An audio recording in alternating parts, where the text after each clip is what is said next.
be good. Yeah. You can do it all the way. No. My brother. To Zion. I was lost, but now I'm found. I'm a child of Israel. I heard the sound. Hear the sound. Please give me the strength to stand today. With my eyes towards the east, show me the way to Zion. I'm on my knees, laying my life on the line. I'm begging, please, please don't let me fall. Give me the strength. Place my feet, Lord God, my path, show me the way to Zion. I opened up the book and see that the apple of your eye included me. And through the tribulation, I know I must stand. For unto heaven, a new earth, show me the way to Zion. I'm on my knees, laying my life on the line. I'm begging, please, please don't let me fall. Give me the strength. Place my feet, guide my path. Show me the way to Zion.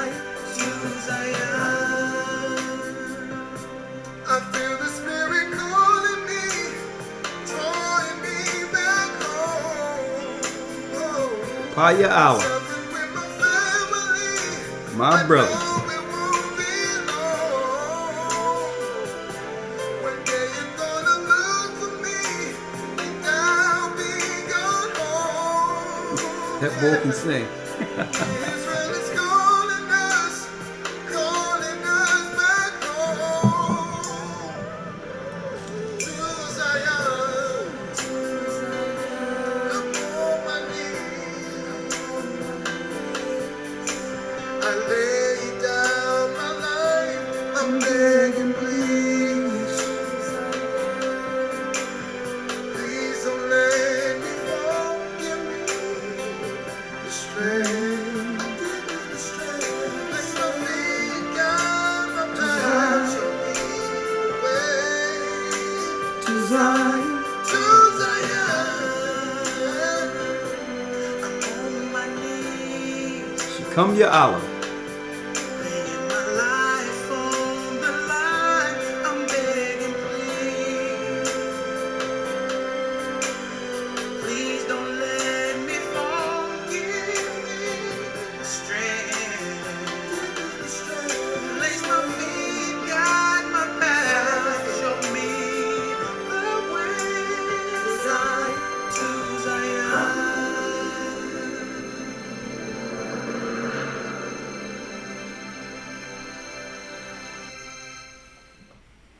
To Zion. I mean, I believe that has become the Gathering of Christ Church's anthem. Shalom, brothers and sisters. Shabbat Shalom. I hope you all are doing well. And do us a favor. Hit the like button. This way we can drive all the traffic, because people might be waiting or think that because we said 12, we would be on an hour later. Sometimes it happens like that, especially when last minute studies go on in the morning, in which we have to add information. So, but hey, we're here on time today. Shalom. Hope you all are doing fine. Hit the like button. Okay. We're picking up from where we left off a couple of days ago. I would like to say Shabbat Shalom. We have a lot of people in here. Let me see how many people we have in right now. Okay, because I don't want to get into the meat of it and then people start coming in and ask, well, what's going on? And start asking questions in the midst of it. Right now we have 1,400 people, but only 916 likes. So before we dove in, let's get those likes up over 1,000. And then after that, I'll jump in. So if you haven't hit the like button already, hit it now. And this way we can drive it over 1,000. And as they come in, they'll just, oh, we had 1,007. All right. All praises be to the Most High. Great, great, great. Great. All right. Jumping right in because we have a lot of information to convey this Sabbath. I hope you all are doing well. There's a lot we would like to go into, but we're trying to keep this one topic at a time with so much confusion and distractions in the world right now due to this quote-unquote engineered pandemic.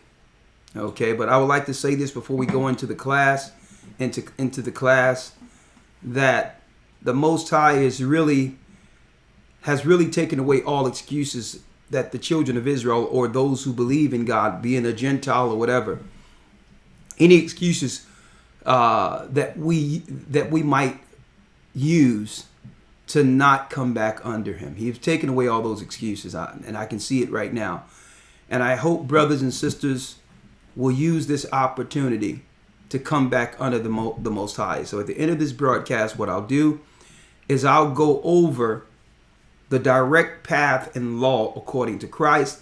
This way there's no excuses. Now, I'm saying that the Most High have taken away all excuses because at one time we would tell others. It's easier to lie to ourselves, but we would tell others that the reason why I couldn't do certain things like I needed to because I'm busy, I'm working, I have a family to tend to, this, that, and the other. I only have a few hours a week and da-da-da-da-da. And we was using the busy work under the norm as an excuse not to get right with the Most High. But right now, the Most High have taken away those excuses.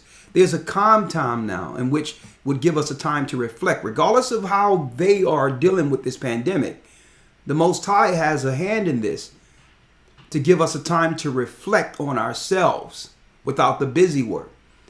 So that if there's any loose ends in our personal lives, now is the time to fix those loose ends.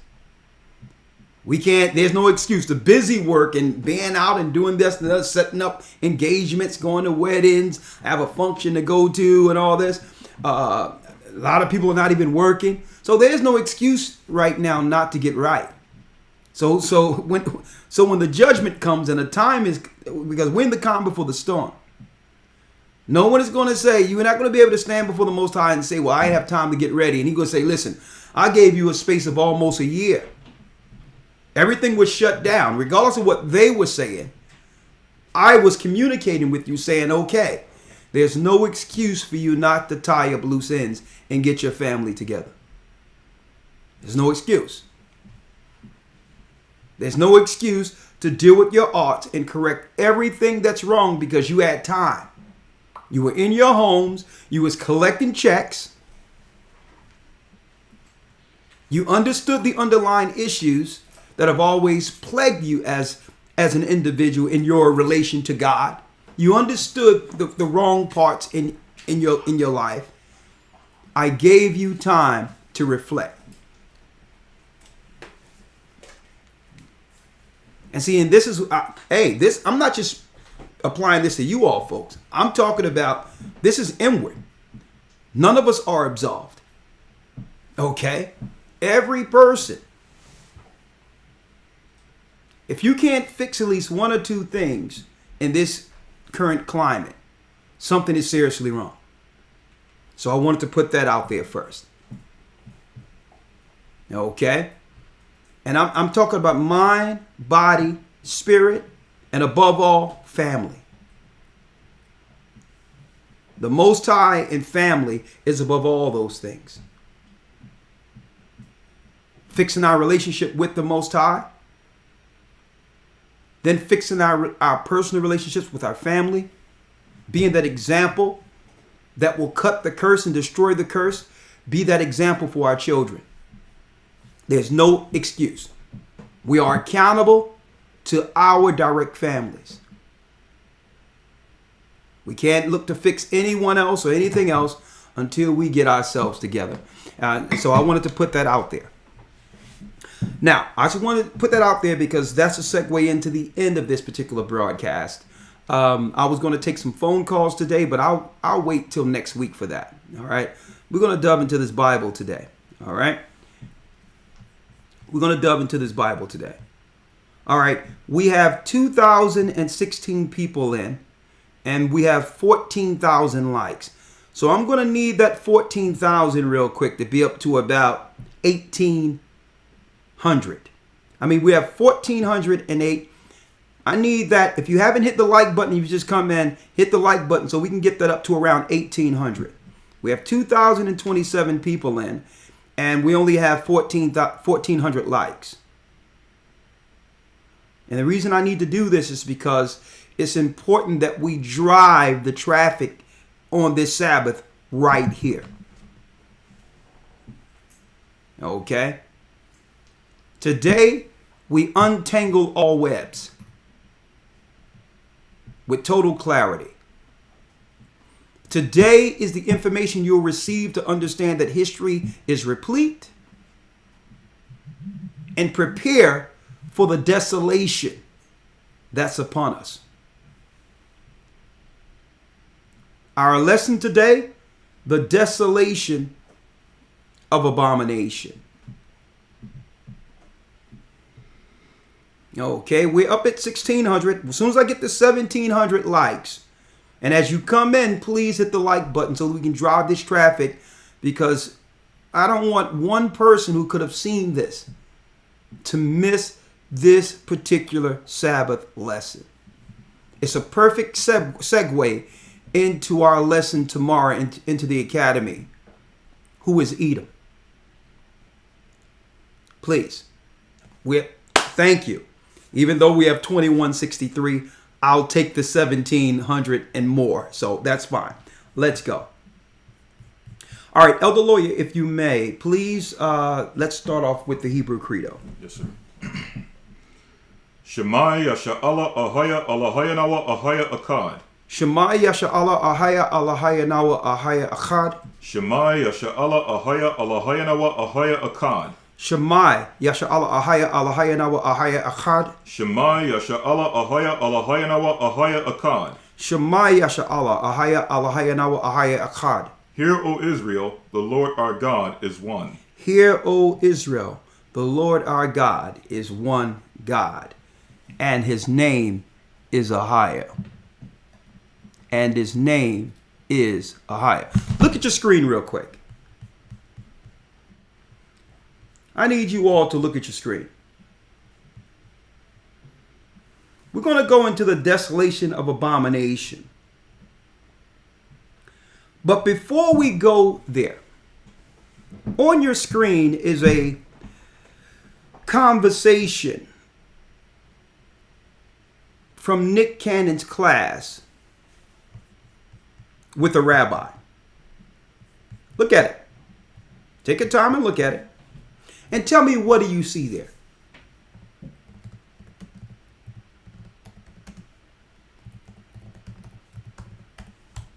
What do you see there? Anyone?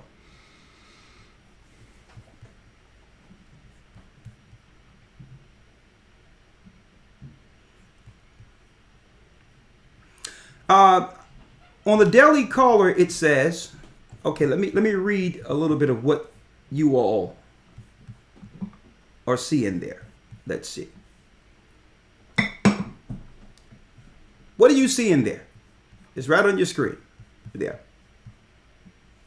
Okay. In an entertainment circulation online through Daily Caller, it says Nick Cannon sits down with Rabbi following anti-Semitic rant. Now, not once. Now, I mean, these people are they are totally redoing definitions here and meaning of words. Not once did I see Nick Cannon do a rant against anybody. He made statements, a personal statement in a conversation with Professor Griff. He wasn't even talking about them. He was just saying who we were. He didn't make no anti-Semitic rant. You see how disingenuous they are in the media? Okay. Nick Cannon sits down with Rabbi Abraham Cooper. He sits down with Rabbi Abraham Cooper. Now, it's on your screen right now, right next to us. What do you see here for Nick's class? When you see that image, what exactly, I need to ask you before I go into the Sabbath lesson, what exactly are you looking at?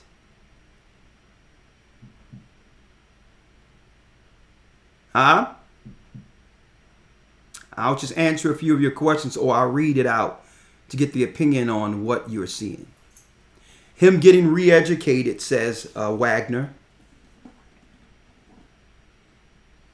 What else? No Talmud. It appears good versus evil. Deep. I didn't think about that one.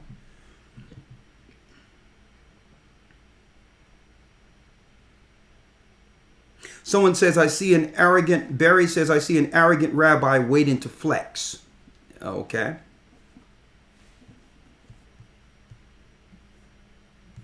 All right, thank you. That's enough. That's enough. That's good. All good points. You know what I see here? I see a disingenuous conversation between Jacob and Esau. Follow me. I see a disingenuous conversation between Jacob and Esau. Now, why am I saying this? Going into our lesson, the desolation of abomination. The mere fact that Rabbi Cooper knows. On top of that, not only do you know we Israel,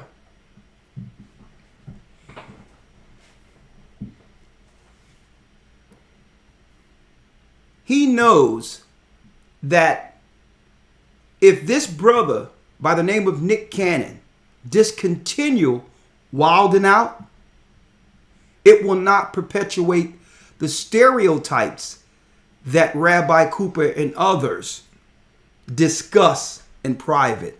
Now, what I'm going to do is I'm going to bring out their private conversations through their literature.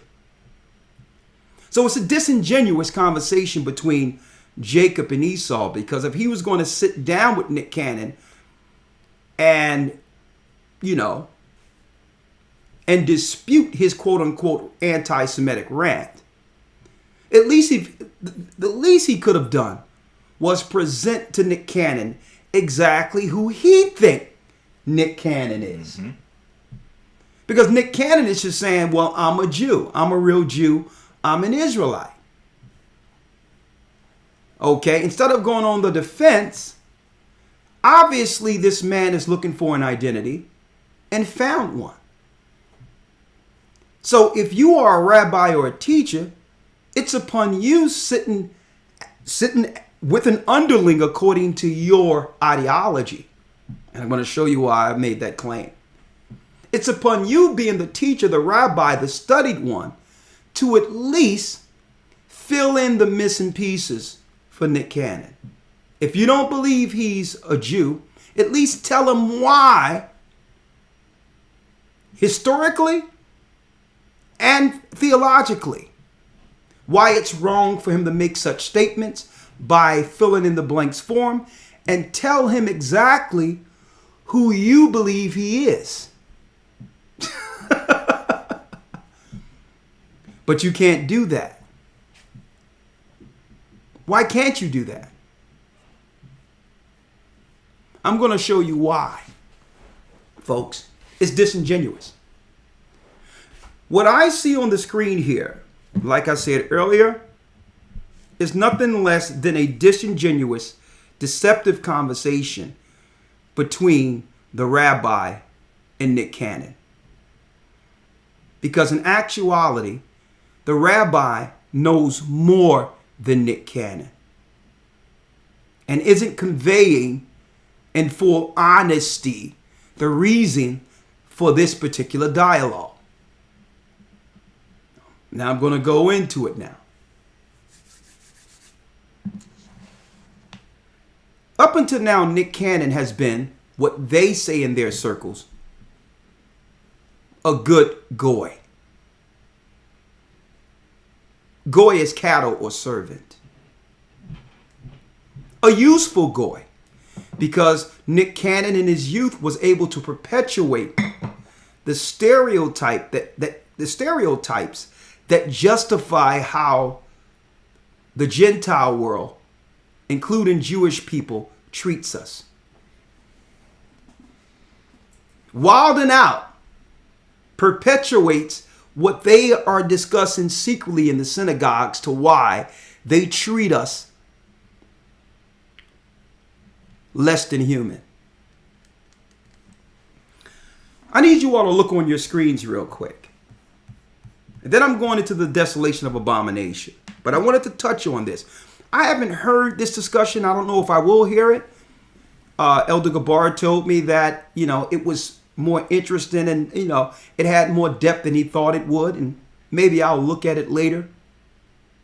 But unless a rabbi is going to come with an honesty with with how he truly views us, there's really no discussions to have with them. Okay? Because this is how they view us. I'm going into their Talmud right now, and I'm also going into the Jewish Encyclopedia. Okay? I have an arm bearer beside me, and I have another arm bearer on this side, and we got the history books all over the place. Okay? Now,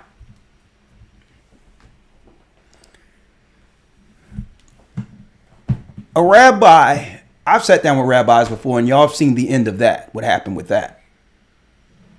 Okay. I had a rabbi who contacted me from South America and say, well, why don't you come to Israel then? We heard about you. You was over in England. But they won't come. They will never have another discussion with me. And this is why.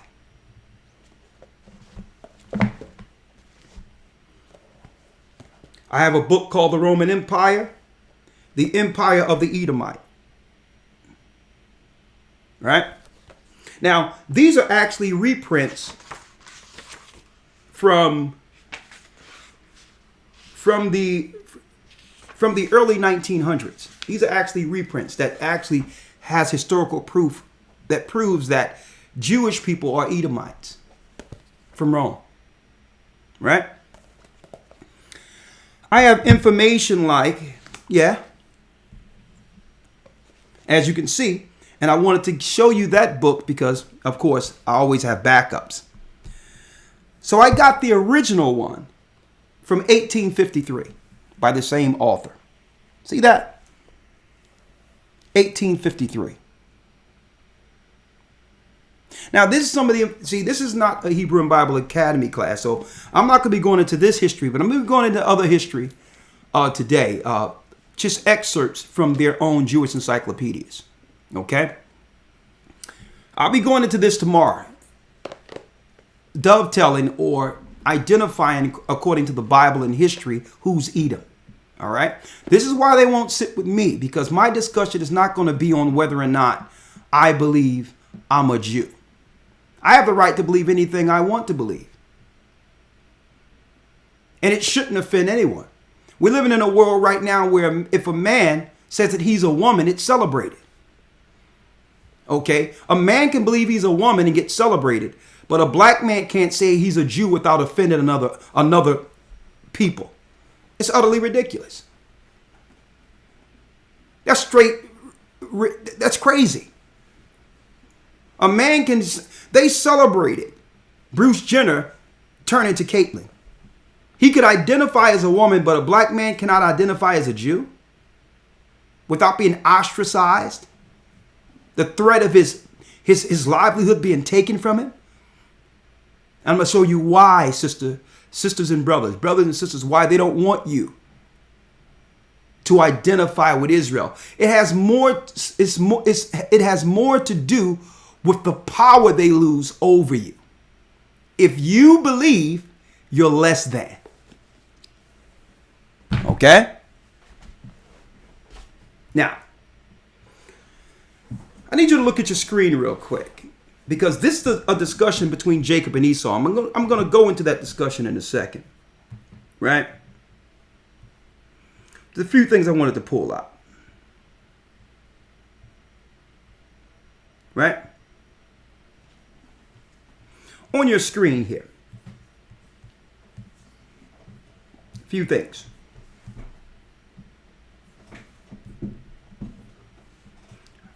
And I'm going to pull this out first. Don't worry about it, Nick Canada, because I know y'all watch this. I know you watch this. We got you, brother. We have you. All right? Understand this. We're going to pull out the real cannon and blow their rhetoric and their ideologies against us to smithereens today. Happy Sabbath. We're pulling out the real cannon today, called the Bible. Now,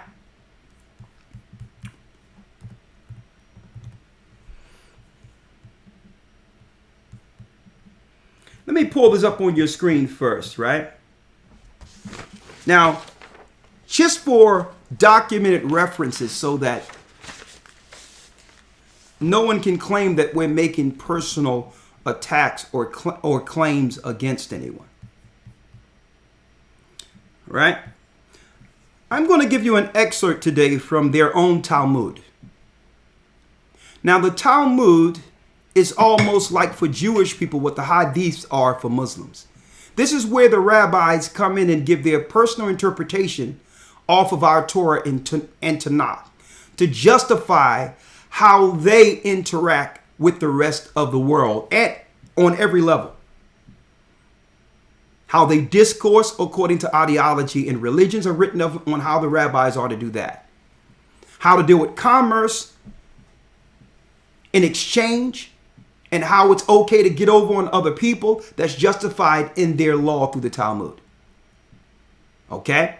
And also why it's justified, how they can treat our people like sheep, like less than people. This is a taught behavior within their religion that's hid. And that's disingenuous, because he's talking to this brother and he didn't know that this brother got two hands tied behind his back. It's an unfair fight. Okay? Because the discussion shouldn't be this roundabout rhetoric. It should be directly with, okay, you are not a Jew and I'm the rabbi and I'm going to show you exactly who you are according to our teaching, so that now there's no discrepancies going forward. You will not offend me claiming you are a Jew anymore, because I've just given you a lesson. Take the lesson back to your people and no longer offend us by trying to steal our identity. That would be the correct stance for a rabbi to take against someone who's offending him by claiming an ethnicity. But I'm going to show you. Look at your screen. Let's get this out of here first. Here. Okay, I'm going to move that out of the way first. And look at your screen here. Now, this right here is an excerpt from page 236 of the Talmud, but I was able to get this excerpt also from the Jewish Encyclopedia, my own collection.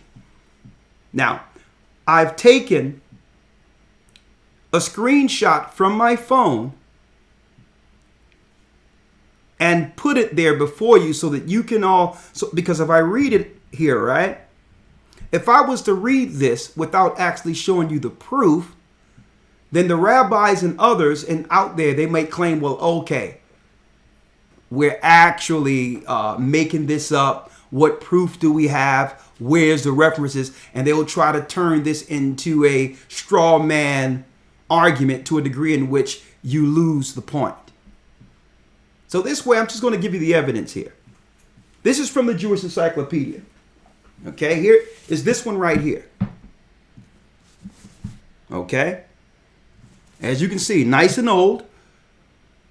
Jewish Encyclopedia. So you can't claim that I'm making this up. And what's disingenuous is this rabbi that was sitting with Nick Cannon have read this in Jewish Encyclopedia. He know exactly what he believed Nick Cannon is. He know exactly what he teach privately in his synagogue to his own children, how to treat Nick Cannon and others based on what? Their biblical views of black people. On your screen, first of all, they're claiming, and I'm going to show you that black people are from the cursed seed of Ham. Ham's fourth son, Canaan, is who black people are in America and in Africa and throughout the earth. See? Now, this is what they teach in their synagogues. Let me read it. And you can read it with me. Many of the sons of Canaan were worthy of being ordained as rabbis, but the guilt of their father barred them from such a career. God, however, is different from man. Man seeks to deprive his enemy of the means of substance. But God, though he cursed Canaan, made him a slave, that he might eat and drink of that which his master possessed.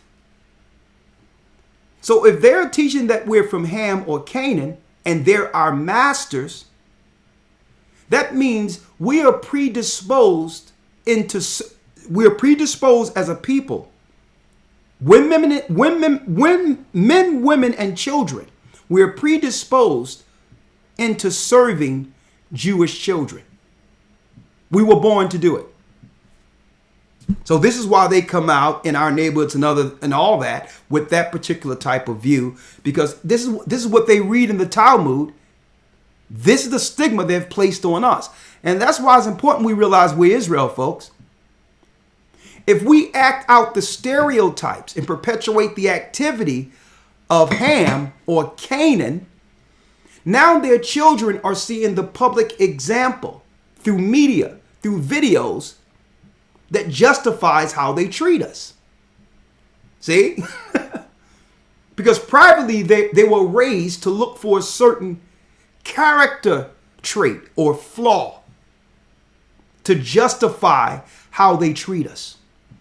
So our behavior, what they incentivize, the destructive behavior they've incentivized, is really giving their children the excuse to say, well, listen, what I've learned in the synagogues privately is true about these people. They must be from the cursed seed of Ham. See? Now listen to this. He cursed Canaan, made him a slave, that he might eat and drink of that which his master possessed. And as you can see, the references is in to their Talmud is in parentheses. And I put it here so that you can get your own Talmud. I have mine. I go into it more in depth in the academy, but the references are right there in front of you, where you can research it yourself. And it says, Canaan upon his deathbed left to his children the following rules of life. Let there be mutual love between yourselves. Mutual love between yourselves means don't like anyone else. And also, when you do the research on this, homosexuality.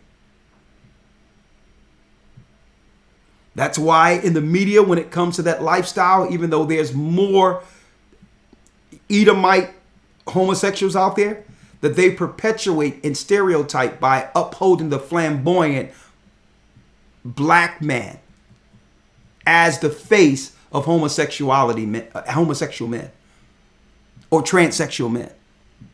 Because that's a trait that's taught in their Talmud of how to recognize Hamites who are predisposed into a generational curse, and through that, it's okay for us to grandize ourselves financially and take advantage of them and their children. Let there be mutual love between yourselves. Love robbery and unchastity. They're teaching this in their synagogues, folks. That these people are born, instead of the father on his deathbed, Elder Lawyer, Elder Uriah, leaving words of encouragement and righteousness. Ham's fourth son Canaan's last words was of debauchery. Love robbery and unchastity. So if I'm in control of the empire right now, and I'm going to make sure my children understand their place, I will incentivize, these particular people when they act out the Hamitic traits, the Canaanite traits. See? Not more so for them, but to make sure my children view them in that light. To justify treating a people less than. It's in their theology, folks. Love robbery and unchastity. Hate your masters and do not speak the truth. Not only by words, but also by deeds. Check that out. They're saying that this was Canaan's last words to his children, while teaching us that we're Hamites and Canaanites. If you don't believe me, ask your pastors today who are black people, and through the European theology, they teach us in modern day Christianity that we're from the cursed seed of Ham. Well, if you're from the cursed seed of Ham, then understand how you're being discussed amongst Jewish circles, amongst private, high Jewish Messianic circles that control Christianity. Okay? There's more. Look at your screen. We cut it off with, read that last, the sentence in its entirety. It says exactly what you just said. Now, here it is right here. In the Jewish Encyclopedia, let me read it. Canaan exemplified this. Canaan, upon his deathbed, left to his children the following rules of life. Let there be mutual love between yourselves, homosexuality. Let there be mutual love between thyselves, love robbery and unchastity. That means not honoring marriage. Okay? You must be the example of broken homes. Hate your masters and do not speak the truth. Lie. Mm-hmm. And see, that's why when I'm speaking to people, I press them with a yes or a no, because we've been taught to perpetuate the stereotypes of Ham or Canaan by not only lying to ourselves, but putting up a facade for others to hide our own shame. And it's not until we address the dysfunction and the shame that we begin to do what? Repent and get over it and become the true children of God. See, we're living in a world where lying as a people, even lying to ourselves, is also incentivized. People not being honest with us. And I'm talking about us as a people. That's a perpetual curse of Ham that was taught in slavery. Because why? They wanted to have us believe that we were Ham or Canaan so that they can take our identity. Now listen to this, to your point. Hate your masters and do not speak the truth. So when someone comes and claim that they are Jews, according to the indoctrination amongst Jewry, you're hating your masters now, and you should appreciate those that are claiming to be us. You're hating your masters. You're anti-Semitic. See? Not only by words, but also by deeds, Canaan exemplified to his sons the life worthy of slaves. He exemplified. Now, this is their Jewish encyclopedia, folks.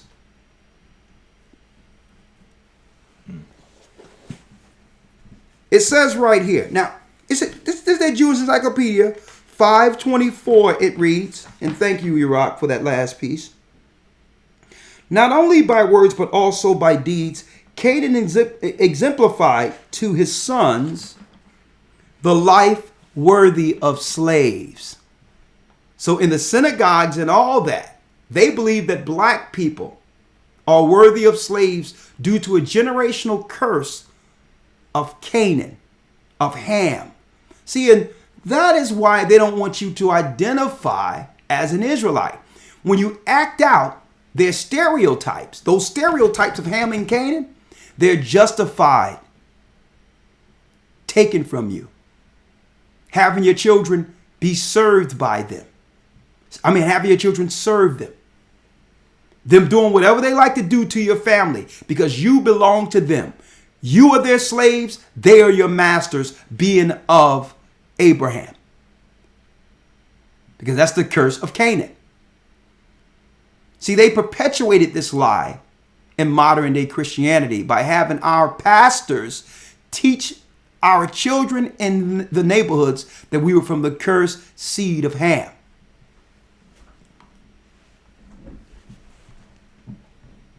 And then at any time, if our people begin to understand that we're really the children of Israel, they taught through their theologian schools, our pastors, to respond immediately with a total trigger when people say that we're Israel. Is the response, it doesn't matter. Well, if it doesn't matter, why do you acknowledge the people over there as Jews?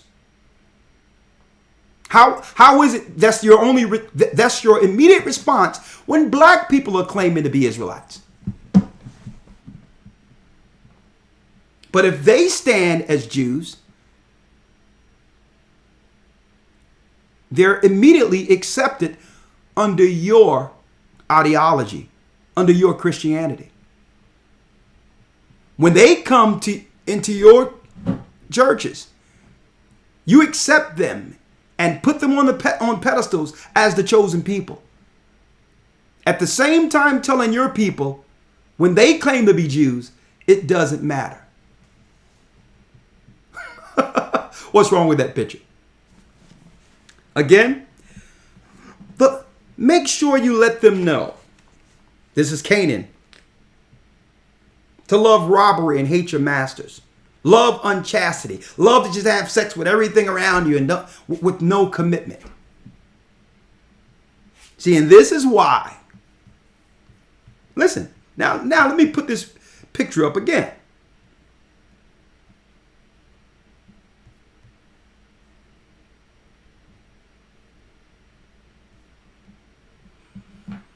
This is why what we're seeing here is a disingenuous conversation between a rabbi and Nick Cannon. Because that rabbi have read this, and this could have been just a 2-minute conversation and saying, well, listen, we are offended because you were meant to be our slave. You were a perfect slave when you were wilding out. Okay? Perpetuating the wishes of your father, Ham, your father, Canaan. To rap and joke about just being a slave, debauchery, unchastity. We were paying you to toe the line of Canaan so that your children can be our children's servants. Don't you realize that, Nick Cannon? You crossed the line. How can you be a Jew? You can't be a Jew. See? The things you're doing on Wild and Out and all that is not of any righteous substance. You're not a people of law. So you offend us after acting out like that and then claiming to be a Jew. We're paying you to actually perpetuate the sins and the debauchery of Canaan. Now there's more. Look at your screen. There's more here.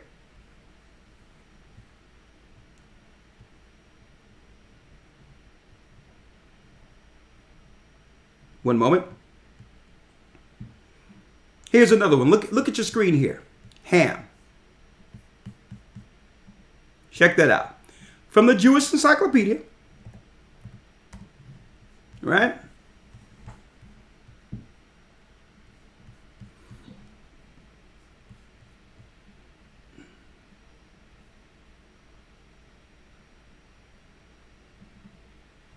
Ham from the Jewish Encyclopedia. I had to pull that up. Let me move it down so you can see it here. Ham.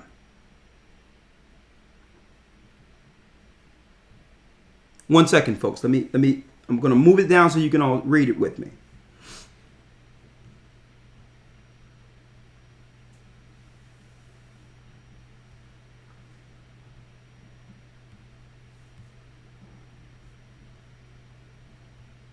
There it is there. There it is. Now, okay, I wanted you all to see this. Is from the Jewish Encyclopedia. It says here. Now, this is rabbinical literature. Okay? Rabbinical literature right here. Okay? Let me turn it down a little. The sound was a little hot there. Test? Okay. It says here, and read it with me, brothers and sisters. Ham, second son of Noah, mentioned second in the table of the nations, Genesis 10 and 6, where his descendants are given in Genesis 9 and 24. He appears as the youngest of Noah's sons, who treated his father with irreverence when the latter was under the influence of drink.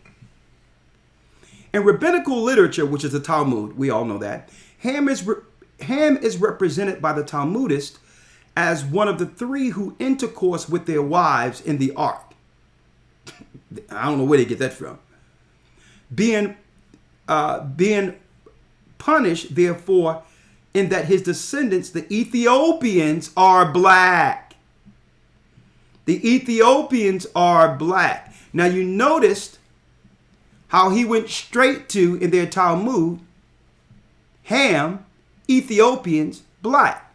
So anytime our people stake claim to us being Israelites, they will automatically refer back to what? Ethiopia.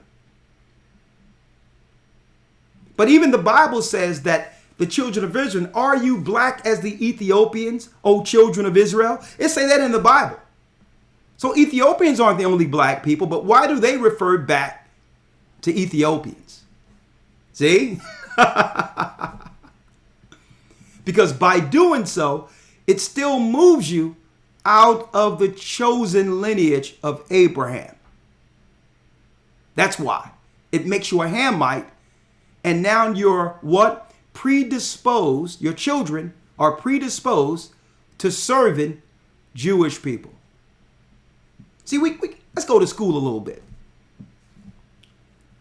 It says here, Ham is represented by the Talmudists as one of the three who had intercourse with their wives in the ark, being punished therefore in that his descendants, the Ethiopians, are black.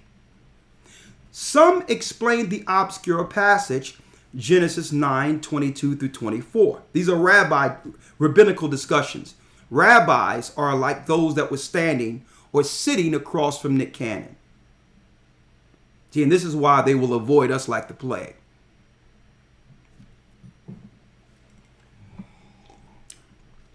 Ham emasculated his father, saying, my father has 3 sons already. And now he wishes a 4th son. Now, they're teaching as a Jewish fable that Ham had sex with his father Noah. That's a lie. In Genesis, it says that Ham looked upon his father's nakedness. He didn't sleep with his father's wife or sleep with him. He shamed his father and mocked his father in the bed. Okay? He's seen the nakedness. He did not take the nakedness of his father. That's a fable that comes from rabbis. Okay?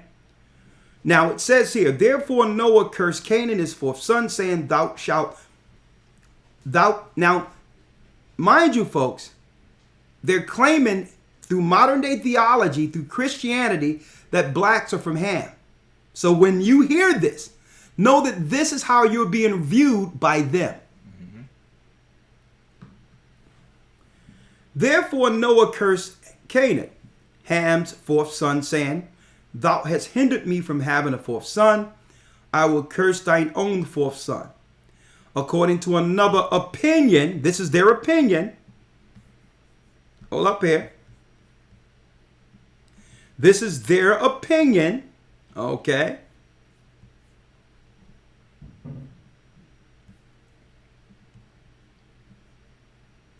This is just an opinion here.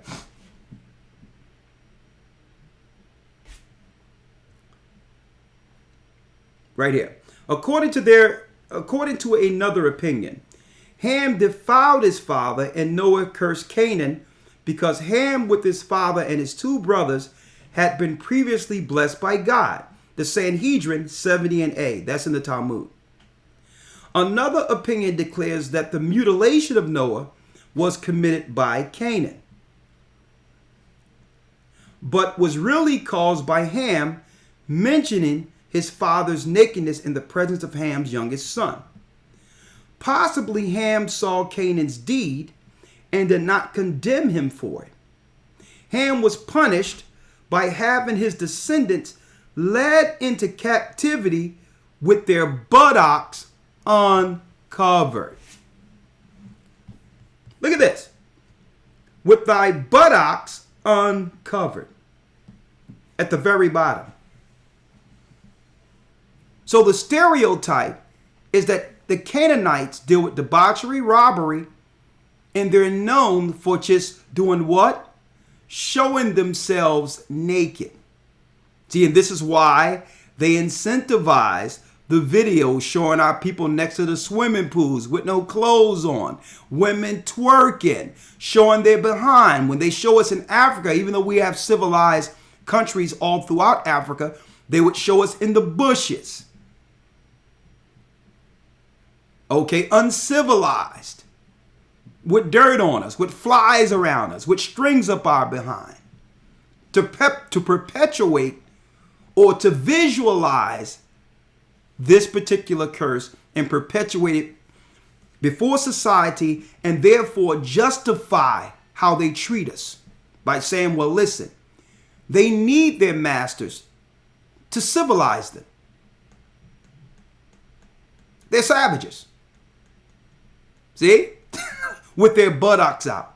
So this is why your record companies and all that would pay millions of dollars to have our sisters twerking and all that with their behinds out. You don't see that in number amongst any other races of people. So all the nations can get together and say, yeah, they're definitely Ham. They're definitely Canaan. See, what they fear, if Nick Cannon say that we're Israelites, then privately he'll begin to reflect and say, you know what? I cannot perpetuate these stereotypes no more. I'm going to use my celebrity to show our brothers and sisters the benefits of God's law. And that Jewish people are like, no, you can't do that. Because if you do that, hey, you're taking away our future slaves. See?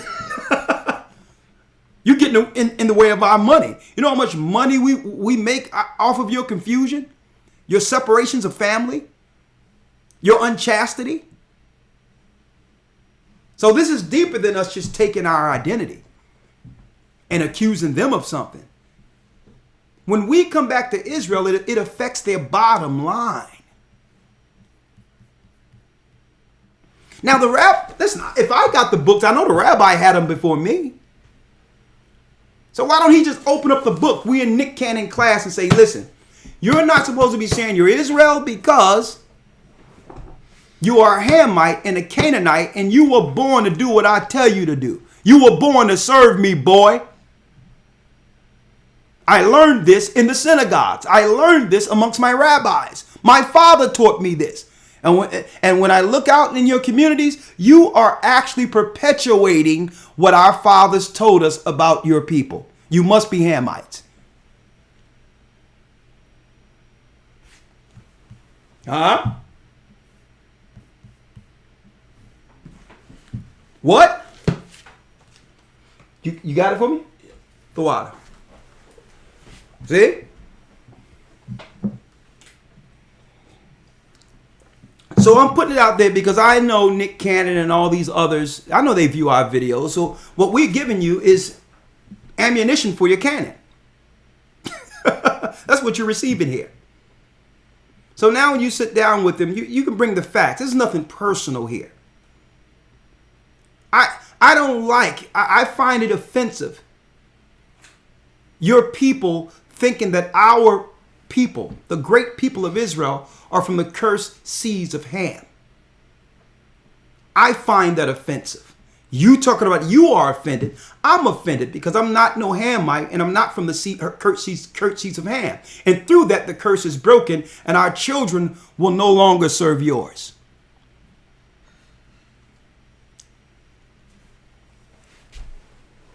Huh? So we wanted to put that out there. Now let's jump into it. The Desolation of Abomination. What I see here, let me put him up there again. Because personally, I believe that rabbi need to be taught also. He don't know any better. His father lied to him. He was lied to by his father. So I don't have nothing personal against him because in order for them to lie to us, they had to lie to their own children.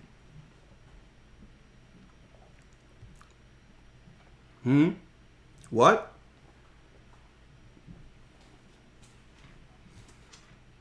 Let's go to Genesis 25, Elder Lawyer.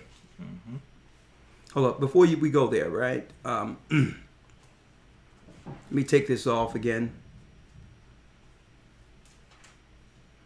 And of course, if you want the more deeper details of history and all that, you have to get into that Hebrew and Bible Academy. I can't stress that enough to you, brothers and sisters. If you don't, listen, that's your loss. We're going to bring the information, be it if you're there or not. The information is there for you. There's nothing I didn't show.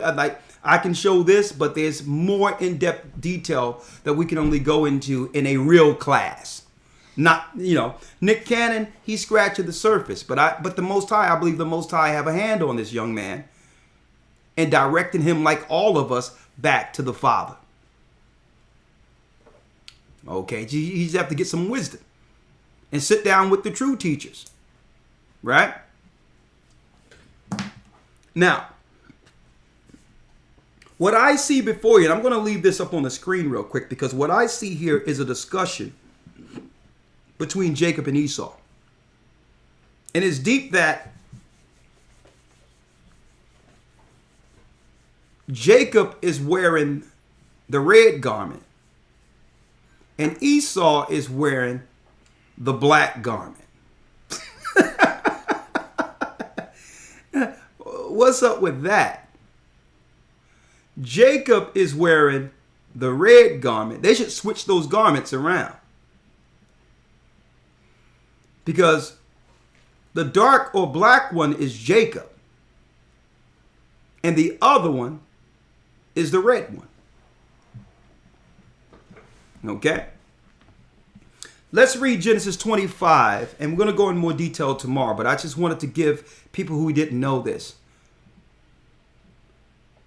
I want to begin the trail of tracing Esau today so that you're not thrown off by these other people out there teaching that the Europeans are from Japheth based on their modern day geography of Europe. That's off. That means these people aren't historically sound. They haven't traced Esau's lineage like we have. Okay? They didn't do it because Zepho went into Italy. Zepho was a grandson of Esau. I have the history. I have the lessons. Okay? When they linked up with the old Greeks, they end up conquering. Esau and his sons conquered Europe. And eventually they finished the job under Alexander the Greek. Alexander and his 4 generals end up taking Europe. Okay? And that's when it became, to this day, modernized, not under the original Japhetic people, but Esau. Okay? And guess what? I'm not making this up. Your rabbis know this. I can read it in the Jewish encyclopedia. They know this.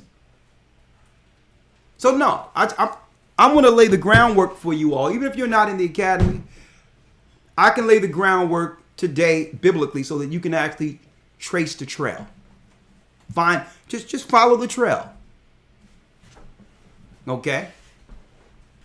And the reason why we're going into who's Esau tomorrow, not because we have anything against white people or are looking to go against white people, because we don't. I mean, there's white people who have been baptized in our church. Okay? Other races of people, Asian people, are baptized into our church. We accept them the same as when we thought that when we thought that our Savior was white, they accepted us. It's just that now there's a changing of guard. That's all. The Most High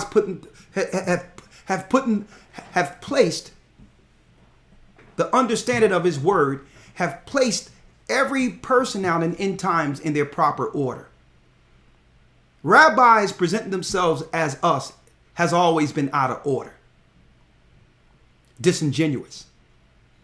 So we're going to lay the ground. Let's get Genesis 25 and 21. Let's read that real quick. Yes, sir. Genesis chapter 25, verse number 21. Yes. And Isaac entreated the Lord for his wife, because she was barren, and the Lord was entreated of him. And Rebekah his wife conceived. Rebekah his wife conceived. And the children struggled together within her. And she said, If it be so, why am I thus? So she says, if I'm pregnant when I wasn't able to have a baby, why am I struggling in this pregnancy? Mm-hmm. Right? I couldn't have a baby and couldn't, but now, I tried for years, couldn't, but now I'm pregnant and my stomach is turning. I can't get any rest. So she went to talk to God about this. She prayed. And God said what? And she went to inquire of the Lord. Verse Come 23. And the Lord said unto her, 2 nations are in thy womb. Said what? 2 nations are in thy womb. 2 nationalities are in thine womb. 2 separate nationalities. Now, we all know that if you come from the same father and mother, that the children will have the same genome. They would have the same genes. So, but this was a prophetic understanding given to Rebekah, that eventually one of these children would change their genetics through disobedience. They'll go and deal with the seed, the cursed seed in Mount Seir that was forbidden by our father Abraham. See? So one of these children are going to go and link themselves with the fallen seed and bring forth a different race in the earth. Who did that? Esau. When you read Genesis 36, Esau ended up having children not just with the Ishmaelite daughters, but by the daughters of Canaan. making what they would call a superior race, because we know that the Nephilim seed was in Mount Seir. So in order for them to contend against Jacob's strength, they would need to mate and bring forth stronger children to fight Jacob. Nephilim and the bloodline of Nephilim was in Mount Seir. That borders Israel today, near Jordan. So what do? They mix their seed with the Nephilim seed in Genesis 36 by producing children through Nephilim daughters to bring forth a stronger race. And that's the race your so-called white nobility, your European nobility comes from till this day. Okay? Finish reading. And the Lord said unto her, 2 nations are in thy womb, Come on. and 2 manner of people shall be separated from thy bowels. Come on. And the one people shall be stronger than the other people. The one people shall be stronger than the other people. That's why we are genetically stronger. We run faster. I'm talking about genetically. It's not an absolute, because there's outliners in either race. But altogether, you leave us alone and don't vaccinate us and don't program us against each other. And naturally, we become stronger on every level. Physically, mentally, and spiritually. And they know this. Read. The one people shall be stronger than the other people, and the elder shall serve the younger. So it was meant, according to the Bible, for the elder to serve the younger. So what is it? The Most High is showing our mother Rebecca, folks, the power, the prophetic power in a race for the future. So the race would be between Jacob and Esau. Who would consolidate power and rule the world is what this is all about. So if the elder is supposed to serve the younger, and they're Esau, how do they get out of this curse? Their future is to serve our children. How do they get out of this curse? Well, when they gain position, once we fall, they would teach that we're the cursed seed of Ham, the cursed seed of Canaan, and now switch what our God told our mother Rebecca.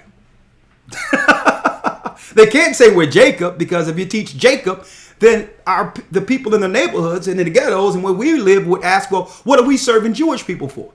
Why are they on the top and we're on the bottom?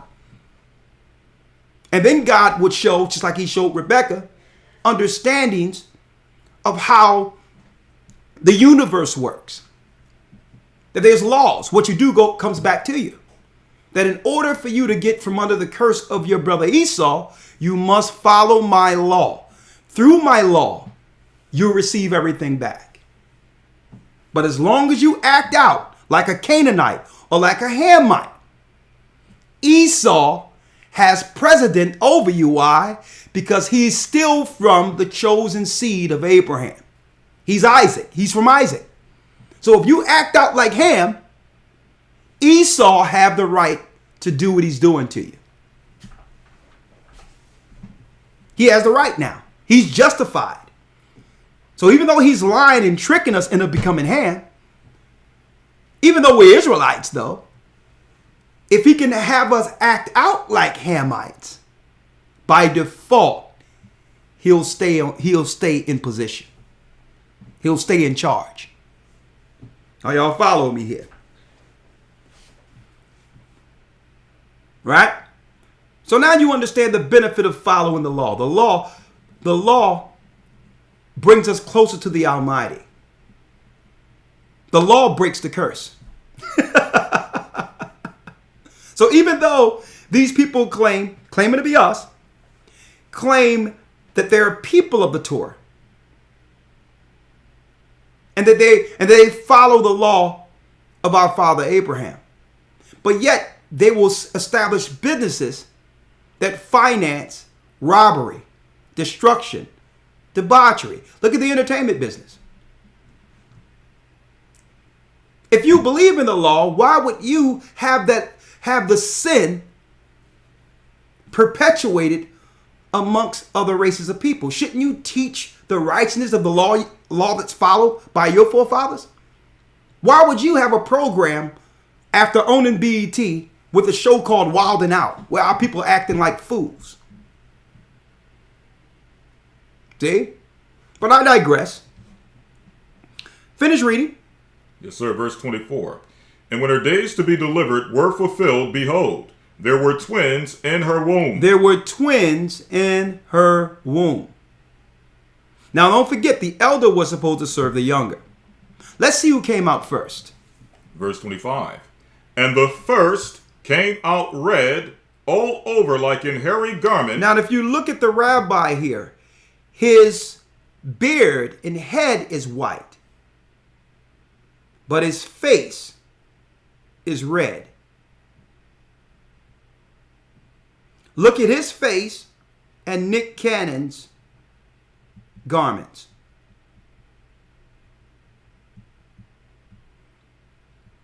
So the elder that was supposed to serve the younger came out first. The irony of this, we have our big brother Esau talking to his younger brother, Jacob. Isn't that ironic? Isn't that ironic? The red one is speaking to his brother, the brown one. And the first came out what? Red all over like in hairy garment, and they called his name Esau. So we know, according to the Bible, that the first was born to serve the younger. Now, some of you out there might say, well, listen, why would the Most High do this? You have other people who are Israelites out there see white people and try to blame all white people for what was done and say, well, I don't have nothing to do with white people. Claim they hate white people, and it become part of their doctrine. Well, these people who are teaching like that are unlearned. Straight out. You don't build a doctrine on how you feel about another race. Okay? Altogether, you are diverting, brothers and sisters, from the true purpose of God. You can't build a doctrine based on how you personally feel and what was personally done to you. Okay? You can't do that. You're off. So I'm not bringing this forth to go against or have some negative view on white people. It's not about that. It's about truth. So that we can free not only our people, but also white people who are trapped in the lie. Because if you're going to rule according to God, you really need to know how to interact with all races of people righteously, like Christ will. Okay, we're not going to rule like the wicked. When the wicked is in authority, the people mourn, like we see here. But when the righteous bear rule, the people rejoice. So we're not bringing this to say that we have a problem with white people. Okay? They are doing exactly what they're supposed to be doing, folks. They are, according to God. Let me show you. And this is for you who all believe in the New Testament. If you don't believe in Christ and believe in the New Testament and all the epistles, this lesson isn't for you. Open your eyes and come back. But for those who believe in Christ, believe in the epistles, I'm going to show you why one is not to set a doctrine solely based on another race. Let's get Romans 9, and let's read Romans 9 and 9. Let's start 9 and 9. Yes, sir. The book of Romans, chapter 9, verse number 9. For this is the word of promise. At this time will I come, and Sarah shall have a son.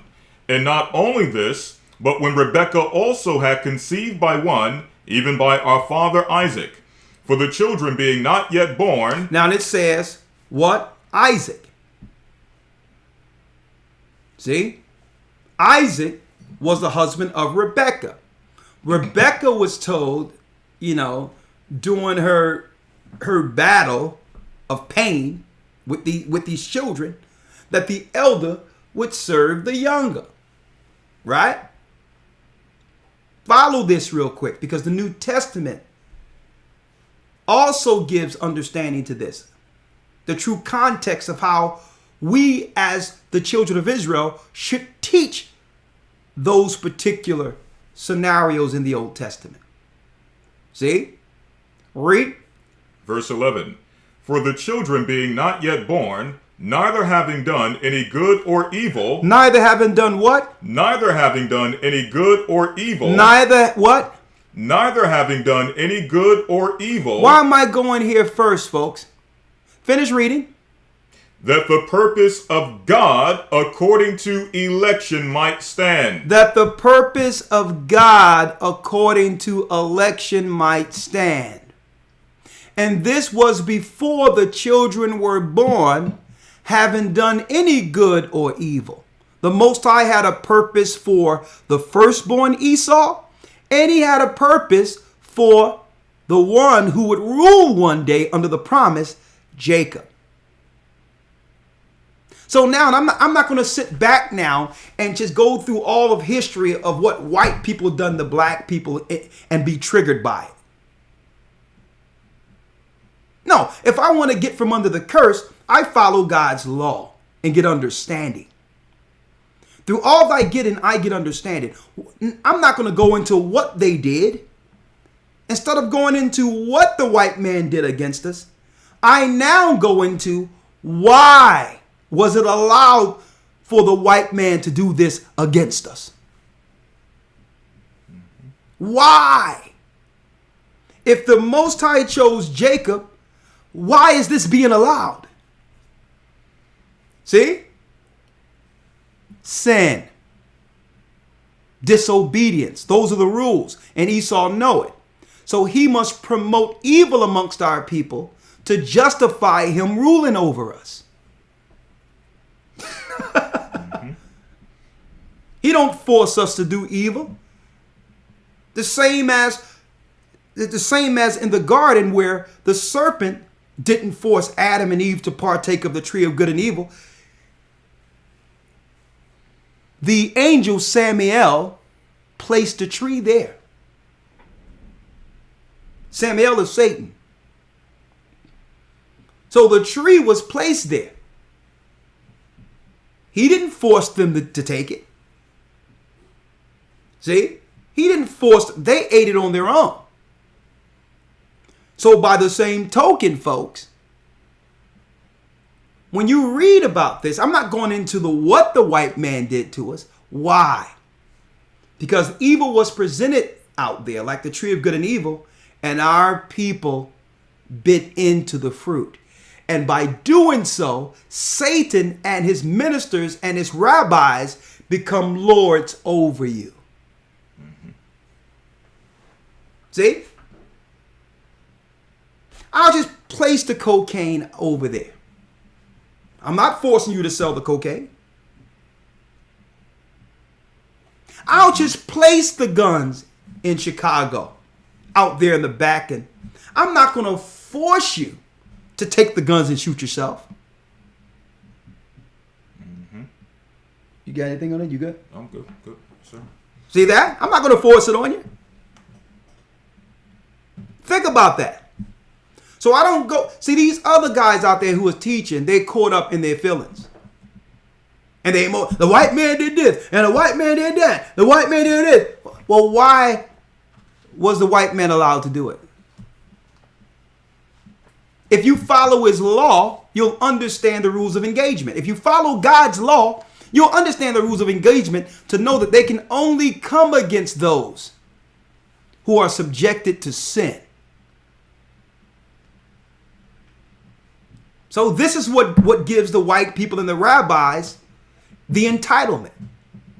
They believe if these people are uncivilized, then we will put in position to civilize them according to our God. You don't want to follow your God? You're going to follow somebody. So they'll just put it out there, have you take the bait, and by doing so, your children become generational servants under them. Now, it's not up to the rabbis to teach our children this. It was upon our leaders, our priests, our preachers in our communities to give us this information on how to engage in this spiritual warfare we were born under. Elder Lloyd, you got something? Yes, sir. Quick precept. Yes. Deuteronomy 30 and 19 through 20. I call heaven and earth to record this day against you, that I have set before you life and death, blessing and cursing. Therefore choose life, that both thou and thy seed may live. So what? Therefore choose life, that both thou and thy seed may live. So that you and your seed may live. And I know some people out there are asking, man, what Bible you reading? Where do you get that from? That God didn't plant that tree in the tree in a tree of that tree in the garden. See that you're not in that academy. Guess what? Jewish people actually know the history of who planted that tree. They know. The Most High have never tempted us to do evil. I tell you that in the book of James. He never tempted us to do evil. Yes, sir. When you look in Genesis 1, he made all the plants and the trees and all the herbs, and he saw that it was good. It was good in Genesis 1. You don't see no tree of good and evil in Genesis 1. Common sense would tell you that the Most High didn't plant that tree. There was some beings already here. For those who are in the academy, week 1 and 2, you know what time it is.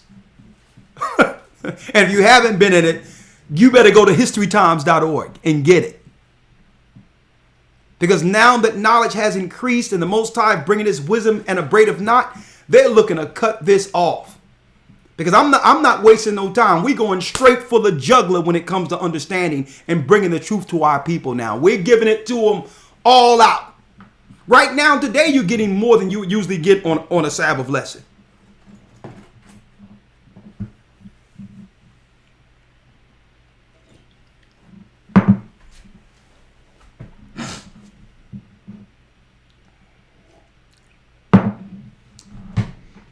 All right? So the Most High never tempted us to do evil. So the rabbis know this. They'll sit across from us to get upset that we claiming to be Jews.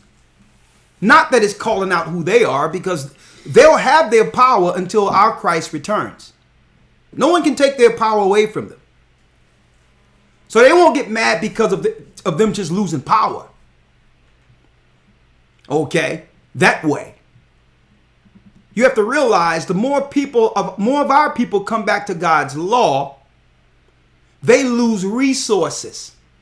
Because the rule of engagement is if they act out like the cursed seeds of Ham without law, we are justified by our God on how we treat them subhuman. That's it. You break God's law, we now have access to your children. You don't honor marriage, you don't raise your children according to God's law, don't worry about it. They're going to just fend for themselves and be out in the wilderness, and Esau be waiting for them. Okay? You want to eat what you want and all that and don't follow God's dietary law? Go ahead. Die. Go ahead. Get poisoned. Come to our hospitals, and now we'll get money off you by hacking you up and sending your organs all over the place because, hey, you're subject to sin anyway. Or die early, and I'll just set up some hospitals and get paid millions of dollars giving you surgeries you shouldn't have had. You're getting all these surgeries and then you die anyway. I'd have made how much money off of the surgeries? What good are the surgeries if you're dead anyway? Well, it's our position that if you sin against your God, we're able to cash in on every part of you. Huh? Now you might think what he's doing is wrong, right? But to his mind, he's justified due to Jacob sinning against God. So the question here is, are we going to continue to give them access to us and our children through sin? See, that's the question. Now let's go back to Genesis 25 real quick. Anything else, other way? Romans 9, read it. Romans 9, verse number 11. Yes. For the children being not yet born, neither having done any good or evil, Haven't done any good or evil, that the purpose of God according to election might stand, that the purpose of God according to election might stand. Go ahead. Not of works, Not of works, so you can't blame the white man for what he did. You can't blame him for what he's doing and what he's done. Because who gave him access? Who gave them access to our children? What gave them access to our children? Sin. Sin. There were rules. And you got people, y'all killed my wife, y'all separating our people, and now I'm going to do the same thing. I'm going to cut off your head. When you hear people teaching like this, understand that these are spiritual juveniles. They don't understand the purpose of God. They're stuck on the white man.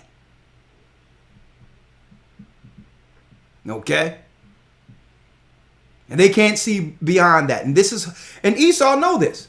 This is why anytime that he want to progress his scenarios or his social engineering and change the trajectory or the subject off of him, he just come up with a race situation that will automatically trigger us to divert us from what we should be talking about.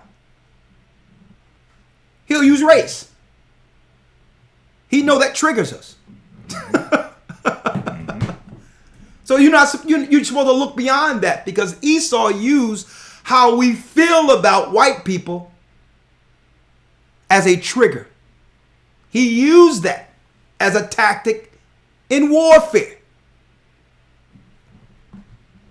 Okay? That's how he does it. Okay, yeah. Okay, they waking up, they coming together. Oh, yeah, okay. Let's get some of our studios together and let's get some actors out there and see if we can get a close shot of a white cop's knee on a black man's neck. They'll be talking about that for weeks. And while they're doing that, let's plan on the last desolation. While they focus on one situation because they're easily triggered by white people, let's plan the real desolation against them. They're easily triggered.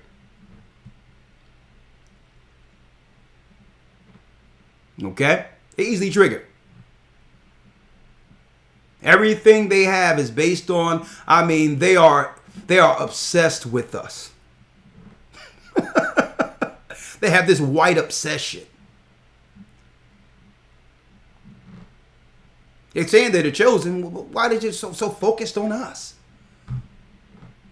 Why don't you, even when I sat down, the rabbi, a so-called rabbi in England, say, well, Elder Ricard, your people, man, why don't they just follow the law? Go listen to that video again. I'm not making them. They need to just follow the law. I'm like, exactly. So that's why when I'm on these dialogues with them, you don't see me cursing them out and coming against them and all that. I'm just trying to box them into a corner to tell some similitude of truth. But they're right. The rabbis and all that, the evil is able to take us, have always been able to take us due to our own disobedience, our disconnection with our God.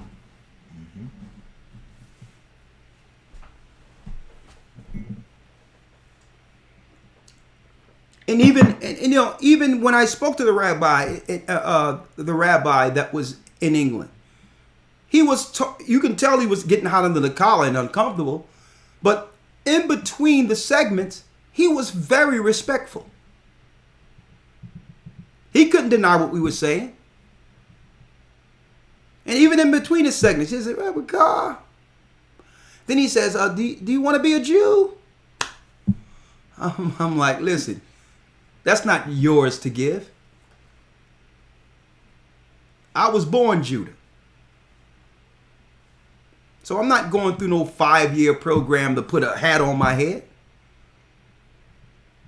That's one thing about being a Jew or a Judite. There's no apparel that I can put on that would distinguish me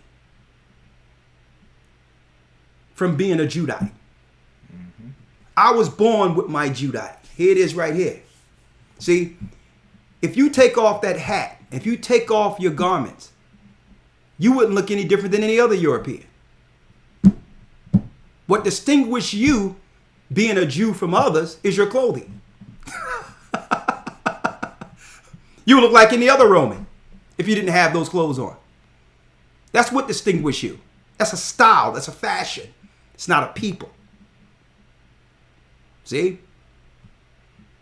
He asked me right out, what you want to, he says, you want to go through? He says, and I'm like, what is a 5-year process? He says, we can speed it up for you.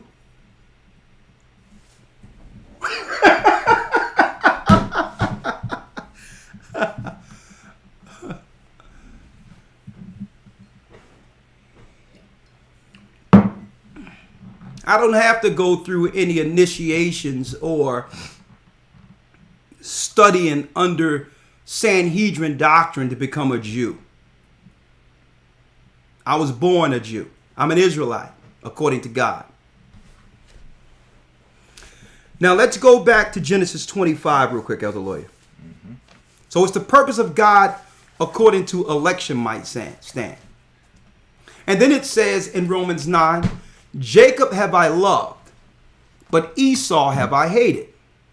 Now what you will find here is people who are stuck on strictly race, they'll just go there and say, God hates Esau. God hates Esau. So that's all you can get from that, huh? What does it mean by Jacob have I loved, Esau have I hated? Well, Esau turned to the Canaanite God and began to sin against the God of his fathers. And what does God hate? Sin. He loved Jacob because Jacob received the law. Jacob, under Moses, would be the example of righteousness on earth. But suppose Jacob turned to evil. God would hate that person too. See? Let's go to 1 John 5 and 1 to give understanding on that. 1 John chapter 5 verse 1. Yeah.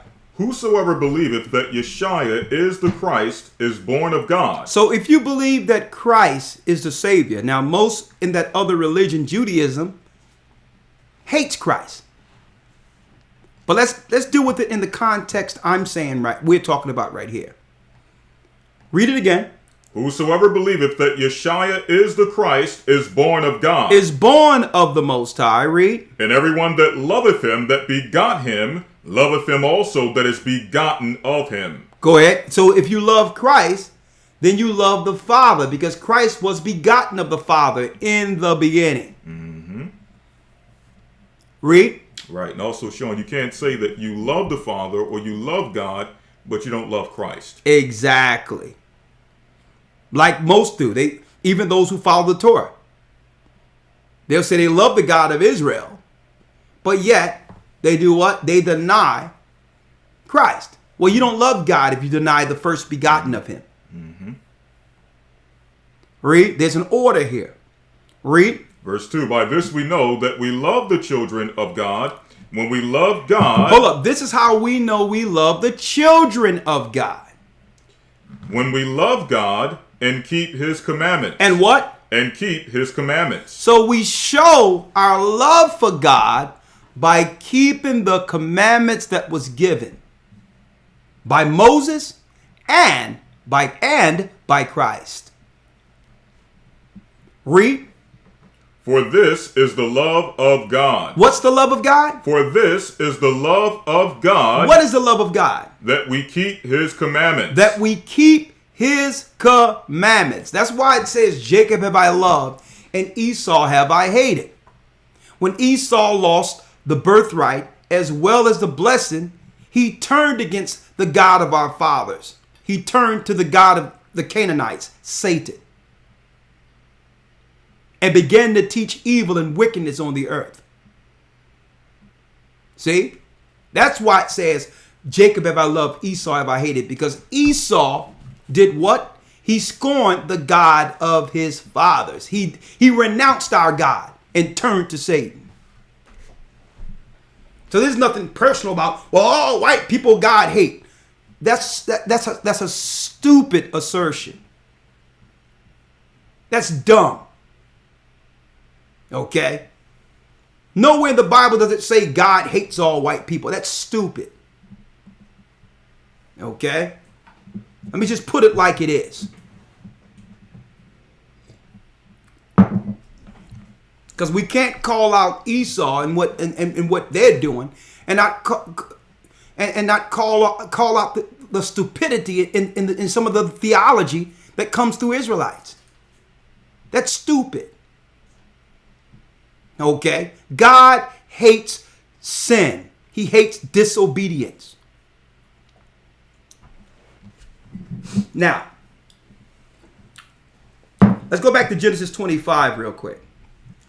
Genesis chapter 25, verse number 23. Hold on, Elder Lawyer, before we go there. Let's see how many people we have up in here real quick so we can drive the traffic here.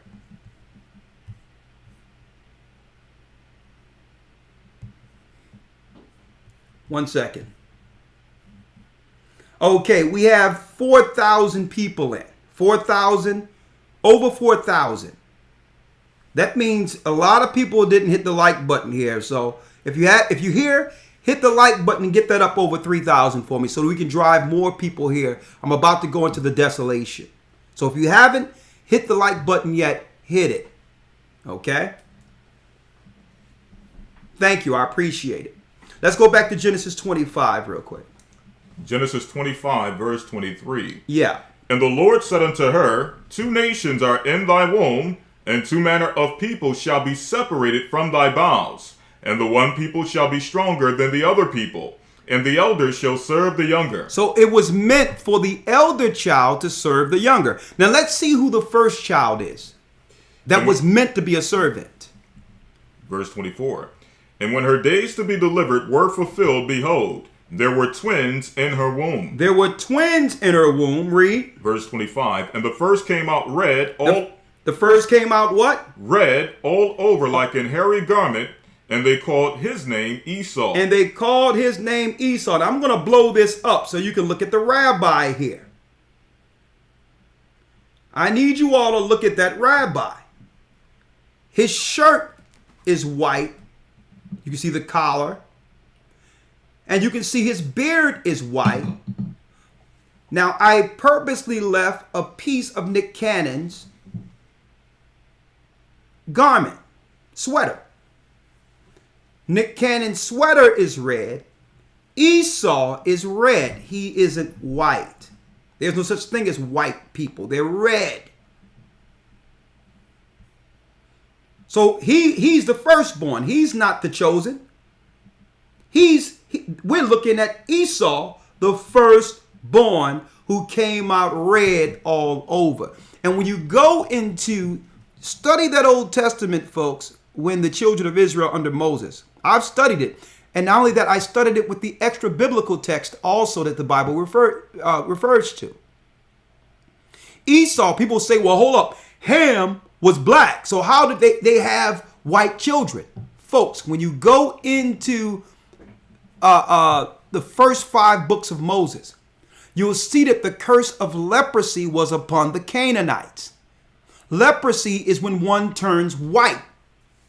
Or if you've seen someone with what they call filarigo, where they're white and they're black, then they start having white spots. And then the Bible says when you become white from head to toe, you become a clean leper. Well, the curse of leprosy was on the Canaanites. So when Esau linked with them and had children with them, they continued to come out leprous. So go in Leviticus and look up leprosy when it comes to the curse of leprosy that the priest had to pray over and actually cleanse, because in the land of Canaan was the leprous Canaanites, where they were white, albino. So the children of Esau, they couldn't lose their color due to the mixing with others, with the Canaanites. They kept their color. They became what they call today the Aryan race. Okay? They're part Esau and they are part Canaanite. They became the Horites. They linked in with Horites, the daughters of Hori. And they brought forth what you would call cavemen, the Aryan race. Okay? The first came out what? The first came out red all over like in hairy garment. Like a hairy garment. And they called his name Esau. And they called his name Esau. That means like a hairy garment. That means he was red from head to toe. From head to toe, like a hairy garment. Now, the reason why the Bible is highlighting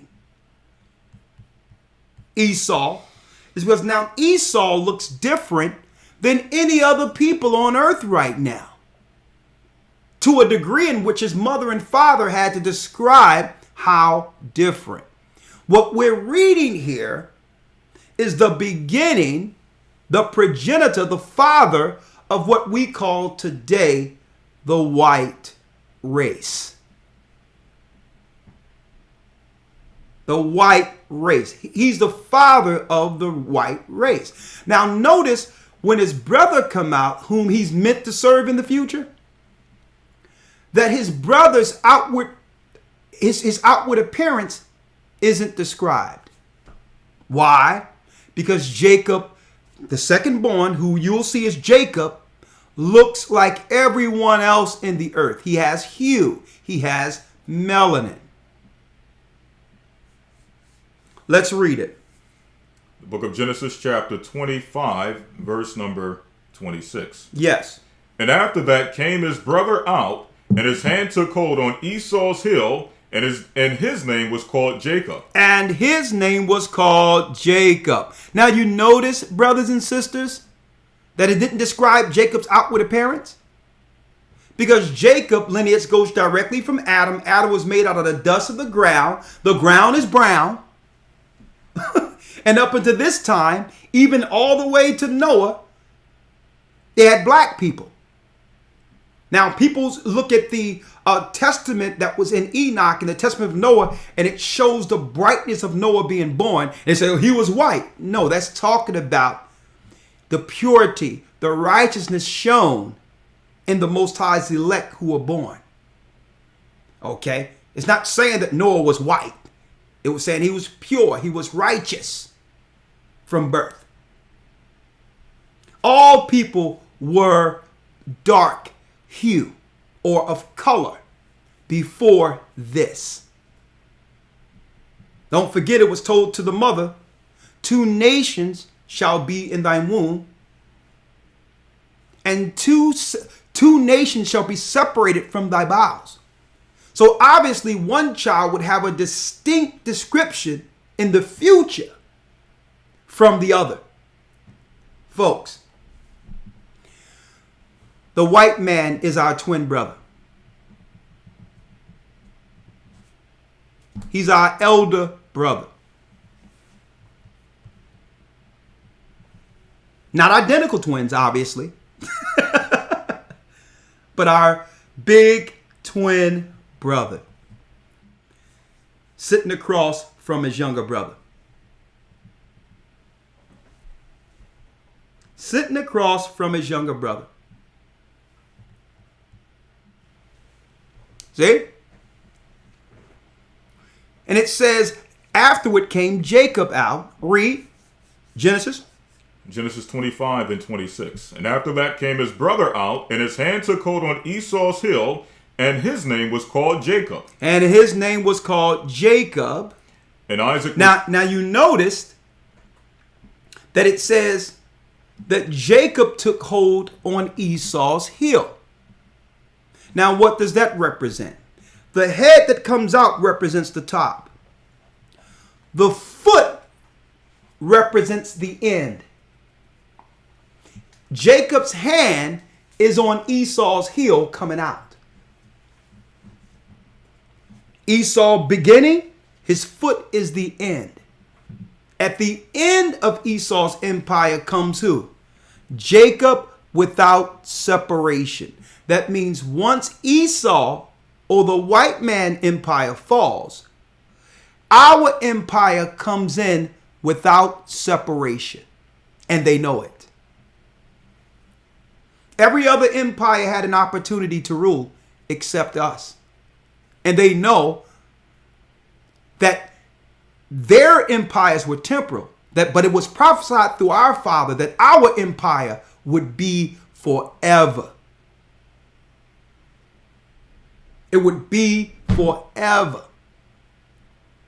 So you had two separate races in the womb fighting for one promise, rulership. And that's what it has always been about. This is why they must keep us oppressed, keep us in the dark, not have us understand our true position, because they're racing a race. They're racing with their self-fulfilled prophecy to take the land that was promised to us.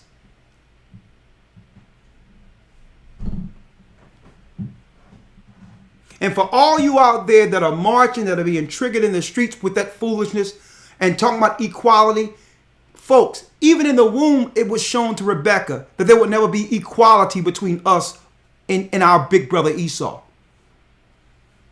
The elder was meant to serve the younger. That's not equality. Either they rule or we rule. The other nations are just players on the board. Okay? It's either the white man is going to rule or we're going to rule. That's it. And they know it. Okay? That's it. So it's upon them to keep us in the dark concerning our true purpose. And that's why I don't blame Esau for being what he is and the liar he is and all that. What is he going to tell us? You think it's going to be a news report that's going to come out one day on CNN and say, well, listen, we're going back to the mountains. You blacks was meant to rule the earth, and now we're going to serve you forever? You waiting for that to happen?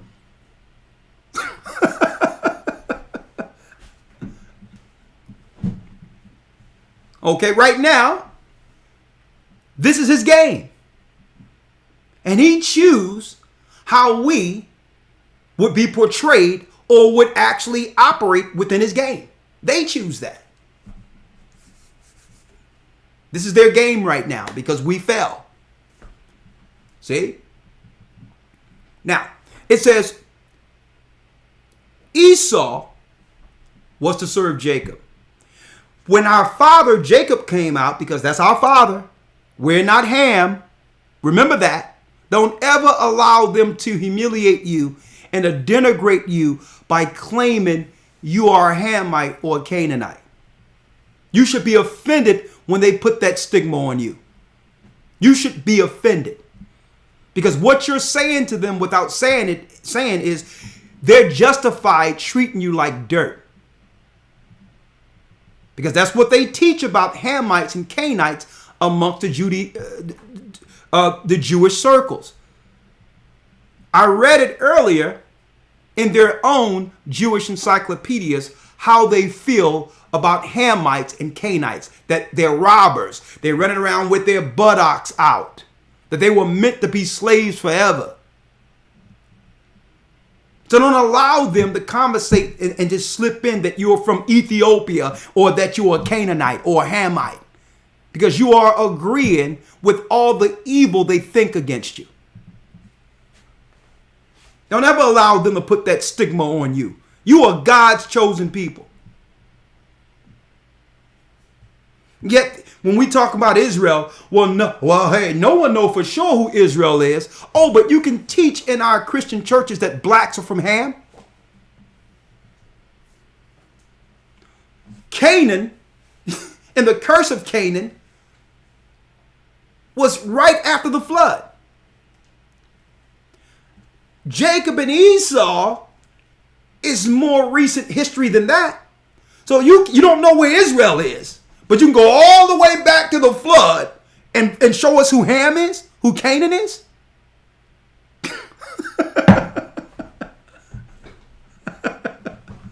Don't let them play that game on you, folks. We're closer to the history of us being Israelites than when Noah came off of the ark. So if you don't know who Israel is, you darn sure can't tell me who Ham is. Okay? Do not allow them to tell you you're Ham. When you take that on, I mean, it's the most base of people. It's the most base of people throughout all theology. They're actually rusing you. Okay? They're actually insulting us in these churches by claiming that we're from the cursed seed of Ham. They're justifying treating us like dirt.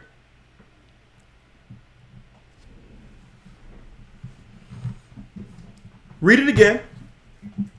This is Genesis. You good? All right, read. Genesis chapter 25, verse 26. Now we go into Genesis 25 and 26. Read. And after that came his brother out, and his hand took hold on Esau's heel, and his name was called Jacob. And Isaac was 80 years old when she bare them. And the boys grew, and Esau was a cunning hunter. Esau was what? A cunning hunter. A cunning hunter, folks. A cunning hunter. So he's known for going out, camouflage on, hiding himself in the woods. A cunning hunter. Read. It says here, and the boys grew, and Esau was a cunning hunter, a man of the field. A man of the field. And Jacob was a plain man dwelling in tents. A plain man dwelling in tents. Read. Verse 28. And Isaac loved Esau because he did eat of his venison. So our father loved Esau. Keep that in mind. Our father loved Esau. So this is why I'm gonna have no problem against another race of people. I have the right to defend myself if any race is assailing me or personally attacking my own person and my family. So that's when I'll have a problem. But all in all, personally, Esau is doing what he's doing according to the purpose of God. If we choose to sin against the Most High and scorn his law, God's chosen people, by default, someone have to rule this. If we by promise lose the promise due to disobedience and we fall according to the curse, then who's going to rule? Well, by default, Rebecca had 2 children. See? So if we fall and lose our promise, hey, Esau is going to rule. That's it. It was only 2 of them. So I can't blame the white man for ruling and doing what he's doing because it was our disobedience that gave him preeminence. That's what gave him the position. We gave him the position by disobeying our God. And guess what? It continues because we won't come back to him. We won't come back to our God. So I can't blame the white man for doing what God said he would do.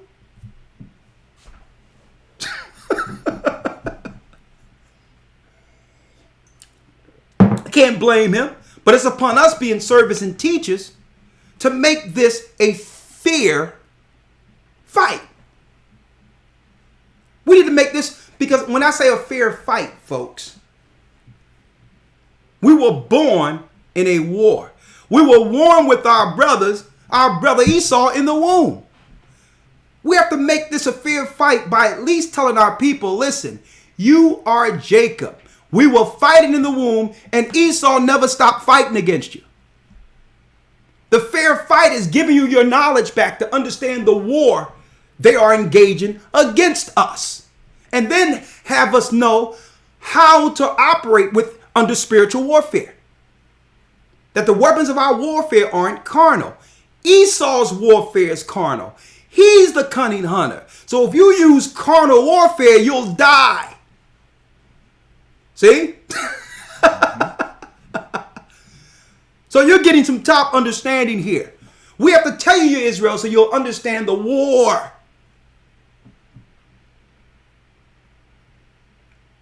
Okay? Where's your fallout shelter? Where's your protection? Okay, the law. How are you protected?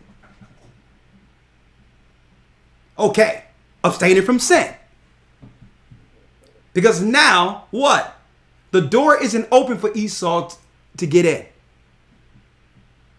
And then now you're protected. Now the Most High armed you with spiritual warfare, which is what? A connection with the Almighty through prayer.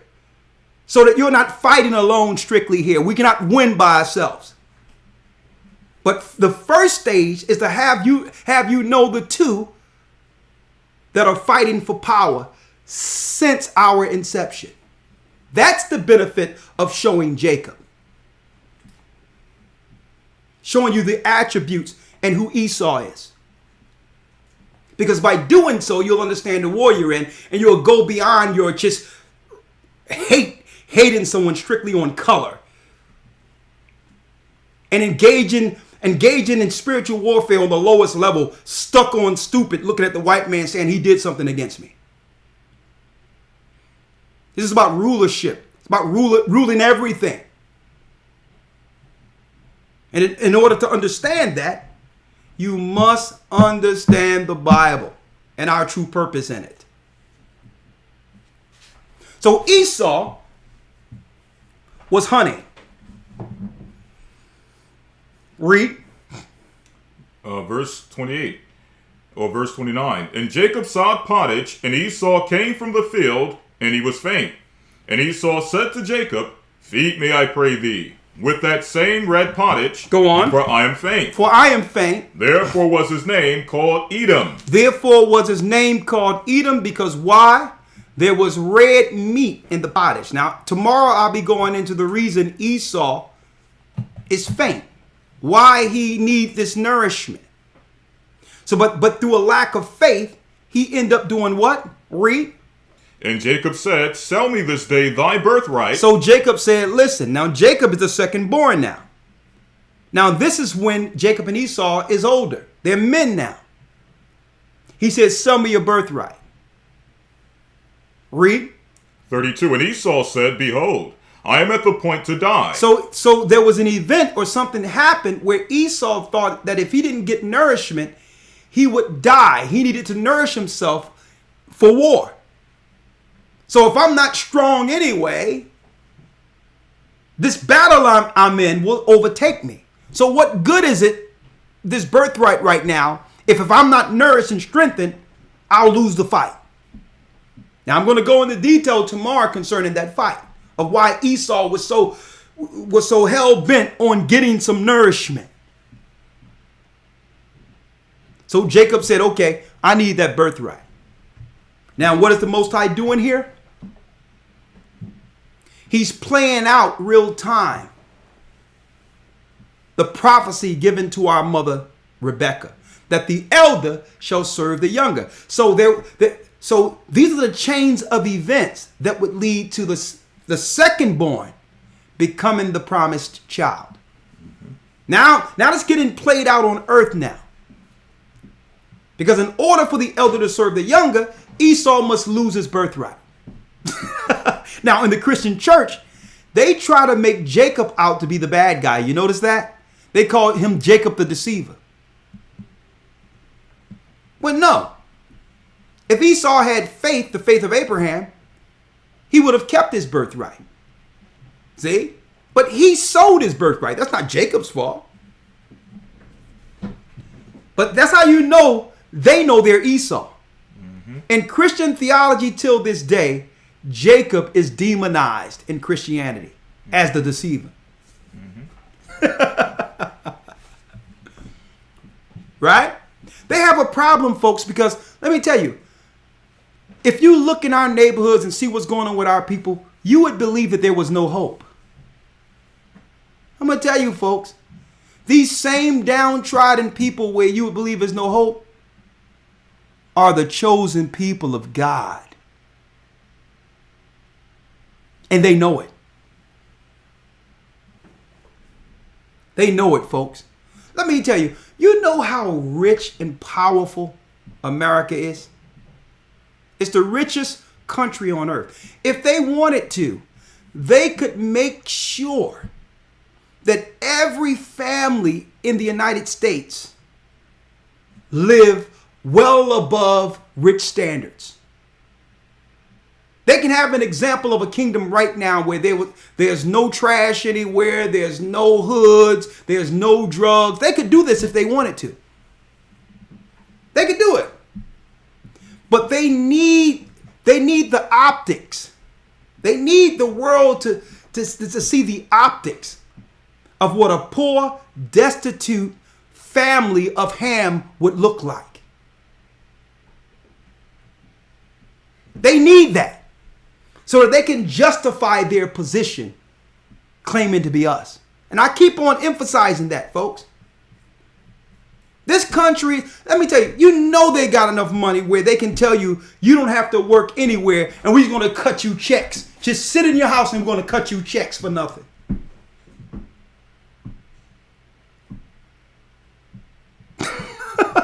Now, if they can do this, if they can pull $9 trillion out of nowhere and send checks everywhere, where's this money coming from?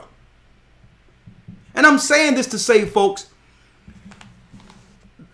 they need, and it's for their children, not ours.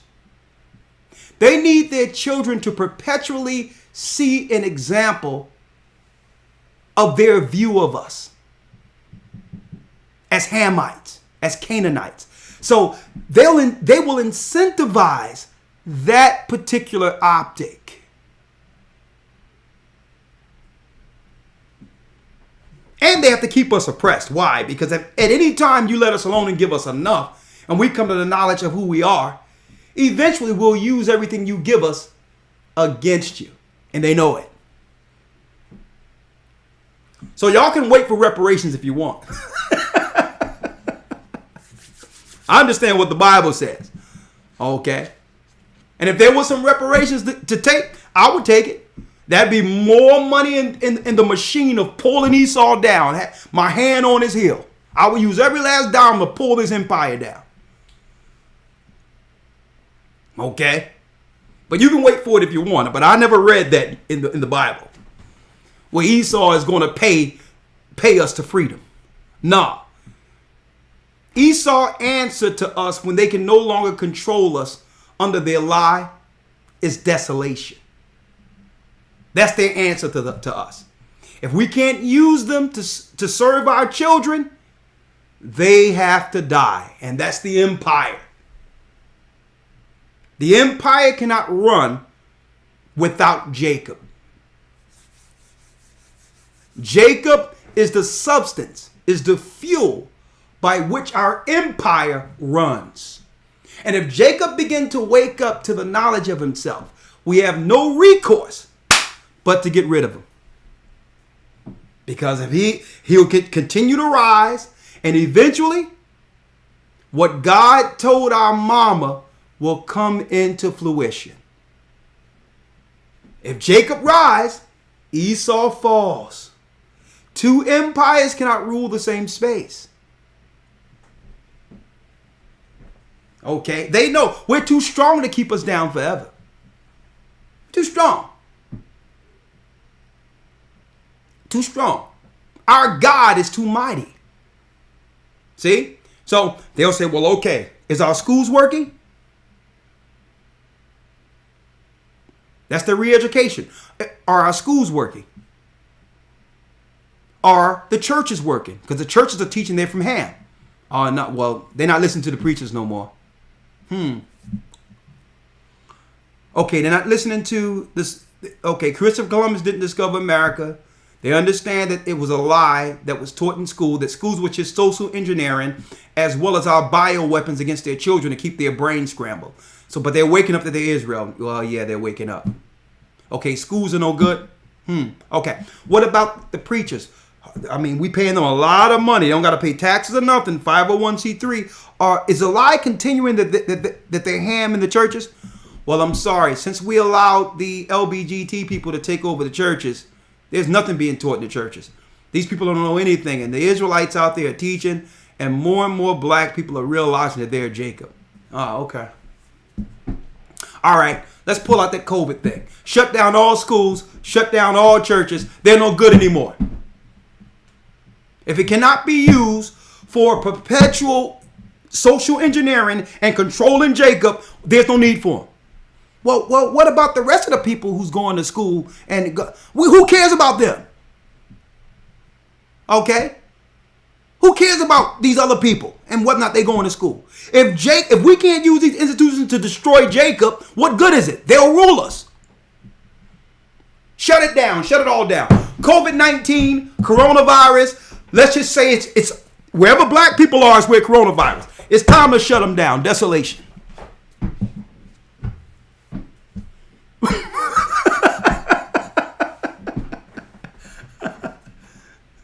Because really the schools and all that was set up to target us from the beginning, folks. That's what they were set up for. To target us.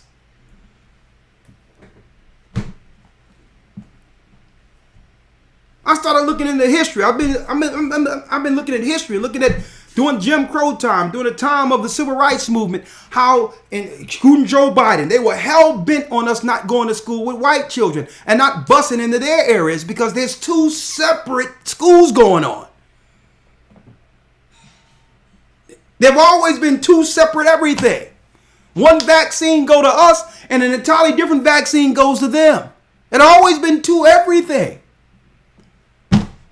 So they sitting back saying, well, okay, if the schools can't work no more and the churches can't work no more, shut it down. Shut everything down. We just need time to think on how we're going to do this. There's more entrepreneurs amongst them than anybody else. They're talking about being self-sufficient now. They learned the game. They figured out that they're Israel now.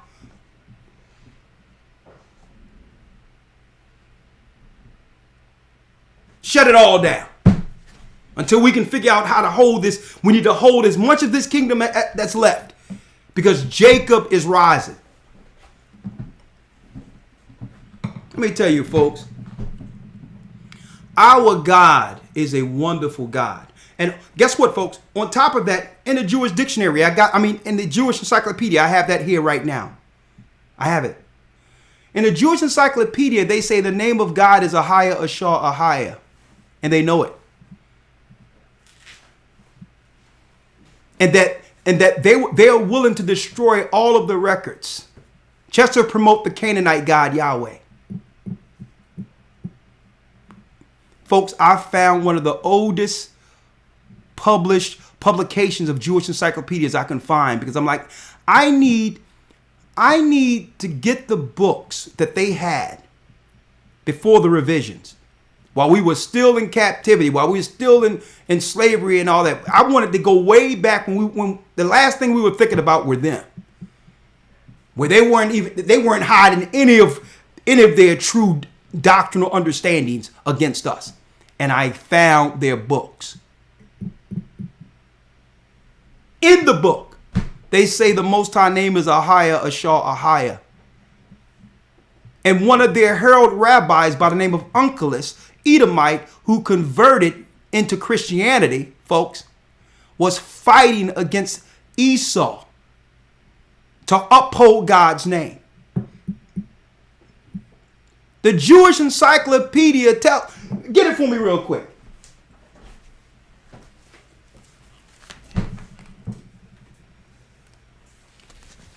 come on over with me, young man. Come on with me. Oh, this right here. You know what, man? Let me take a picture of this because they may think I'm joking with it. Hold up. Where my phone at? I'm going to put it on the screen for you. Huh?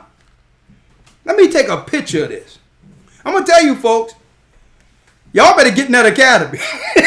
That's all I can tell you. Okay? I'm going to take a picture of this and show it to you on your screen. Right here, live. You can't get it like this nowhere. Let me get it here.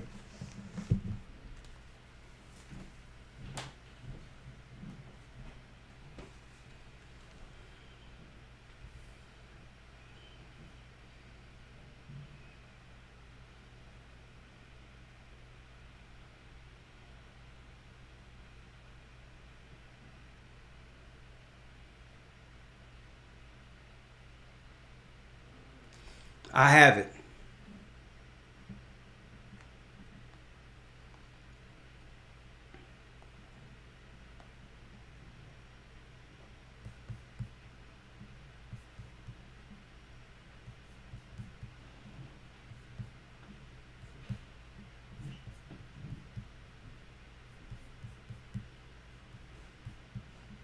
Check this out, folks.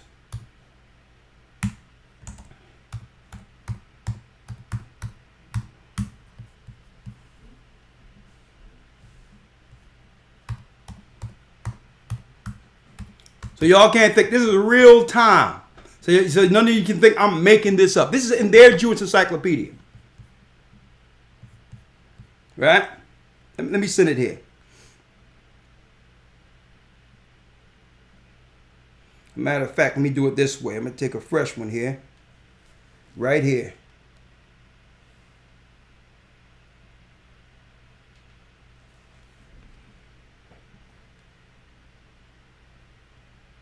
I have it. Look at your screen.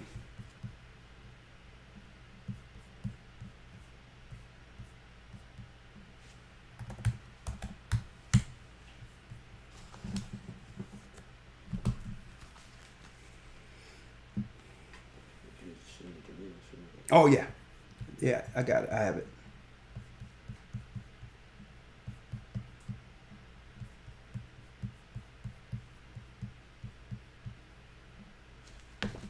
One second. Check this out, brothers and sisters.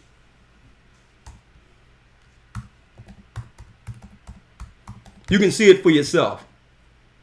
For yourself here.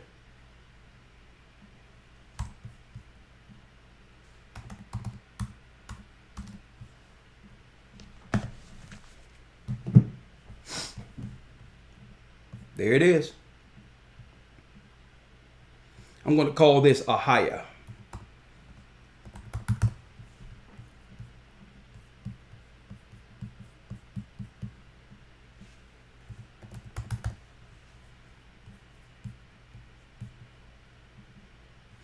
There it is, folks.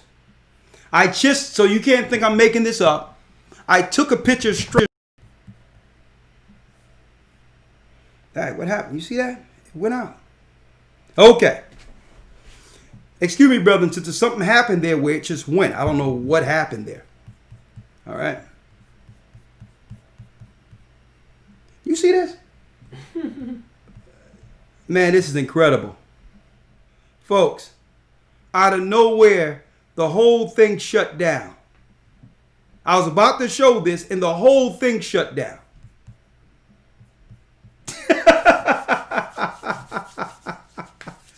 No, I'm back. I'm back now. Let's see.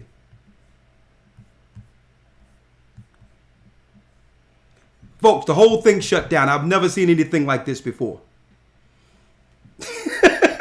That's deep. But check this out. Look at your screen. Look at your screen. Let me go here. Get rid of him. Let's get here first. Nick kind of. Let's get him out of the way.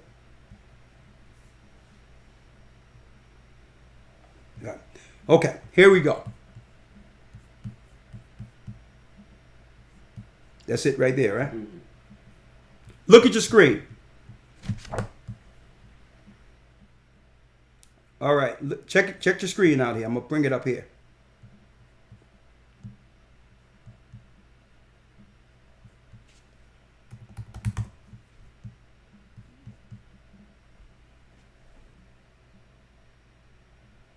You see it? This one here. Maybe preview.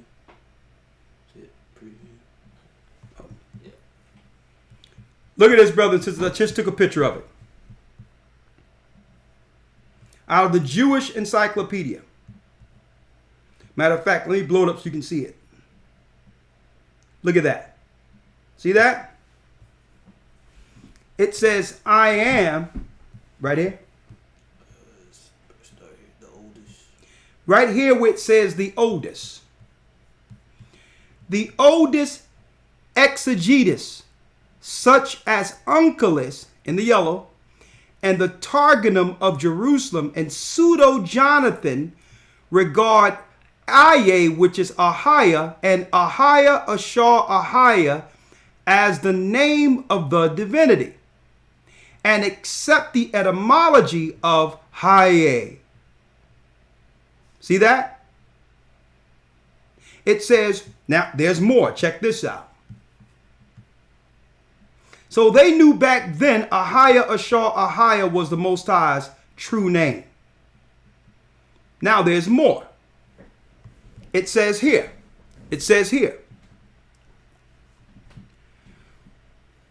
Modern critics, some of whom after the lapse of the century, that's after the fall of Jerusalem, correct the Hebrew text without regard to the entire change of point of view and mode of thought, and dissatisfied with this etymology.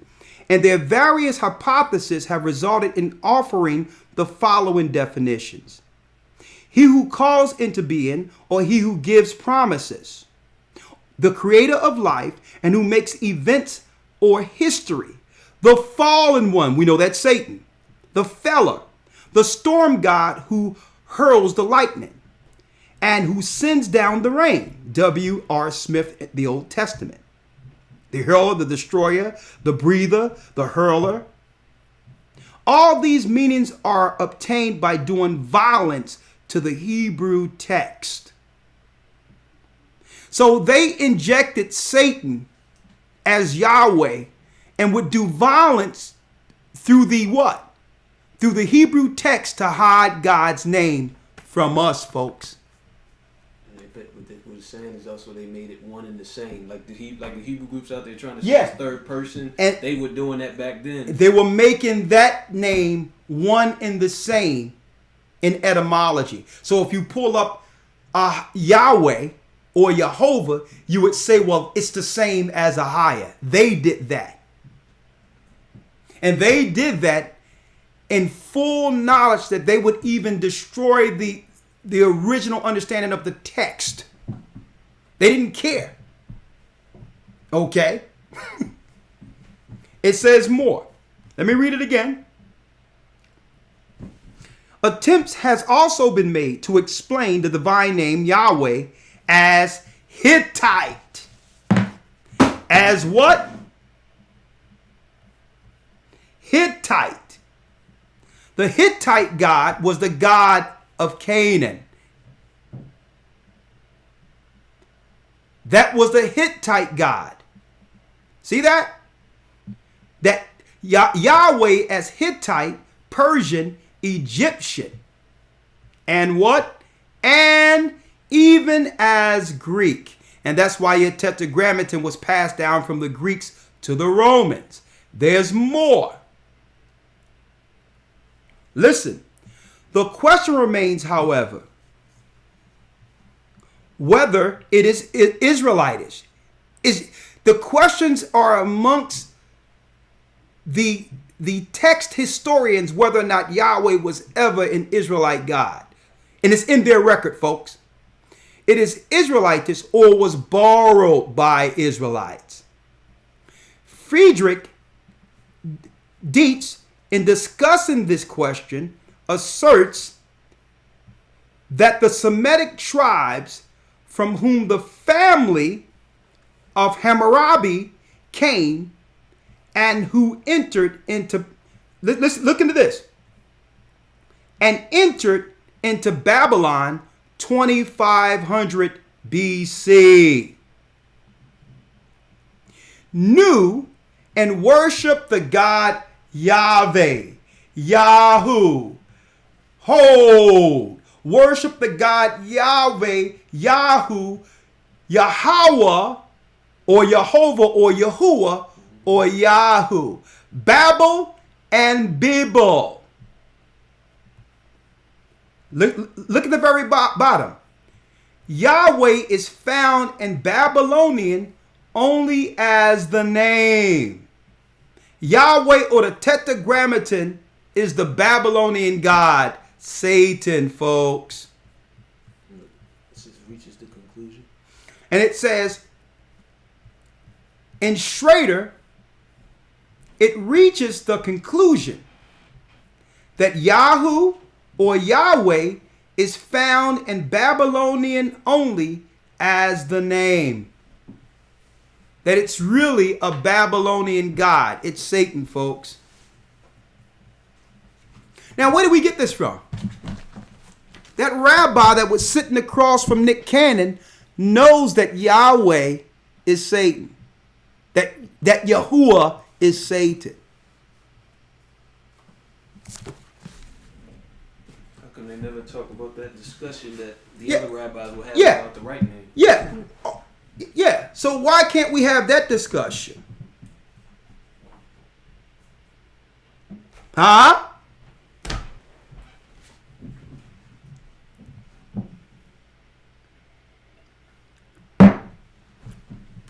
Man, if y'all think this is something, be there tomorrow, okay? Be there tomorrow. That's all I have to say. HistoryTimes.org. Elder Lawyer. Now, let's go straight to after Esau realized that Jacob, our father, received the birthright and the blessing. Let's go there now. Book of Genesis chapter 25, verse number 39. And Isaac his father answered and said, Behold, thy dwelling shall be the fatness of the earth. Thy dwelling shall be the fatness of the earth. Now, mind you, you're showing Esau's blessing, right? Mm-hmm. Let's go to where Esau comes in from hunting and realize that he lost not only the blessing, not only the birthright, but the blessing. Genesis 27, verse 30.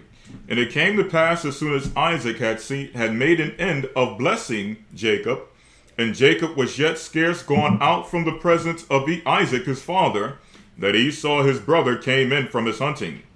And he also made savory meat, and brought it unto his father, and said unto his father, Let my father arise, and eat of his son's venison, that thy soul may bless me. Come on. And Isaac his father said unto him, Who art thou? And he said, I am thy son, thy firstborn Esau. Now Esau comes back after our father Jacob have already received the blessing. Now, like I mentioned earlier, folks, these other nations are just players on the board, controlled by Esau. The real battle is between Esau and us. So it doesn't matter what goes down in the earth geopolitically, even when it comes to what's going on in another country. At the end of the day, it's going to be our people between the crosshairs. So Esau used Wuhan, China, and say, oh yeah, it started in Wuhan, China. He'll even throw his own people out there. Yeah, Tom Hanks, an actor, he got COVID even though he's not showing any symptoms. They'll throw all these switching baits out there. But at the end of the day, the narrative is kill Jacob. Oh yeah, it's popping up that more of these so-called cases are amongst the areas of minorities. It's really black people who are the problem. You notice that? It's warfare, folks. That's what it is. We need to kill them before they receive the promise. See, Jacob has awakened. We can't use schools no more. We can't use churches no more because those guys, the church has been destroyed since the prosperity movement of the 90s. Church has been finished. So if we can't control them, kill them. Okay, COVID-19, Corona. Well, suppose they're not exhibiting any symptoms. Who cares? Just say they're asymptomatic. People they don't remember anything. They don't remember anything. People were falling out with all types of stuff oozing out of their mouth in Wuhan. That was the example to sell Corona. But now, a few months later, because people forgot that visualization, we're going to let them know that people can walk around totally healthy and still be a threat to society. I'll just say it's asymptomatic. Kill them. That's all. Just kill them. All right? So now Esau goes into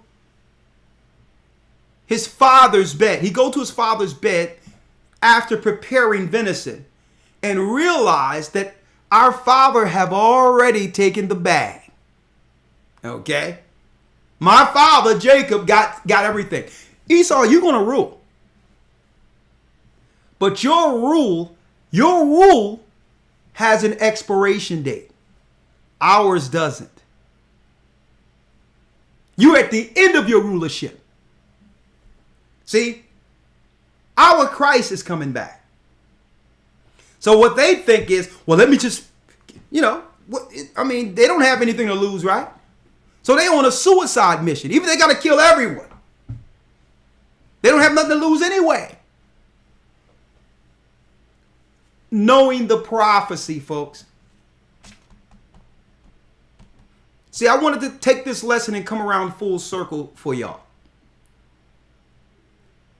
So y'all can understand the reason why through theology and all that, they want to push we're African or Hamite. And when we start waking up, they be like, okay, let's hit them in the historical area, in the archaeological area. Oh, they start to understand the Israel. What? Okay, we need to give those Negroes something. All right, tell them we found some bones in Africa. Old bones. Give them some old bones. Then they'll put on dashikis and they'll say that they'll stick with Africa. Yeah. They start waking up. Oh my God. They start waking up. Give them some old bones. Now we found the oldest bones 100 billion years ago in Africa. Black bones. And we black. The first original man was black. Totally throwing you off the trail. Totally throwing you off. And then we start realizing with Israel, the rabbis have no more power. The pastors have no more power. Hold. What's going on now? Let's see how much they're really looking to live altogether outside of our programming. Let's do a movie, Black Panther, and show them Wakanda. Now, they did all these other movies. Everything was flopping. They couldn't do it. Listen, they still trying to pump life into Sylvester Stallone. I mean, I don't even know if that's him anymore. We need one more Rocky. All of Rocky's done it. And then his one brother come with Creed. And it resurges the whole Rocky series. You think they're not looking at that? So it's not about the white guy at the top beating everybody. Blockbuster movie where now Jacob is the star who have now toppled his big brother Rocky. And then they come out with Black Panther. All these movies flopping, folks.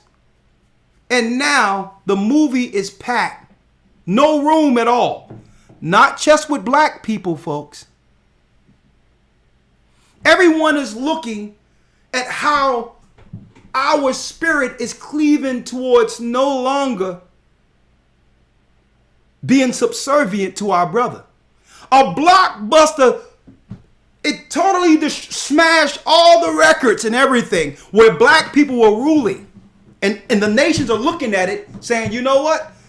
what I'm looking there sounds more reasonable than what we're under right now.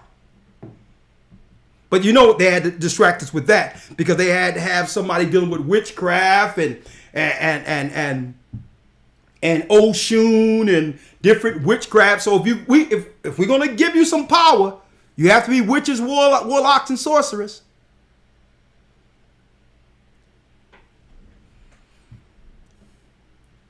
And then after that, Tyler Perry was like, you know what? I'm gonna build my own studio. The H with who cares about Hollywood? We're about to do our own thing. Last year, right? They're like, you know what? These people, they're not listening to us no more. It's over. We have to consolidate power. You know what? Shut everything down. The whole earth at once. Put the whole earth on punishment. We must target Jacob. Desolation time.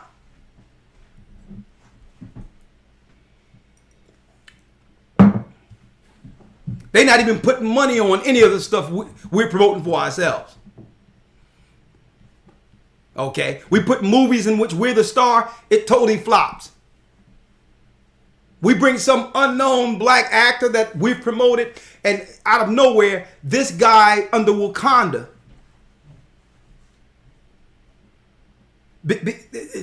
smash all the records. So something is going on with Jacob. Jacob is no longer comfortable with serving us. They know they're Israel. Shut it down. Well, what about the white schools? Shut them down too. Okay? What good is a white school? It's over. If Jacob comes to this knowledge, there will be no white schools anyway. Shut it all down.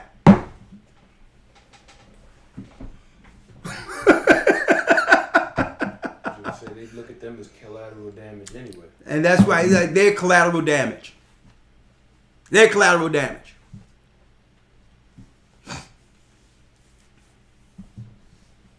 Let me tell you, I know Tyler Perry and them aren't all for what the Most High said we should be as a people. You have to realize that the powers of this world is not even looking at that. They're looking at the ideals. They're looking at the idea of someone being respected outside of themselves. Okay? I mean, you have to understand that the powers that be are demonic narcissists at the highest level. It's not even about whether or not Tyler Perry and others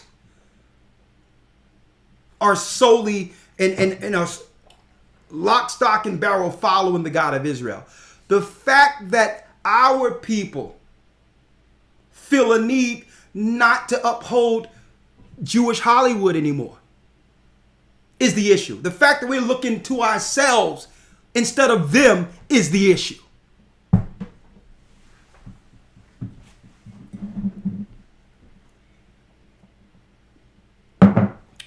Now let's go back to Esau real quick. Come on. So this is Genesis chapter 27, verse number 33. Come on. And Isaac trembled very exceedingly and said, Who? Where is he that have taken venison and have brought it me? And I have eaten of all before thou camest, and have blessed him, yea, and he shall be blessed. So our father got the blessing before Esau could. Read. 34. And when Esau heard the words of his father, he cried with a great and exceeding bitter cry, and said unto his father, Bless me, even me also, O my father. He says, Father, well, what do you have for me? I'm the elder son. You've given everything to our younger brother. Let's see what our father Isaac tells him.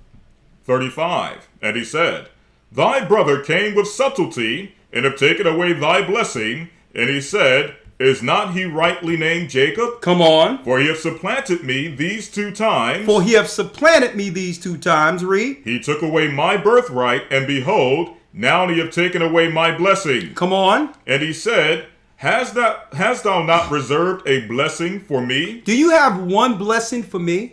Read. And Isaac answered and said unto Esau, Behold, I have made him thy lord, and all his brethren have I given to him, for servants. So we were born to rule, folks.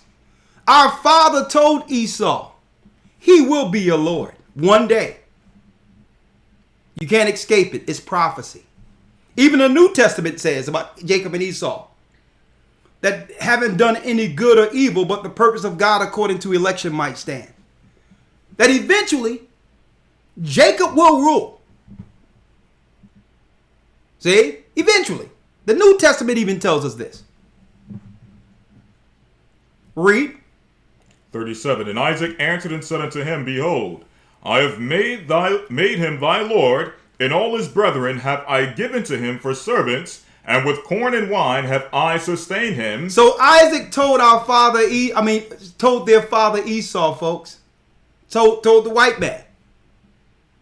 All the nations, not just you, have been given to Jacob for servants. So not just you, Esau, all nations are going to serve your brother one day. When I send forth my son to rule his kingdom on earth, all you are going to serve him. So when Esau got in charge, he says, you know what? Well, I need to make Jacob a servant.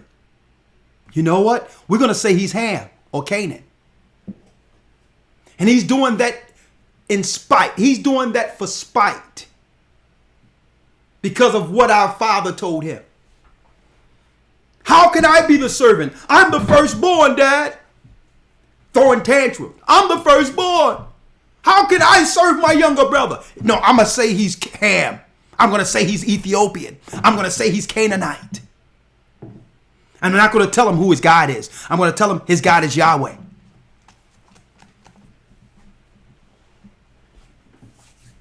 See? Come on. Verse number... And you know, let me tell you, folks. You know, Esau was throwing all types of tantrums. All types of tantrums.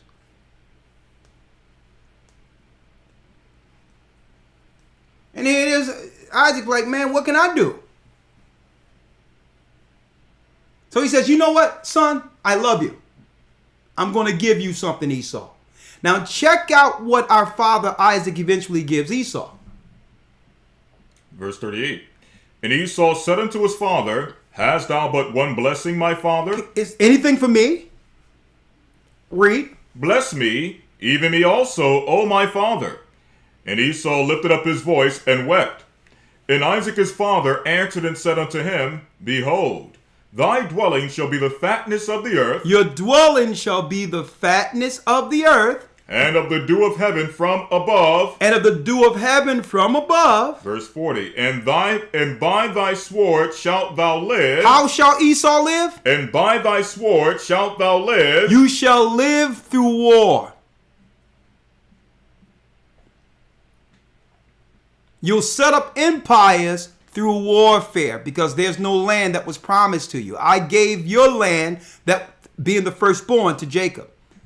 So any land you receive, Esau, will be through the sword, will be through colonizing other races.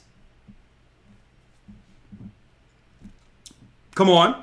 And by thy sword shalt thou live. And see, you notice how our father, our God through our father, gave Esau the gift of carnal warfare.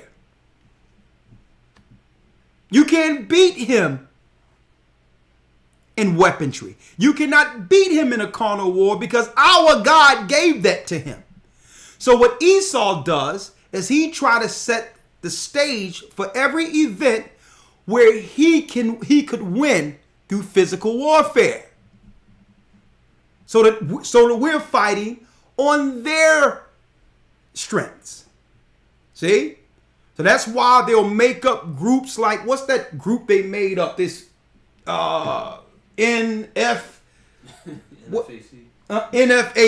This group they made up of actors is not really a group. Of carrying weapons publicly, which was really a photo op. The group really don't exist. So that they can now lure our people out, the ignorant, to run around with guns. To instigate a warfare that they know Esau will win without hand. because that's the level of their strength.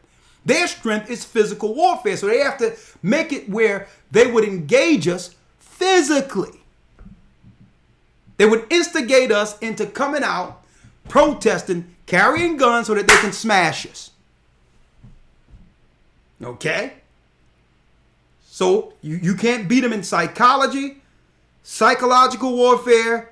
Don't even think about it. The only way you can beat Esau is spiritually. And it starts with revealing the truth. Expose who they are and what their true intent is according to the Most High. And that disarms them. Number one. You teach the principles of Christ, who they have no power over. And that hedges us. I'm going to go there in a moment. So the only way Esau can really beat us is if there's a circumstance in which they can use their strength to physically engage us. Our God gave them that gift, folks. Finish reading. And by thy sword shalt thou live, and shalt serve thy brother. He says, Esau, you will serve your brother. And it shall come to pass, when thou shalt have the dominion. Hold up now. Our father Isaac told him that he will one day rule. That he would have the dominion. See? So you can't say that no one know who Esau is.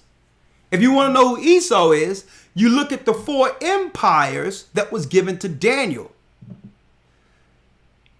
These are the 4 dominions in the earth before the coming of our Lord and Savior.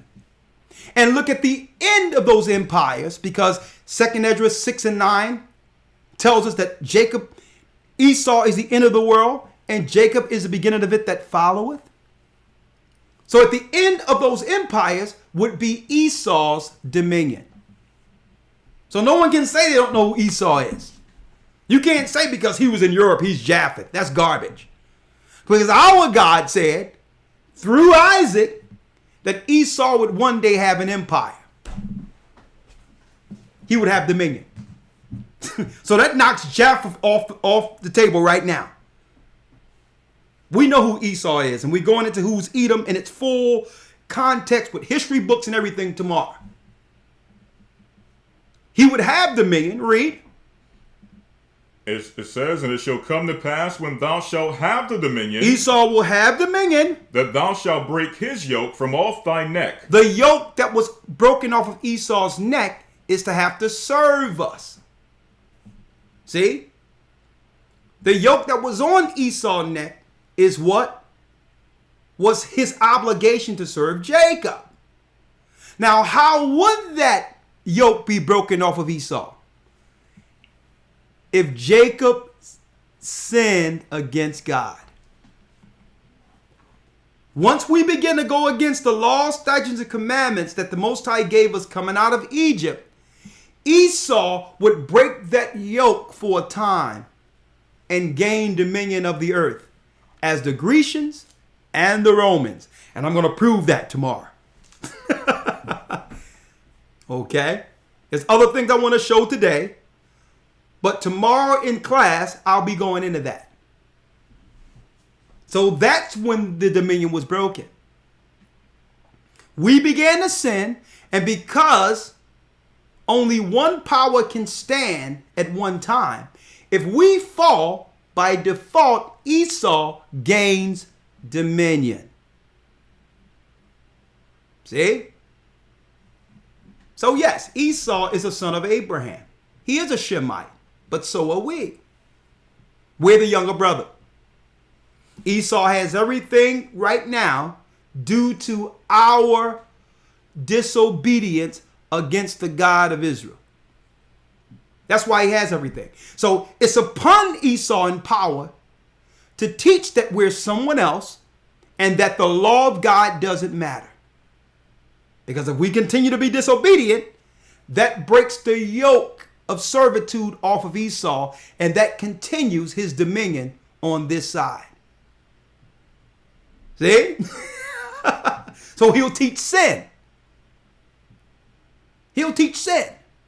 I remember even writing songs early, dealing with the music business and all that, and out of nowhere, and I don't believe the some of the lawyers and all that state some of their scenarios consciously. I think it's subconsciously. I don't believe they're purposely getting with black people and saying do this and do that. But I remember writing songs that had relevance. I wanted to write about, the politics of what's going on against our people. I wanted to write about stuff like that. Thought-provoking songs. Things that are that would actually improve the status of our people. I'm presenting songs like that, and my lawyer calls me in the office and say, well, listen, he say, Rich, why don't you make some more dance songs? You know what I mean? I'm trying to do songs that's thought-provoking, that's going to get our people out of the condition, use a platform. Even if I write for other people, I wanted thought-provoking songs. And he says, well, listen, Rich, right now on the table, I have this company and that company and that company are looking for this, that, and the other. He says, why don't you give me a few dance songs? I can plug that in and, we can make some quick money. So I don't think it's purpose. I believe that what happens is the agenda-driven industry will only allow certain music in based on where they are according to the agendas. If they're looking to do certain things or move something progressively through, it has to be music that fits the agenda, which are carrying their program. So I'm trying to sing stuff that's going to say that we're God's people, and he's like, no, we need some booty shaking songs. You give me some of that, and now I can easily write songs like that. I had a song I wanted to present. We'll do it anywhere. He's like, give me some stuff like that. Let's do it anywhere. See, that's catchy, Rich. Because why? They must sell the Hamite example that's being taught in the synagogues. I mean, the song was slamming too, man. I mean, it was crazy. It was the beat was going. It was nice, but what it was saying was perpetuating the wrong stereotypes. It's like, you sending me. I got a song called Blood Rains where it talks about how we're being sent to war, killing other races for no reason. It's called Blood Rains. Thought-provoking song. And he's listening to the song, we're like, man, this is deep. I need that booty shaking stuff.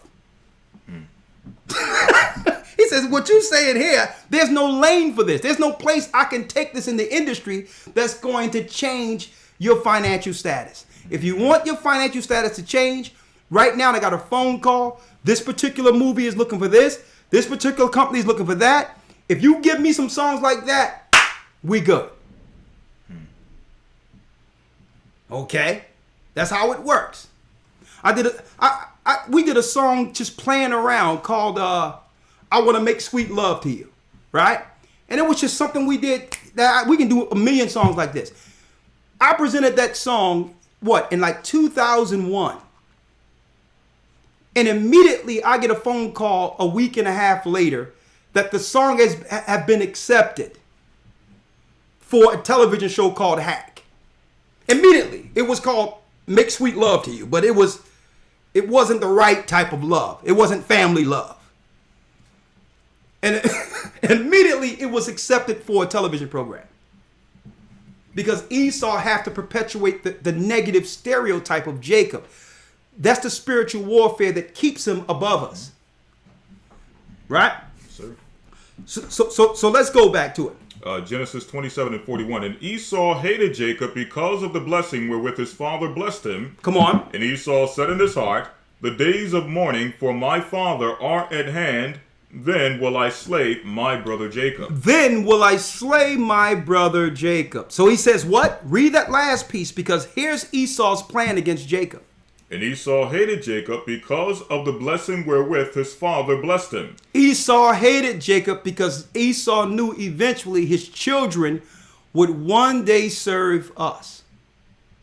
Read. And Esau said in his heart, The days of mourning for my father are at hand. The days of mourning for my father is at hand. Then will I slay my brother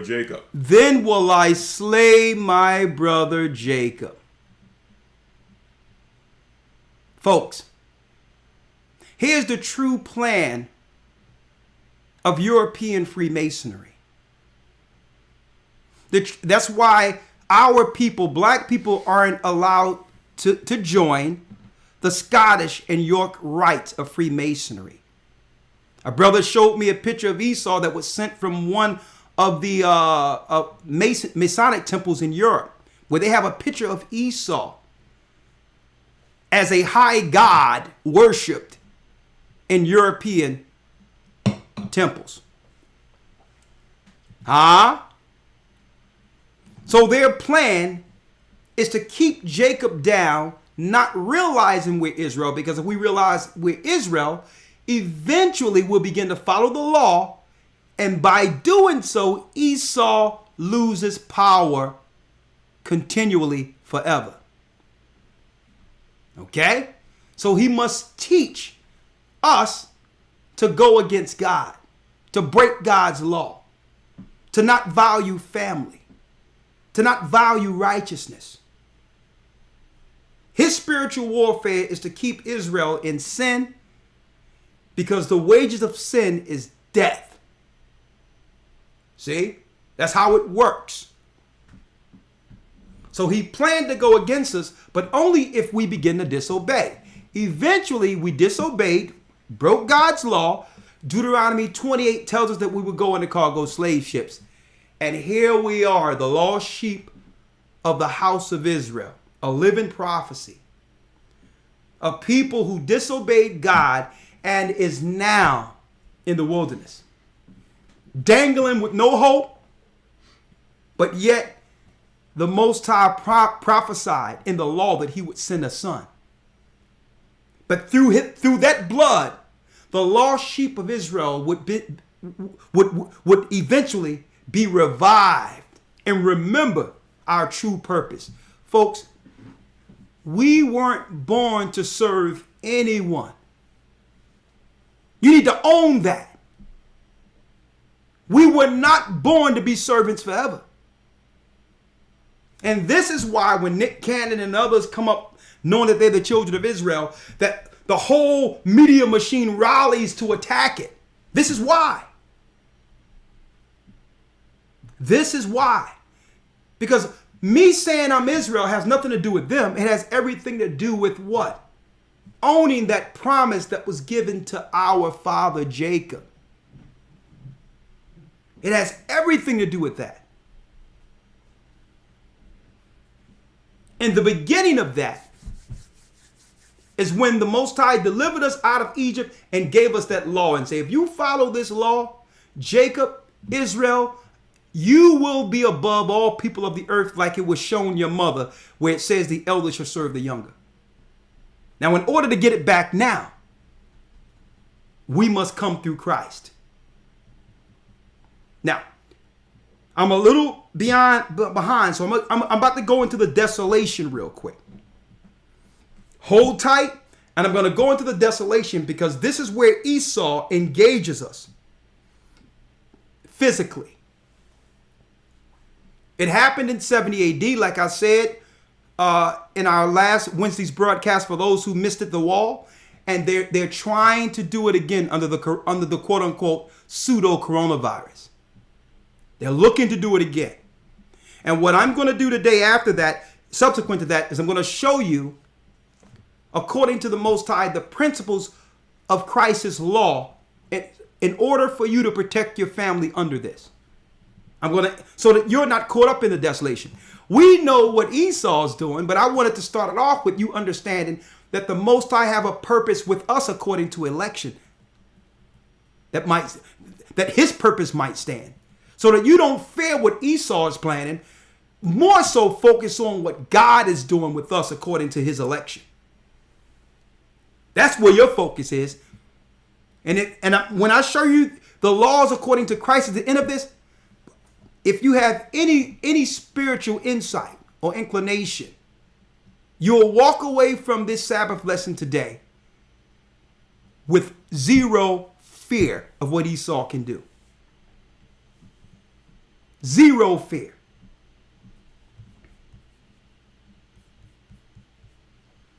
Boy, we gave y'all, this was an academy lesson, wasn't it?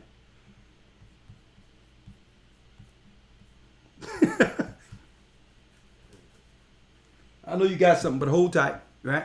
1 second here. We're not going to be long. There's a few things I want to touch on.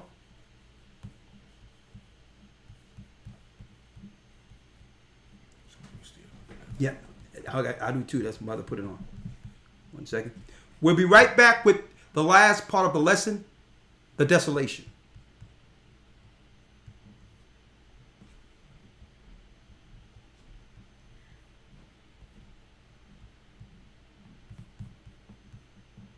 The Bible.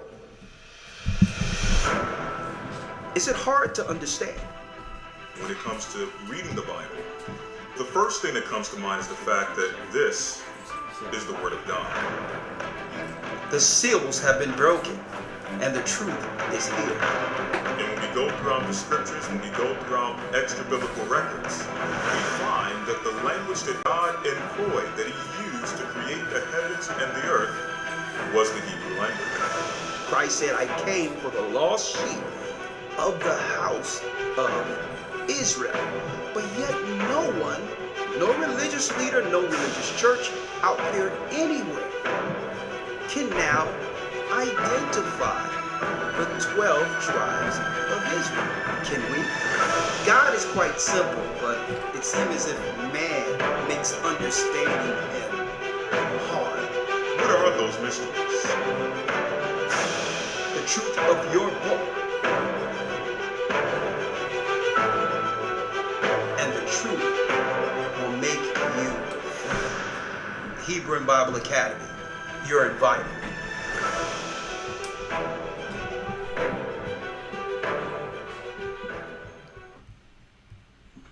That's right.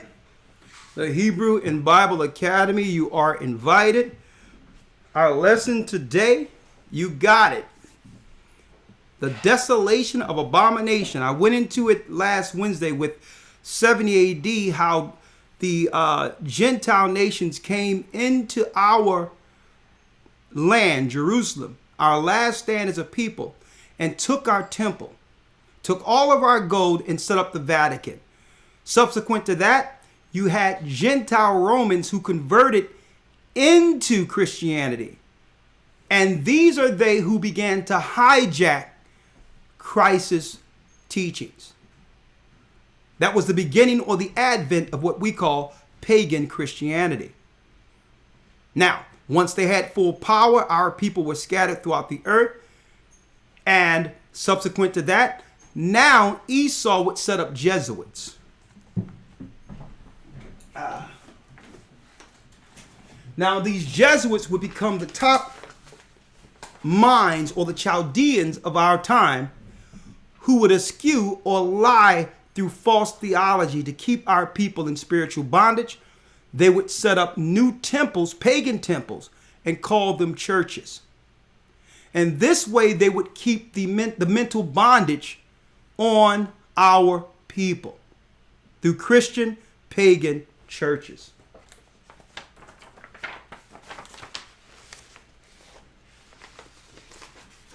Of course, I got to go into this. I'm going into this tomorrow. That breaks down.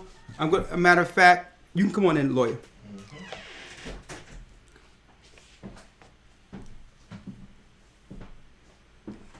I'll be giving the dates and stuff on this. This is something I typed up that I have right here. For those who can see it. Oh, the light is too bright. Let's see.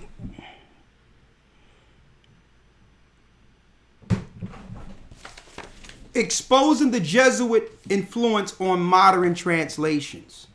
I'm going to be going into that. I'm going to touch on that tomorrow too, because they set up their modern day, Esau set up his modern day Chaldeans, they're Jesuits, to set up churches that would purposely lie to our people under captivity. Okay? With their lies, they would have our teachers teach the lie that we are Canaanites, that we're Hamites, and that white people are the chosen people of God. It was through that Roman lie that kept our communities destroyed. Okay? But I'm going to touch on that more so tomorrow and in our coming classes. Now, going into the desolation real quick. Going into the desolation real quick. I was mentioning what happened in 70 AD, right? Wednesday, I went into 70 AD, how they put a garrison or a wall around Masada, kept out all provisions where there was no food and water, and destroyed our people, Israel. That's when Esau was able to, at this point, consolidate power and become the superpower of the earth. Rome. Okay? The Roman Empire got in place, and eventually they destroyed Jerusalem. Elder Lawyer, I need you to go to Daniel 8 real quick. The book of Daniel, the 8th chapter. Okay?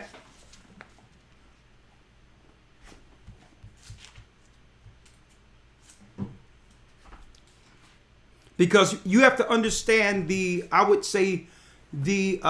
ideology or the mental construct of desolation. Because what happened in 70 AD wasn't the first time Esau began to go against us.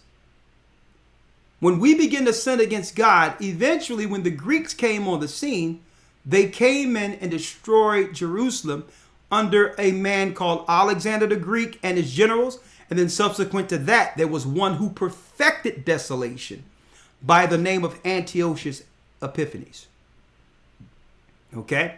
So let's first go to, I want to just first deal with Daniel's. Matter of fact, let's go back to Antiochus first, because I need people to understand the ideology and the social construct of Esau pertaining to his brother Jacob. Because it was promised in the book of Genesis through our father. Esau promised that once the yoke, which is servitude, is broken off of him, that he would begin to war against his brother Jacob. That's us. Now let me show you that warfare real quick. Let's go straight to Maccabees 1. Mm-hmm. Right. First Maccabees chapter 1, verse number 1. Yeah. And it happened after that Alexander, son of Philip the Macedonian, who came out of the land of Kittim, had smitten Darius, king of the Persians and Medes, that he reigned in his stead the first over Greece, and made many wars, and won many strongholds, and slew the kings of the earth. Now, tomorrow I'm going to prove that Alexander the Greek and his father Philip were from the seeds of Edom, beyond any shadow of a doubt. Read.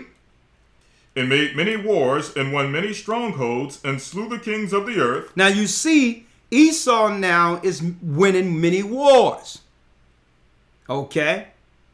Fulfilling what our father Isaac said, that through the sword, he will gain dominion.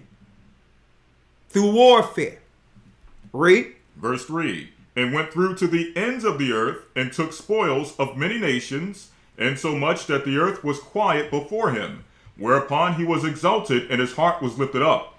And he gathered a mighty strong host, and ruled over countries and nations and kings, who became tributaries unto him. When you shall get the dominion, Esau, when the yoke is broken off of you, you will get the dominion. We're seeing the first dominion of Esau right here, as Alexander the Greek.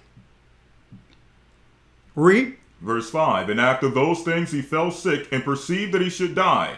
Wherefore he called his servants, such as were honorable and had been brought up with him from his youth, and parted his kingdom among them while he was yet alive. So he parted his kingdom amongst his 4 generals. Read. Verse 7, so Alexander reigned 12 years and then died, and his servants bare rule, everyone in his place. And after his death, they all put on crowns upon themselves. Crowns is what? Dominion, rulership. This is when Esau gained power over the earth. Now, he was able to get that power through what, brothers and sisters? The sin of our forefathers. Because we broke God's law. We went against the law given to Moses. Now our brother Esau is in charge. This is the 4th century here. Now, 4th century BC. Read. It says here. Now let's go straight down to Antiochus Epiphanes. Let's go straight down to the 10th verse here. Yes, sir. Verse 10. And there came out of them a wicked root, Antiochus, surnamed Epiphanes. A wicked man, surnamed Antiochus Epiphanes. Read. Son of Antiochus the king, who had been in hostage at Rome, and he reigned in the 137th year of the kingdom of the Greeks. Come on. In those days there went out of Israel wicked men who persuaded many, saying, let us go and make a covenant with the heathen that are round about us. So our leaders made an agreement with Antiochus and the heathens who were conquering, who have always destroyed our people.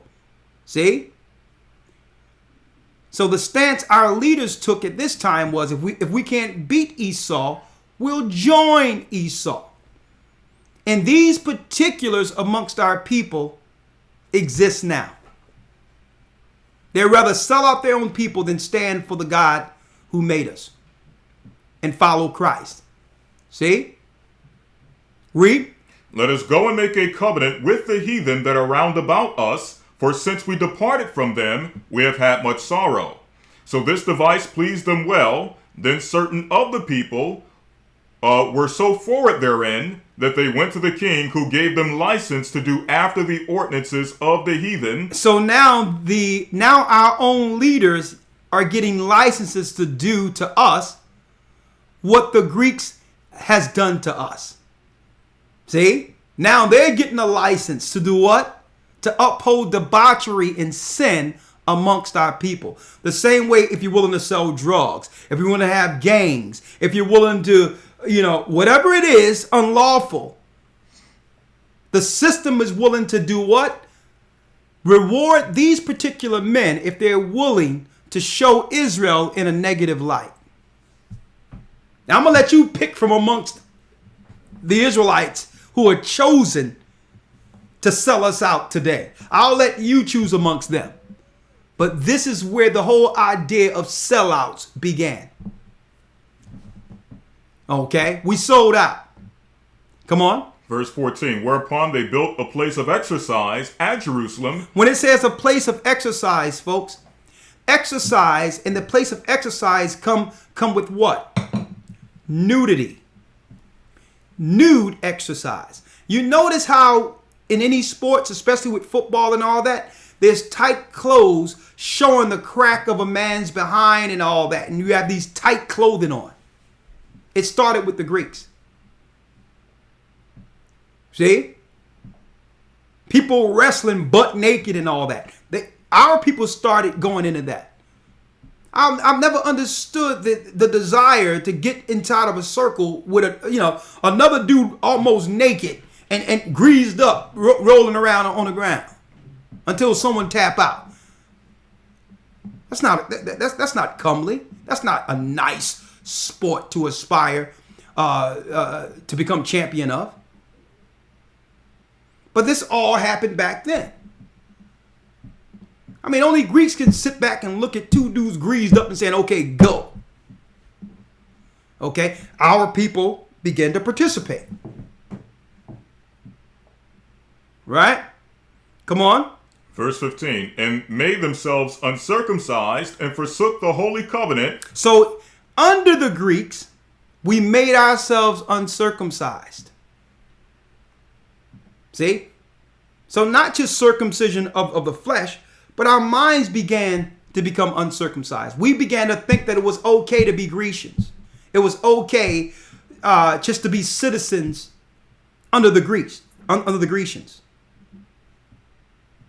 And this was back then. We talking about almost about 130, 150 years before Christ would come on the scene. We already began to sell out. Read.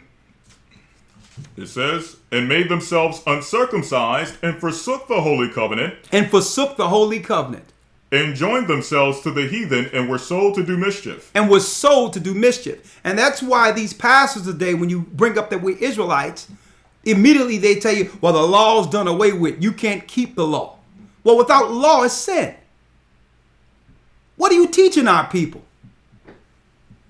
You have a church. You have an obligation by God to deliver these people unscathed.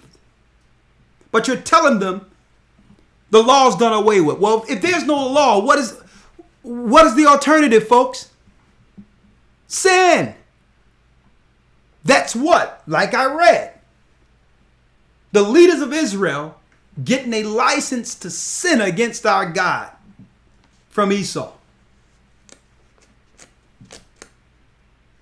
They're wrong in these churches teaching because who's benefiting from us not keeping the law? We're sure not. So who's benefiting? Esau's benefiting. The nations are taking advantage of us because we don't know that we're the people. We don't know that there's a law. We don't know because we've broken that law that the nations takes preeminence over us. And by default, our children are perpetual slaves.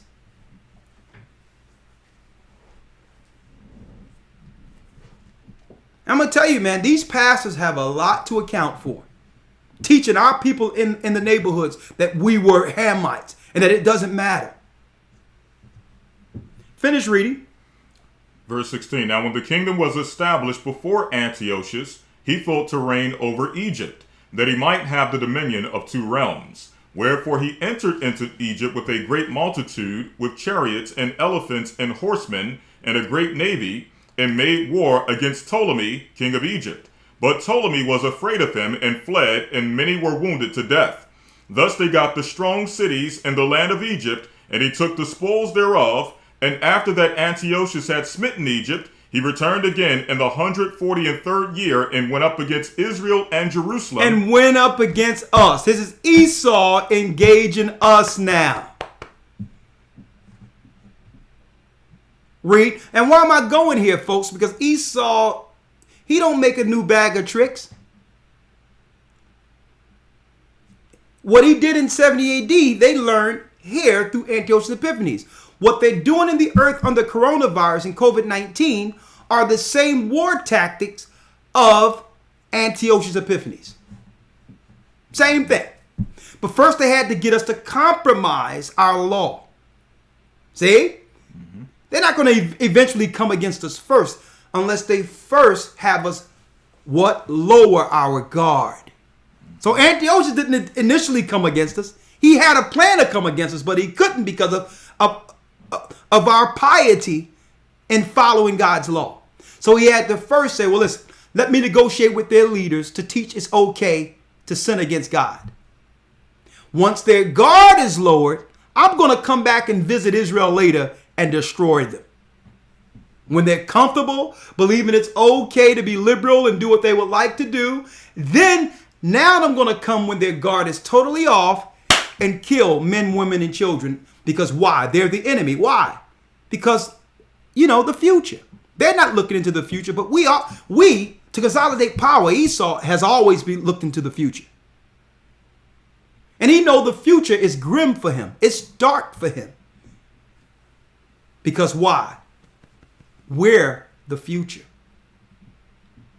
See? We don't even look that far down line. But you may not be looking into prophecy, but Esau is. And it's very, very, very, very dark.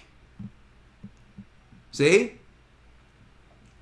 Read. It says here, verse number 21. And entered proudly into the sanctuary, and took away the golden altar and the candlestick of light, and all the vessels thereof, and the table of the showbread, and the pouring vessels, and the vials, and the censers of gold, and the veil, and the crowns, and the golden ornaments that were before the temple, all of which he poured off. He took also the silver and gold and the precious vessels. Also he took the hidden treasures which he found. So back then, they took all the gold and all that. The same thing the Romans did. Later in 70 AD, it happened at this time before Christ was on the scene, folks. But when you read the Apocrypha, it lets us know that the Maccabean brothers, the Hasmonean dynasty, and others would begin to build the temple back. And that's what happened. We built the temple back. And then Esau came and destroyed it again after Christ. See? Now the temple is being built again, because a temple isn't with a building anymore. Through the Holy Spirit, through Christ, the Most High said, guess what? No longer will there be one area that could destroy God's people. Not one temple, not one building. For the Most High dwell not in temples made with hands. Acts 7:48. That you people, no matter where you reside in this earth, even though you are far away, if you come to me and take steps towards me, I'll send that spirit through Christ, and you'll become part of my temple. So the temple through Christ is being born and being made again in the earth through this truth. And every time we would build a temple, Esau would come to take it down. Because why? It's a symbol of their future. It's a sign to them that the elder will serve the younger. That's why they had to continually destroy the temple. Because it's an example of the temple he would one day, him and his children, have to serve. So now the temple is being born again. It starts with an idea before a building. See? And the idea is that we are the children of Israel. We're the lost sheep of the house of Israel. And that's being repeated and repeated and repeated over and over again. And through that, our people are beginning to follow the law. By following the law, we're no longer under the curses of Ham that they claim, and perpetuating that stereotype. So because the temple now is being built, they must plan a 70 AD desolation, not just in one place. Every place in the earth before administering the mark of the beast. See? Read. Verse 24, and when he had taken all away, he went into his own land, having made a great massacre, and spoken very proudly. Therefore there was great mourning in Israel in every place where they were, so that the princes and the elders mourned, the virgins and young men were made feeble. And the beauty, it says the men were made what? The virgins and young men were made feeble. Were made feeble. See? They started targeting the youth, making them useless, not instilling the correct education and traditions and value according to our law. See? They begin to make our children worthless. See? That happened back then. So here's the same, Esau's using the same ideology of Antiochus Epiphanes till this day. That's the ideology that leads to desolation. And that's why I titled this The Desolation of Abomination. Because it takes an abominable act that will lead to them coming in and destroying us. If we eat swine, not care what we eat and put in our bodies, if we become unhealthy, if we don't exercise, if we don't pray, keep our spirit together, teach the values of our God to our children, show a constant example of piety and righteousness so that our generations will come out righteous. If you deal with abomination, which is sin, eventually the Most High will allow Esau to desolate, to destroy. So Esau knows this. That's why he didn't want to tell you we were Israel. Because he can only do but so much if we're righteous.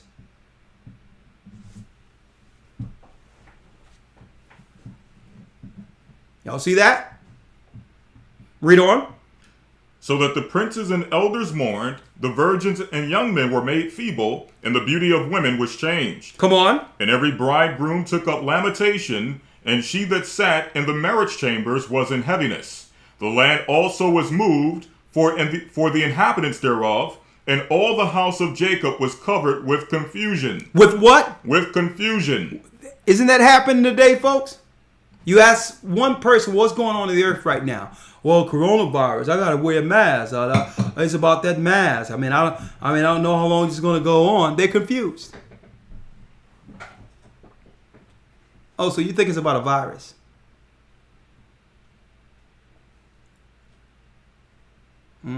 Shame. No, this is about a desolation.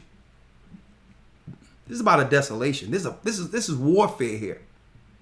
And if you believe anything they're saying out there, you'll fall for all of it. The temple of the Most High has awakened, and Esau is looking to dismantle it once and for all. It's about taking that daily sacrifice away and making it where unless you are totally with Satan, your family will not eat, your family will not be able to exist on the grid. Either you sell out all the way or find another means of living somewhere else off the grid, or die. And we'll rather the latter. Okay? Read. Verse 29, and after 2 years fully expired, the king sent his chief collector of tribute unto the cities of Judah, who came unto Jerusalem with a great multitude. All and spake peaceable words unto them, but all was deceit. For when they had given him credence, he fell suddenly upon the city, and smote it very sore, and destroyed much people of Israel. Now you notice that initially, the government will never tell you their true intentions. Read that piece again. Verse 29, and after 2 years fully expired, after 2 years have fully expired, the king sent his chief collector of tribute unto the cities of Judah. Okay, we here to get some taxes, some money from you, read. Who came unto Jerusalem with a great multitude. And he spake peaceable words unto them, but all was deceit. He spoke peaceable words, but all was deceit. I'm not really here to do anything to y'all. We've always operated together. But, I got these armies here, and the armies are here we just here to collect taxes.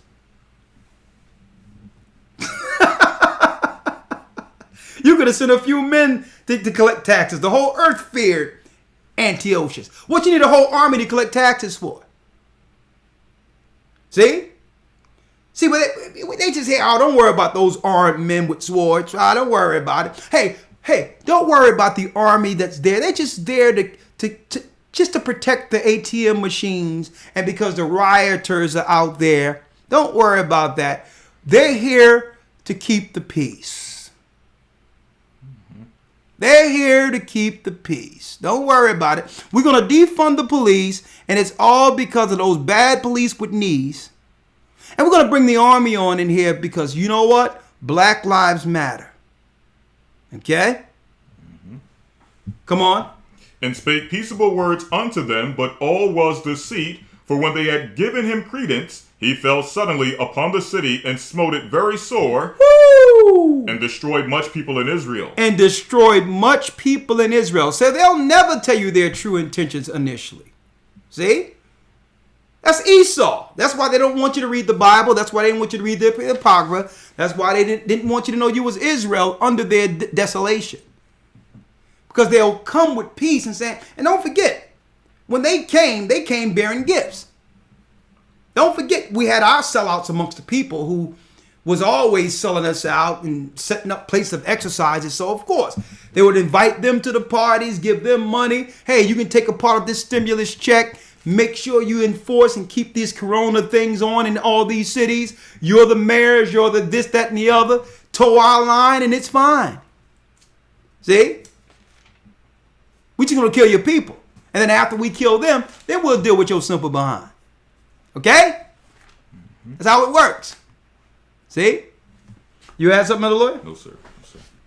Go ahead. Come on. What you say? Place of exercise. Yes. Elder Iraq just gave me something for the etymology of what we just read into when it comes to place of exercise, gymnasiums or Olympia. It says the gymnasium in ancient Greece functioned as a training facility for competitors in public games. It was also a place for socializing and engaging in intellectual pursuits. The name comes from the ancient Greek term gymnos, meaning naked. Only adult male citizens were allowed to use the gymnasium. Man. Athletes competed nude, a practice which was said to encourage aesthetic appreciation of the male body and to be a tribute to the gods. That's why they come up with like bodybuilding. They always use the term aesthetic. All the time. Aesthetic, the bodybuilding and all that. Grown men greased up. Okay? Now. We allow it now. Yeah. Right? So let's finish it up. Come on. Yes, Thank you sir. for bringing that, Elder. Yes, sir. Verse number 31. And when he had taken the spoils of the city, he set it on fire and pulled down the houses and walls thereof on every side. But the women and children they took captive and possessed the cattle. And the women and children they took captive and did what? And possessed the cattle. And possessed the cattle. See? See, and this is why the systematic programming of how they're making us desolate today, they were able to look at us as a case study, socialize our homes after civil rights, to separate the man from the woman, to turn the woman against the man, because that's part of their warfare. Because if they take the women and have children with the women all together or sterilize them where they can't have us, when the woman mates with them, quote unquote, under their terms, that woman now is bringing forth their race and destroying the future promise that was given to our mother Rebecca. So they had to set a system in which Esau would be honored as the example of what a man is, and Jacob would be forever negatively viewed by his own woman. You have nothing good to say about that man, but everything would be said great about our captors. And we'll always hold that man to that particular standard of what Esau is in his power. That happened back then. But guess what, folks? That time is almost at an end. It's almost at an end because we're coming into a time where a woman will understand and appreciate a good man. And if COVID haven't taught you anything, it's not good to be alone under this climate. A good man, almost any man you'll appreciate. But I digress. I'll leave that for what's coming Wednesday. Come on. 33. Then builded they the city of David with a great and strong wall, and with mighty towers, and made it strong for them. And they put therein a sinful nation, wicked men, and fortified themselves therein.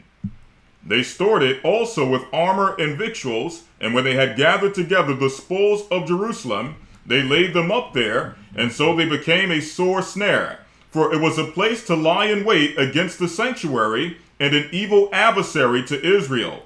Thus they shed innocent blood on every side of the sanctuary and defiled it. And so much that the inhabitants of Jerusalem fled because of them, whereupon the city was made an habitation of strangers, and became strange to those that were born in her, and her own children left her. So the Gentiles end up going into the areas, and God's people eventually left the land. This was going on even before Christ, where Gentiles were coming into the land replacing us. Now we got these Gentiles today in the land, and guess what? God's people aren't there. These are Gentiles, folks. They aren't God's people. They're there to keep us out, like the Amorites and the Hittites were looking to be there before Moses would free our people and deliver the land to us. You had the Hittites and the Girgashites and all these others and Edomites and all that linked in into that land so that we don't get it. So once we sinned against God, now the Gentiles has an opportunity to take the promised land.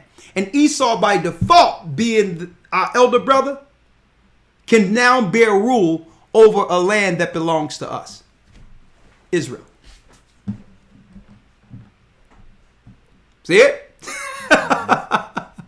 Come on. Verse 39, her sanctuary was laid waste like a wilderness. Her feasts were turned into mourning. Her Sabbaths into reproach. Her feast was turned into mournings. Her Sabbaths into reproach. You see how the Gentiles, Esau was trying to take the Passover from us? The Sabbath from us? Because they know that they can teach us to break the Sabbaths and break the law of our holy days. By default, our God would continue his war against us. So they set up all these pagan days and made it all celebratory and shut everything down, make it a tradition so that our people would continue to sin in Sunday church and sin Easter Sunday, sin on Christmas against the God who have put us under them. So through traditions, they would keep our people perpetually under their foot. See, now that I know I'm Israel, I know it's sin for me to deal with Sunday worship. It's sin for me to deal with Christmas. It's sin because that's what got us here. See? Come on. Verse number 39. Her sanctuary was laid waste like a wilderness. Her feasts were turned into mourning. Her Sabbaths into reproach. Her honor into contempt. As had been her glory, so was her dishonor increased, and her excellency was turned into mourning. Moreover, King Antiochus wrote to his whole kingdom that all should be one people. And then he wrote to who? The provinces, that all should be one people. We should be a melting pot where my God rules. The rule of law is Satan's rule of law. He's following the Babylonian script here. See? No longer will these Israelites claim to be different than us or better than us. Everybody must be under the same laws under Greece now. One republic. No special people. Read.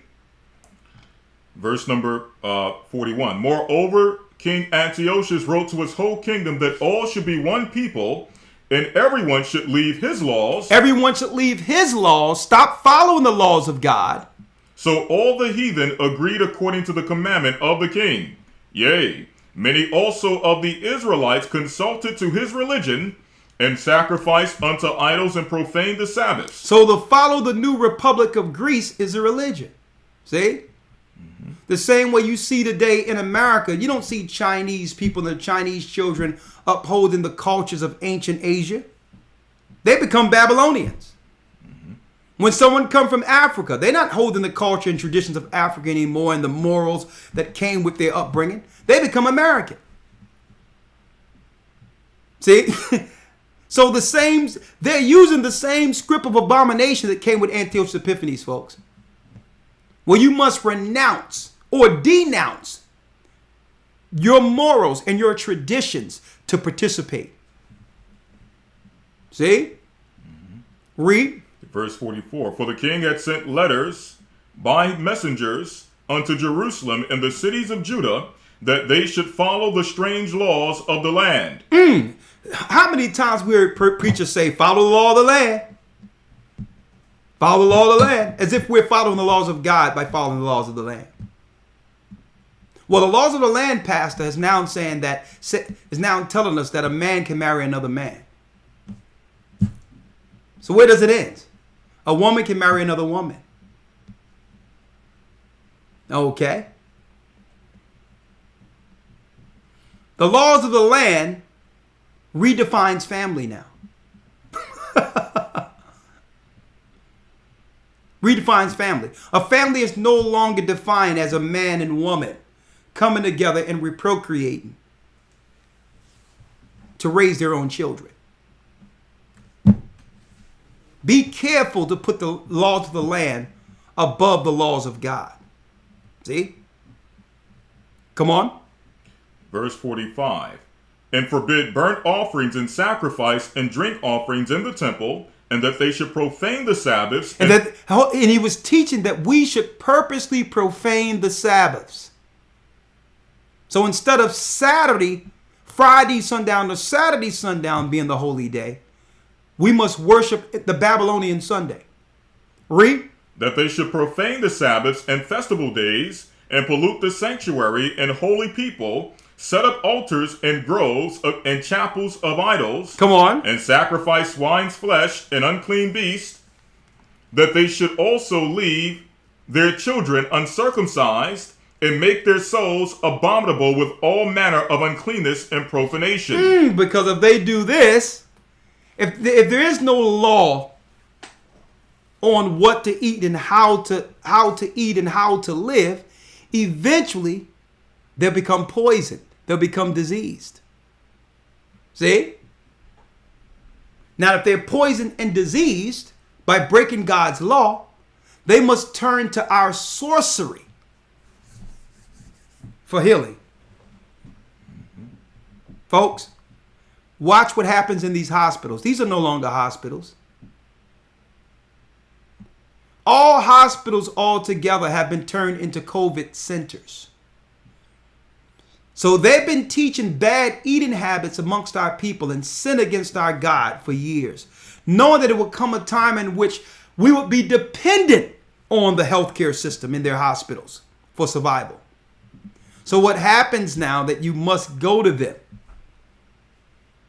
for healing? When you walk in those doors, that institution will decide when you walk in that door. It doesn't matter what you're going there for, whether you live or die. That's a life or death situation with every hospital visit going forward. Doesn't matter what you're going in there for. Okay? Doesn't matter. You can have a broken leg. Your family will get a phone call and you'll be on the COVID floor on a ventilator. Doesn't matter. They'd be like, well, he tested positive. Guess what? The test was positive before they broke open the test. It was already positive. Because it's not the people being tested for positive or negative. It's the tests themselves that are positive or negative. Okay? I wanted to put that out there. Because Antiochian Epiphanies had a program to say if we can teach these people to break the law, eventually they'll poison themselves by eating all types of unclean things and unhealthy things, because the law brings what? Obedience. You're mindful of what you put in your body and you're healthy, because that health and how to stay healthy is a part of the law that was given to Moses. So when you sin and break God's law and put anything in your body, you're subjected to a demon of gluttony. And that demon of gluttony leads to death, cancers, poisons, all of that. See? And then guess what? You can't get mad at Esau for that. Esau will be like, listen, who told you to eat McDonald's? I just put it out there for you. Who told you to eat the swine? Your God said don't eat the swine, and you listen to your pastor saying that you can pray over anything you want. And your pastor right now, who claim he has faith, is shooting insulin into his leg right now, claiming he has diabetes.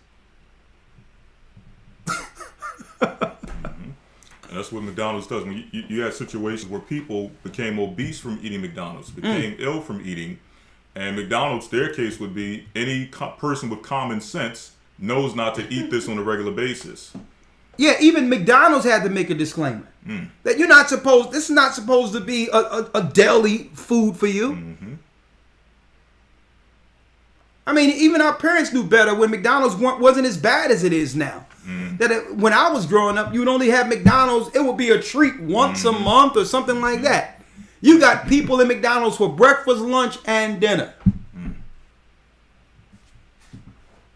See, but this is why the Gentiles, Esau, didn't want us to have the law. Because the law is like living a fast all of your life. A fast is really obedience. That's what a fast is. Where you know what to abstain from and what actually bring forth the spirit of life. You know what to abstain from and what's life. It's like you're living a fast because everything, you just can't indulge in everything. Your whole life is a fast according to God's law. Some people have, and let me tell you, people know how to dress up abominations. It'd be looking tasty and all that. And I'm asking, what's up in there? It'd be looking, I'm like, man, it's different colors on it. You know what I mean? It's different, you know, got nuances and got the, you know, the plate is swirling and all that. You're looking at it like, man, what's that? Oh, no, that's pig tongue. Like, okay, well, yeah. That's a colorful abomination plate. Nah, I'm good. So you come up with these cancers and diabetes and high blood pressure they try to claim and all these things. It's because of disobedience. It's what you did, what you continually do against yourself and against your God. It starts with the law. But finish reading. Verse number 49. To the end that they might forget the law and change all the ordinances. And change all the ordinances. And whosoever would not do according to the commandment of the king, he said, he should die. He should die, read. In the selfsame manner wrote he to his whole kingdom and appointed overseers over all the people, commanding the cities of Judah to sacrifice city by city. Sacrifice what? To sacrifice abominations. So they set up our people to deal with pigs and all that amongst our race. They'd have made pork a delicacy amongst our people, knowing how evil and destructive and poisonous. Don't you know if a demon had a choice between any animal, it would choose swine before people? If it needed a host between any animal, it would choose swine. When Christ was about to cast the demons out of this one person, and they say, listen, don't cast us into the abyss. There's a herd of swine there. Can you cast us into the herd of swine? You think there wasn't other animals around? They choose uncleanliness, and when we eat the uncleanliness, these demons take parts of our quarters and causes us to sin. And this is why they put gelatin and pork and all different types of things. Even in the vaccines, in almost every vaccines, there's swine in it.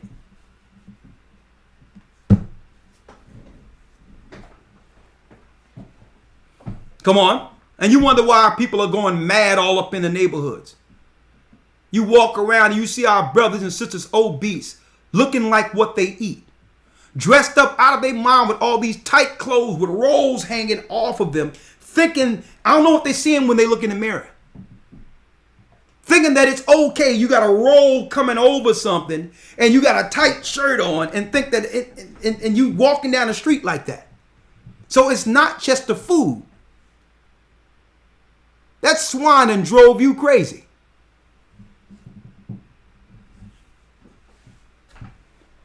That's what it is. It's a demon. And then you have other people looking at it. You think this is too tight? And then you have a person knowing they did wrong, looking at you saying, yeah, you look fine. I'm not too big in this? No. I mean, I don't like the color, but I mean, the color is okay, but yeah, where's this thing where we just, as a people, continue to just lie to each other for the sake of feelings? You think, listen, you wrong for even trying that on, okay? Someone need to tell you that. The thought of trying that on was wrong, let alone engaging me and instigating me into perpetuating your delusions. The thought of putting on that was wrong. Oh, that's rude. That ain't right. No, we didn't. Folks, we need honesty today. We got to stop playing and operating in people's delusions. That's what's wrong with us. We have to be honest with each other. Okay? Finish reading. It says here in the book of 1 Maccabees 1 and verse number 51. Yeah. In the selfsame manner wrote he to his whole kingdom and appointed overseers over all the people, commanding the cities of Judah to sacrifice city by city. Yes. Then many of the people were gathered unto them, to wit, everyone that forsook the law, and so they committed evils in the land. And we began to commit evils in the land. Right? Our God leaves us, and eventually Esau bear rule. Where you at now, Deloy? 53. Read on. And drove the Israelites into secret places, even wheresoever they could flee for secure. Come on. Now the 15th day of the month Casliu, and the 145th year, they set up the abomination of desolation upon the altar. So they set up the desolation of abomination upon the altar, folks, the Gentiles. Once they were able to destroy us by compromising and selling out first, breaking God's law, then eating all types of unlawful food, now they gain access to our temple and begin to sacrifice pigs on the altar of our God. The desolation of abomination is set up now.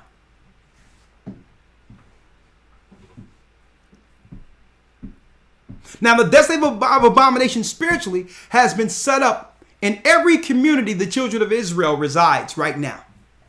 Everything that we've just read are our current neighborhoods. The only thing that's left is for them to destroy us altogether. That's it. They didn't set up the desolation. Now that they got it all set up, they like, listen, we have to destroy these people before they come back under Christ, because sin is at its height. We have never been so wicked and confused at any time, in this earth's existence than right now. If we're going to get rid of Jacob, now's the time. The last thing these people are thinking about is their God. Sin is at the fullness.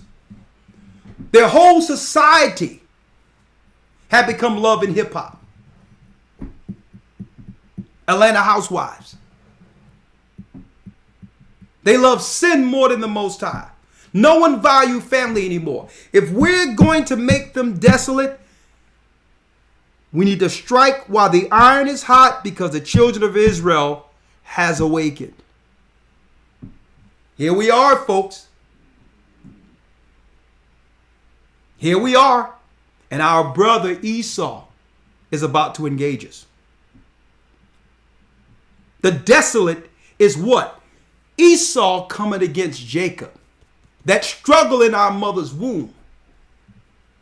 But it can only happen if our people agree with the abominations pushed by Esau. Are you following me here? I'm going to end it up because a few things I need to show y'all before we end. Now the 15th day of the month Casliu, in the 145th year, they set up the abomination of desolation upon the altar and builded idol altars throughout the cities of Judah on every side, and burnt incense at the doors of their houses and in the streets. And when they had rent in pieces the books of the law which they found, they burnt them with fire. So the Greeks began to burn our books. Our Hebrew records. See? Now we're living in a system in which, now that our people begin to wake up, they have us questioning whether or not the Bible is real. Right? There's many books. How do we know? They were written by man. No, they're not. Guess what? They're putting that out because now our people are taking cleave to it.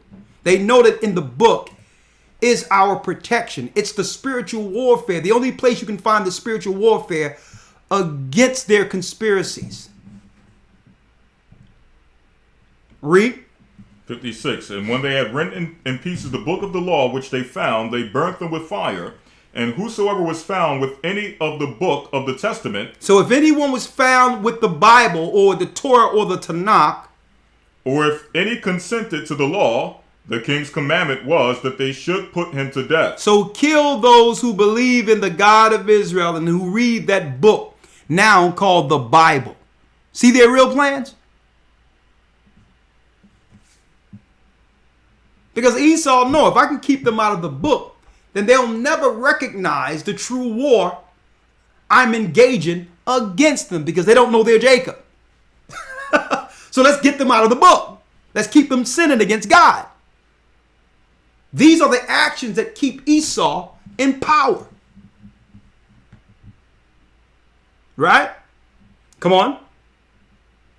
Verse number 58. Thus did they by their authority unto the Israelites every month. To the who every month? To the Israelites every month. They did this against us every month. The Israelites, us. Read. To as many as were found in the cities. Come on. And in the 25th day of the month, they did sacrifice upon the idol altar, which was upon the altar of God, at that time, according to the commandment, they put to death certain women that had caused their children to become circumcised. And they hanged their infants about their necks, and rifled their houses, and slew them that had circumcised them. So those that were following the law was targeted. Read. Verse 62, howbeit many in Israel were fully resolved and confirmed in themselves not to eat any unclean thing, wherefore they chose rather to die, that they might not be defiled with meats. Our people chose to die than to conform. Read. And that they might not profane the holy covenant, so then they died. And there was very great wrath upon Israel. And there was very great wrath upon Israel, folks. And guess what? That wrath came to an height in 70 AD when Vespasian and Titus and the Romans and the Edomites destroyed our stronghold called Jerusalem. Okay? They kept us still. They cut off the daily sacrifice, which is our food and water, by placing a garrison amongst us. And the Romans destroyed us all at once. This is their plan for every city that our people reside. And when the daily sacrifice is taken away, the only way that any of our people will have substance is to take the mark of the beast. And it begins with this vaccine. And I said before, brothers and sisters, if you take the test, you're just that test is one step towards what you'll do next. Okay? It's up to you. You're going to have to exercise faith and find alternatives outside of quote unquote this employment. Because now they're going to force you almost without gunpoint. The first thing is to have you choose between your livelihood and your test. Okay? Now, I said before it was over that I will give you some insights and some commands of Christ in which if you follow these laws now under Christ, that you'll have no fear of what they're doing right now. I need you real quick to come on in here with me because we have to grab a lot of scriptures and go right through them. All right? You can slide over chest a little bit.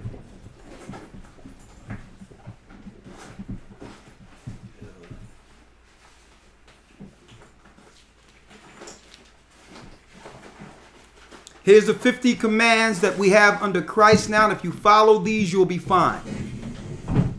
Okay? If you're in the Hebrew and Bible Academy, don't worry about it because the list that we've compiled here, we will actually send this to you after week 12. You'll have this full list as part of the Hebrew book that we give you. I mean, as far as the test, as well as my personal precept book that I use teaching on the street. You'll also get these commands. Okay, for those who are in the Hebrew and Bible Academy, we'll give you this PDF, full breakdown of Christ's commands, how to stay hedged. This is our commands. It's put together for you and I'm going to send them to you if you're in the academy, if you make it through week 12, okay? Elder Lawyer, I need you to get Matthew 4:17 and Luke 13:3. Say Matthew chapter 4, verse number 17. Now, I need you to get John 14:27 and John 16:33. Go ahead, Elder Lawyer. Luke, or Matthew 4:17. We're going to just use the words of Christ. Here's the commands that we must add with Moses' law. It was told to us in Deuteronomy 18. Okay? It was broken down that there will come a prophet greater than Moses. So we know about the law, statutes, and commandments under Moses that we must follow now.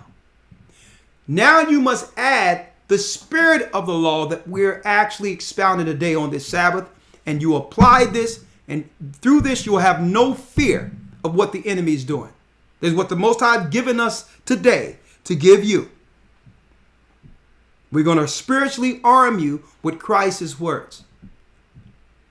No more excuses. You follow these commandments, we make it together under Christ.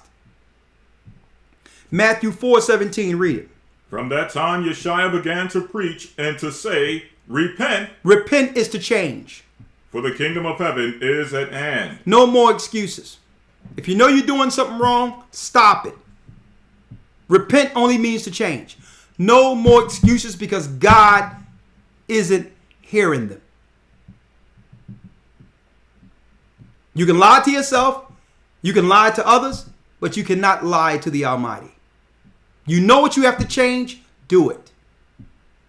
Luke 13:3, read it, Elder Lawyer. Yes, sir. I tell you, nay, but except ye repent, ye shall all likewise perish. If we don't repent, we will die in this last abomination, this desolation. Esau is going to do what he can do. But the first layers, the first people of Satan's destruction or Esau's destructions are those who are already subjected to sin. If Antiochus could have came against us altogether, he would have. But he had to first have us compromise our laws and begin to become citizens of Greece and forget God's law. He know he couldn't come against us initially unless we let our guards down first. So now I'm saying arm up, guard up. First with understanding your sin, where's the entry from whence Esau will actually enter to destroy you. Repent. Go to the Most High with it. You don't got to go no one else with it. Go to the Most High with it and say, Lord, I know what I've been doing wrong. I'm going to be a new vessel from this day going forward. And I'm going to hold your law and going forward, walk in your son. John 14:27, read it. John 14:27. While he's getting that other lawyer, I need you to get Matthew 6:25 and Philippians 4. Peace I leave with you. The Lord says, Yeshua says, John 14:27, he says, peace I leave with you. My peace I give unto you. Not as the world giveth, Not as the world giveth. give I unto you. Let not your heart be troubled. Let not your heart be troubled. Don't get confused. Don't be dissuaded. In this time, Christ said, listen, I'm with you. Don't let your heart be troubled. Only the unbelievers and the faint of heart are trembling and are confused right now. Don't let your heart be troubled. Read. Neither let it be afraid. Neither let it be afraid. The Most High seen the day. He's seen this day while Jacob and Esau was still in our mama's womb. Our God has us. Get John 16:33, read it. John 16:33. Matthew 6:25, you have it? Yes, sir. Read. These things I have spoken unto you, These things I've spoken unto you. that in me ye might have peace. In the world ye shall have tribulation. In the world, you're going to have trouble. That's where the coronavirus and all that stuff they believe in exist. See? These are the campaigns that make you fearful to let down your guard. The world is confused concerning this. Read it again. In the world ye have tribulation, In the world, you have tribulation. but be of good cheer. But be of good cheer. I have overcome the world. Christ have overcome the world already, folks. What verse you at there? That's it for that. 32.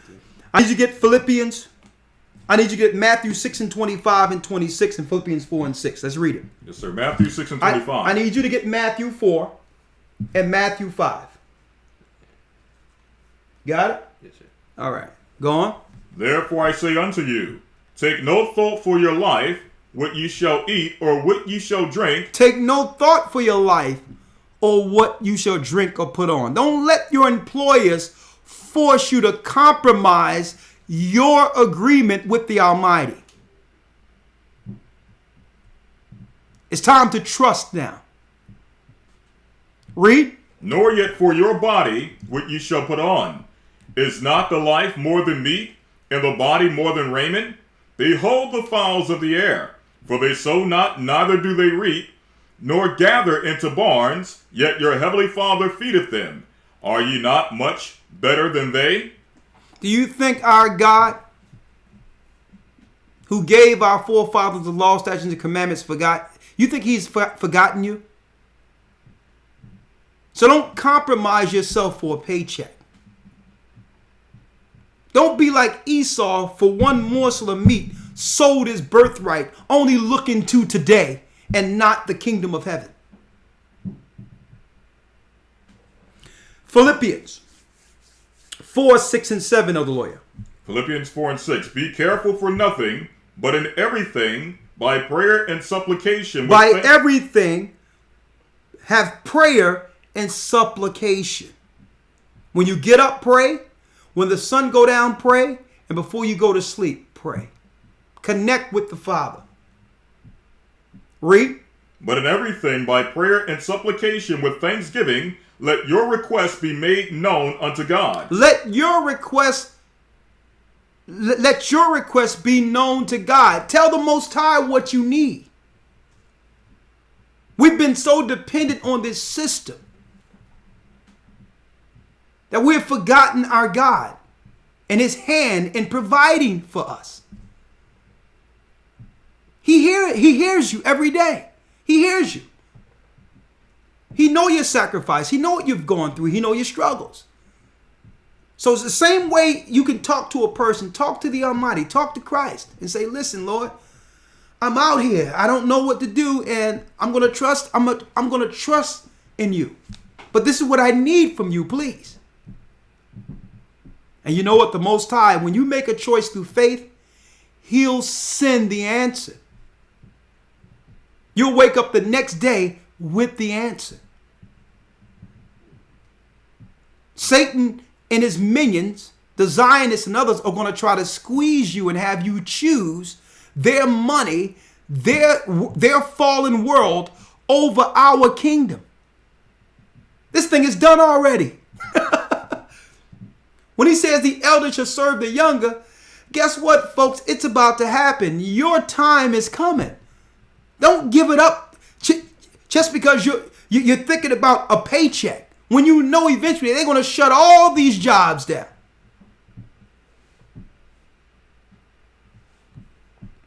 Don't compromise yourself. That was the 7th verse of the Lord. This is verse 7.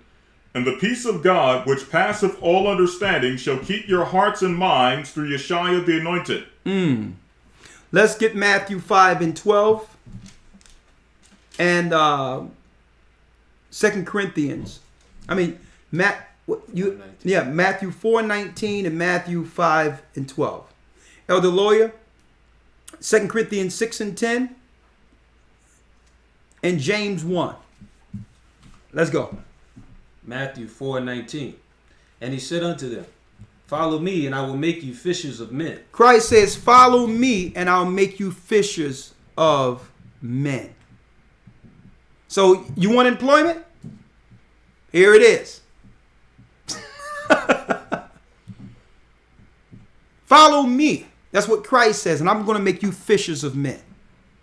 He sent the disciples out without script or purse. On purpose. He says, if I give y'all substance, you're going to think that the Most High is not going to provide for you. So I'm going to send you out without anything so that you'll understand what faith looks like. The Most High sent us out around the other part of the world, all three of us together and more of us, our families, all that. We left with less and came back with more. We left with nothing and came back with more without purse or script. The Most High showed us what it means to survive and live on faith. Read it again. And he saith unto them, follow me, and I will make you fishers of men. Come on. And they straightway left their nets and followed him. And the disciples followed Christ. Read. What's the next one you have? Matthew 5:12. Matthew 5:12. Read it. Rejoice and be exceeding glad, for great is your reward in heaven. For so persecuted they the prophets. They persecuted the prophets. So don't get pressured into being persecuted under COVID or anything else. Because they did more against Christ and the prophets. So understand, if you are persecuted, it comes with territory. But that's the price it costs for the kingdom. Those are the wages. Read. Ye are the salt of the earth. You are the salt of the earth. But if the salt have lost its savor, wherewith shall it be salted? It is thenceforth good for nothing, but to be cast out and to be trodden under foot of men. So you have salt, use it. You have flavor, that's talent, use it. If the boss or the job don't value what you bring to the table, guess what? Once you leave, that job is going to fall anyway because you were the ones upholding it. I look around at these banks, I look at these corporate entities, I look at all this, and guess who's really the superwoman running all that stuff? Who's keeping the corporate world up? It's our black sisters. If they think they can do without you because other races aren't going to take on all the tasks you take on. If they think they can do it without you, let them try it. Huh? So you're going to use all that resources, ingenuity, and intelligence for your family to uphold that man. And through that, eventually you're going to find your true purpose as a child of the Almighty, as a daughter of Zion. You're not going to look at all you're doing for the man as not being appreciated. You're going to look at it as, here's my duty to be a helpmeet and to actually build a legacy that's written in heaven concerning a righteous family in the midst of Babylon. You work tirelessly for Esau, all up in his business for years to receive absolutely nothing. So the same work you're doing to uphold Esau's kingdom, you can't complain if you're doing that and even more. Even if you think you're giving more than what the man is giving. It's not even about that. The Most High have given women substance right now that can be used for our nation that they would never give a black man. And it's upon you to use that for us. Okay? Next.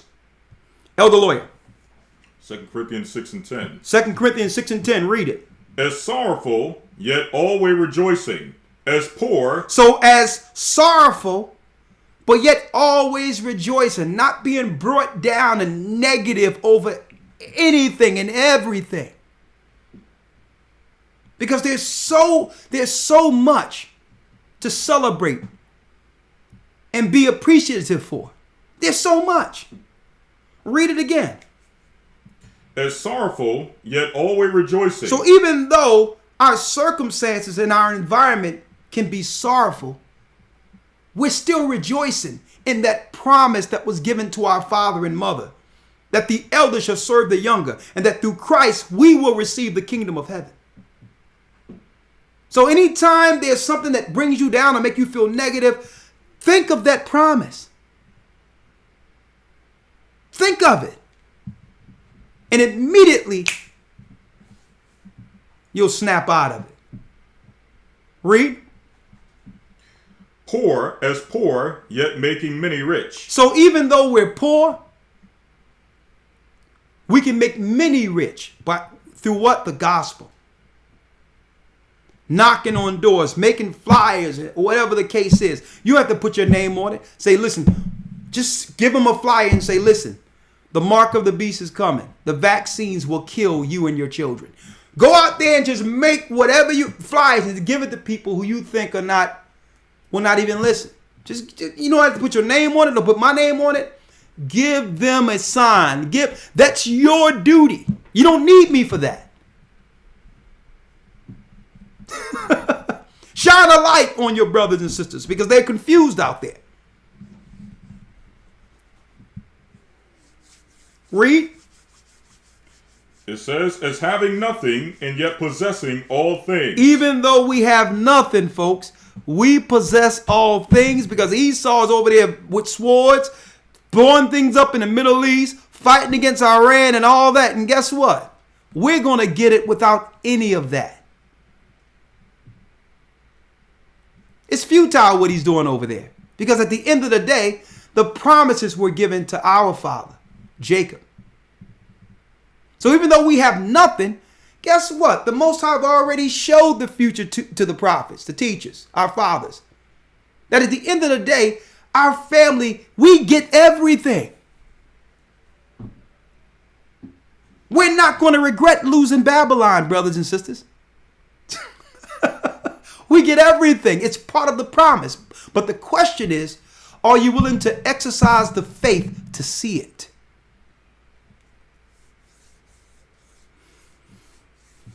Let's get the next one. James 1, 2 through 4, Elder Lawyer.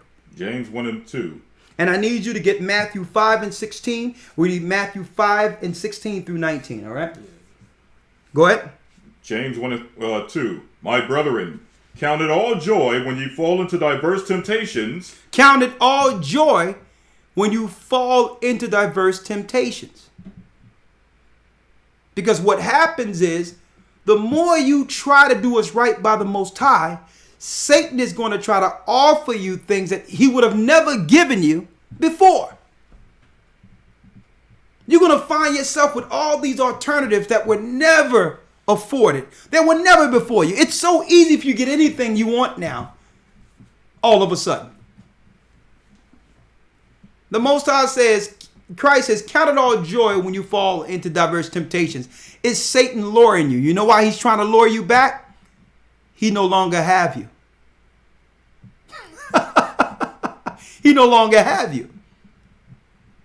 See, he didn't waste no time trying to give you anything when we were born in sin and just operating in the world. Because why? He didn't have to bribe you.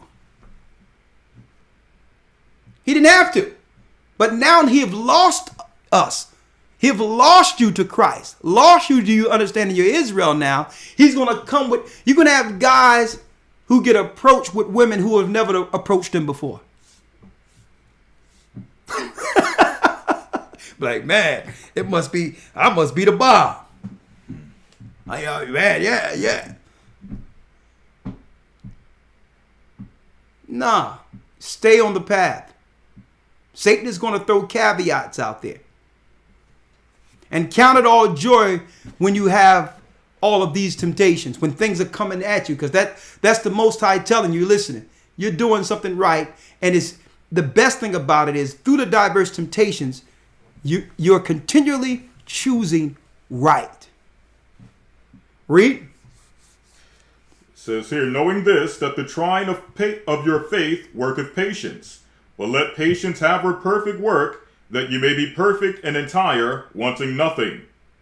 Now, I need you to get to man, these it's about 50 of these, but we're going to give them out. I'm going to just choose a few of these, and don't forget, if you're in the academy, you get them all right? But the list. Elder Yirach, get Matthew 5 and 16 and read that to 19. Elder Lawyer, I need you to get Matthew 5 and 24. And you're going to go through 24 through 30. Read it. These are laws of Christ. Read it. Matthew 5 and 16. Let your light so shine before men. Let your light so shine before men. Read. That they may see your good works. That they may see the good works. Because there's a lot of negative, purposely negative, stereotypical examples they're trying to show of Israelites right now. Making people believe that being an Israelite is some type of cult, when really it's a nationality. And there's good and bad amongst any race. So you have to show that example of that Israelite who's Christ. Who's the disciples. Read. And glorify your Father which is in heaven. And we can glorify our Father which is in heaven through how we treat one another. Read. Think not that I have come to destroy the law. And don't even think in your mind. This is what Christ says. Don't even think that he's come to destroy the law. You follow the law. Don't listen to the enemy that tell you the law is done away with. Think not that I've come to destroy the law. Read. Or the prophets. Or the prophets, which is the Old Testament. Read. I am not come to destroy, but to fulfill. But to fulfill the law, statutes, and commandments. So Christ is telling us, keep the law, and that's including the dietary law. Now, let's get into something good real quick. Let's get Matthew 5 and 24 and 25, because keep in mind, folks, we, the children of Israel, are now being reconciled back to the Father, as if we went out and sinned against the Father, but now he's given us an opportunity for reconciliation. Well, guess what? In relationships out there, we must apply that to the same people we once loved. Reconciliation is on the table. Okay? Because we've lived amongst diverse temptations, and Christ said that this world would be what? We would become a generation of adulterers. But Christ seen this day. He's seen a time in which we can divorce anyone, no fault divorces for no reason, just because of finances or because of something else. Had nothing to do with our original union in Christ. That we would keep our families together in righteousness, not just for our selfish reasons, but for the progeny of our children. So that they can see an example of what a traditional righteous family looks like amongst our people, like we once did. Let's read it real quick, Elder Lawyer. Matthew 5 and 24. Read. Leave there thy gift before the altar, and go thy way. First be reconciled to thy brother, and then come and offer thy gift. Now, I'm going here first because this applies to all of us as a family now. Don't try to pray and go to the Father about something when you haven't been reconciled and haven't fixed your issues with your brother, sister, husband, wife, or whatever the case is. The Most High is saying now is for us to clean up our past. Clean it up. Now you're walking without guilt, without weight. Now you're secure in your walk, and you're confident that Christ is in this walk with you. Now you don't have to worry about what's going on. Now that COVID is going down, all the options to gather and do all these things, and there's time for reflection, we have enough time to fix some of the things we broke. Okay? If there's some issues, settle them. Elder Lawyer, Matthew 5:27. Oh, did you have that one already? Matthew 5 and 27.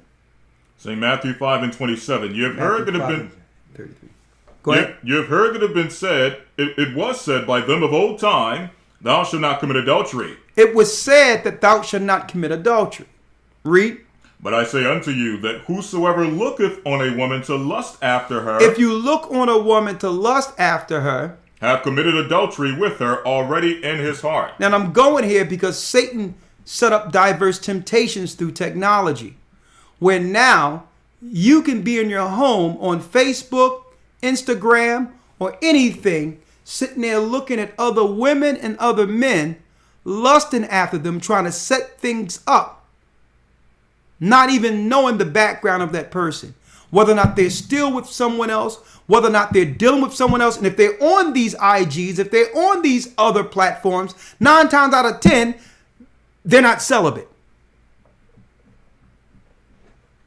So when it says, understand that we're going to be in a world with diverse temptations, know that Satan would put it out there, understanding the time is near an end.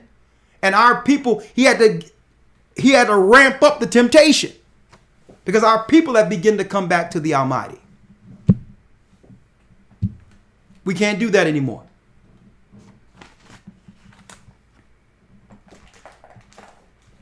Matthew 5:44, Elder Lawyer.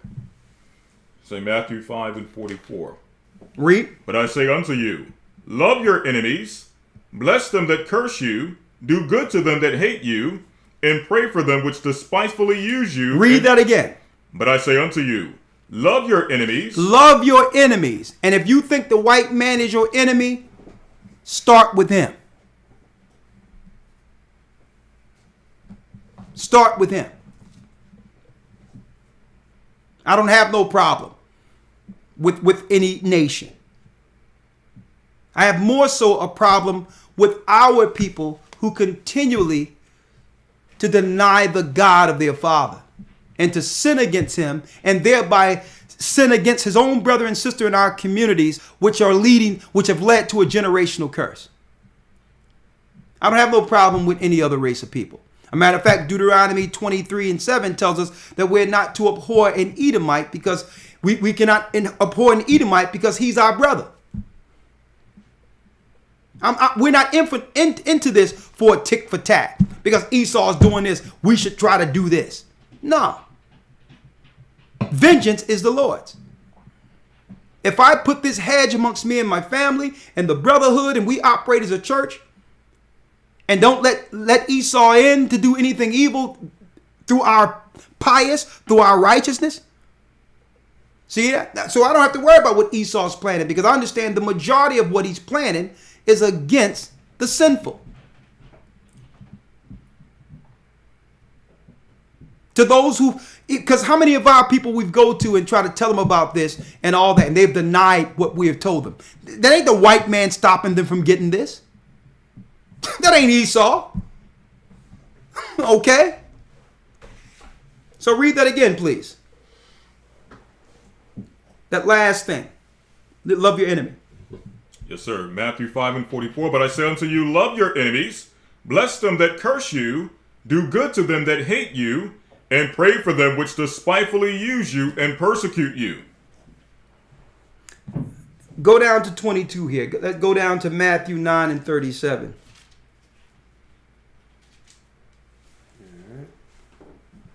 Matthew 9, verse 37. Then saith he unto the disciples, the harvest truly is plenteous. The harvest is plentiful, read. But the laborers are few. But there's not too many people that are willing to actually sacrifice what they have and what's going on with them and coming under the Almighty. But there's a lot. Let me tell you, the people are ready to receive it, but there's not too many laborers, because everyone have become so insulated into their and so I would say they have digressed into just to thinking about their own homes. Individualism. Yet all of our people are suffering, and we just sitting back waiting. Read. Pray ye therefore the Lord of the harvest, that he will send forth laborers into his harvest. Go to Matthew 19:6 for me, Elder Lawyer. Matthew 19:6. Now, there's 50 of them all together. That, don't forget, these are all the principles in which you don't have to worry about nothing if you follow these principles. Let's get it real quick. Matthew 19, verse 6. Wherefore they are no more twain, but one flesh. What therefore God have joined together, let no man put asunder. That's talking about marriage. Honor marriage. And there's going to be struggles in marriage, okay? This is not anything. Guess what? There's no fairy tale marriage. Okay? That doesn't exist. So if you're married to someone or you have children with someone, that's the person you must choose to go through this. Because no one know you better than that person and vice versa. And it's no time to be alone. No time. If you love each other enough to bring forth children and doing all that, guess what? If either side is still out there single, you better get together before the army comes. The old world is over. Sorry. The opportunity to flaunt out there and think it will never be the same again.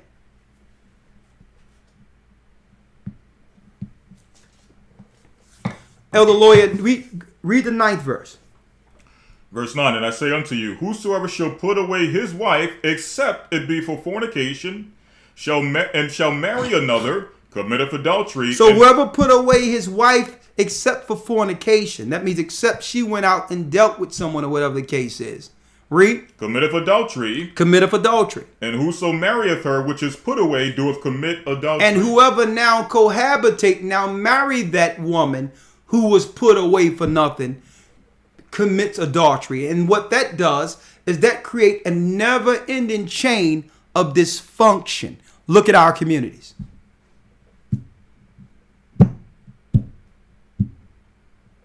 It's time to hunker down. If you got a family, cherish it. And understand, folks, especially if you're a grown man or a woman, if a woman didn't have a house together and her children weren't presented righteously because she understood the value of keeping her home more so than being in the workplace, to have a proper representation of family, it's time to get that back. Time to ask, well, how do we do it? No, do it. You know how to do it. Read that last piece again, Elder Lawyer. Yes, sir. Verse number 9. Whosoever shall put away his wife, except it be for fornication, and shall marry another, committeth adultery. And whoso marrieth her which is put away doeth commit adultery. Let's go to Matthew 26, 26, and 27. Now you got a bunch of men around and women running around with children. But we need to now show forth to the world through the Most High that we can present what? Successful families. Anyone can have a child.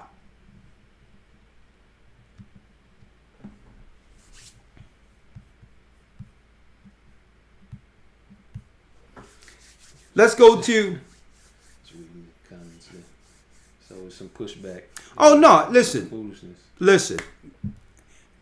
Like, it doesn't matter because I'm not here to argue. This is not a scenario in which it's a right or wrong. I'm putting it out there. And what we cannot lie against is the Holy Spirit. See, our bar for morality have been set in the wicked world, in which we can choose what we deem is moral. So that's a perpetual argument back and forth. But according to the Bible, success amongst Israel was always measured through family. The Most High can make a poor man rich overnight. So it's not in your education. It's how you apply the knowledge of the Most High. And what you produce in this earth through your family is the success. If you don't believe me, look at when Joseph went to Egypt and when our family followed him and what we were able to obtain as a family. How through that righteousness and that same God led us out of Egypt and gave us our own land. And then the first thing he did was give us law, statutes, and commandments, morality on how to sustain our power as a nation through obedience, starting with family.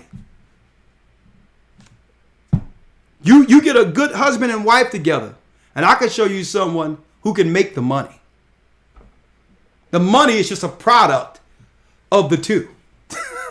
And I'm not talking about just some regular money. Generational, something that their children can have when our mother and father pass over, something to leave to their children. Okay?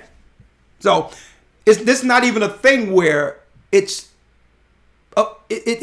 subjected to opinion. The only thing we have to do is go look at our neighborhoods. And whoever cannot see that what I just said is true is delusional. But the thing is, on here, they Yeah. get caught up in the game of, well, I'm single because of men, or I'm single because of women. When the reality is, it's our choices, and we got to stop with that mess and focus on what's really going on here. It's not about like you were saying, giving a reason for the failure or why I'm a failure. And I know that's a hard word to use, but sometimes what has to happen is we have to be shocked to recalibrate what's success and failure according to the Almighty. Because if this world hasn't taught us anything, what we thought being a success, which is our jobs and our education, can be pulled right from under us, in a day. We can lose our jobs and everything, and then now we have an opportunity to actually reflect amongst ourselves and ask, what have we really built? Right? I had all my accomplishment wrapped up in my job. Now there is no job. What have I really built that's quantifiable, that's acceptable to the Almighty? What have I built to give my children? What example have I given as far as family is concerned? Family is the success.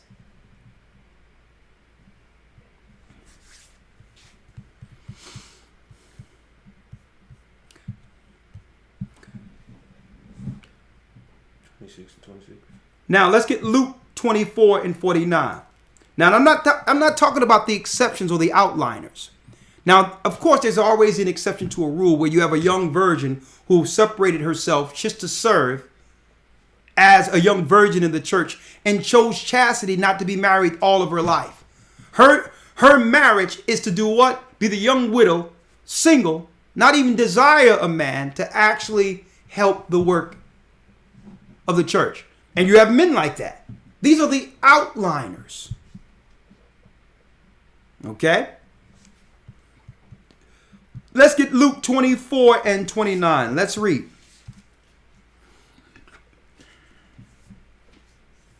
All right, Luke 24 and 29. And don't forget, just because we're in one position right now doesn't mean it can't change. That's why there's no need for offense. The first scripture I brought out is the Most High said to repent. A lot of us don't commit when we know we can. It's because there's easy access for physical satisfaction online and all that today. Without the overall commitment, we can still satisfy ourselves. Okay? That's the world we're living in. I'm just being honest. Right? So first of all, the first thing I brought was Christ says that all of us, we must repent. Repent comes from self-observation and saying, well, listen, what parts of my action that leads to failure, according to the Most High? And now that I've repented, how can I walk on the road to success according to the Almighty, not according to this world? That's self-reflection. Okay, I don't know what a lot of you are dealing with personally. It's up to you to take the information with the word and take the proper steps accordingly.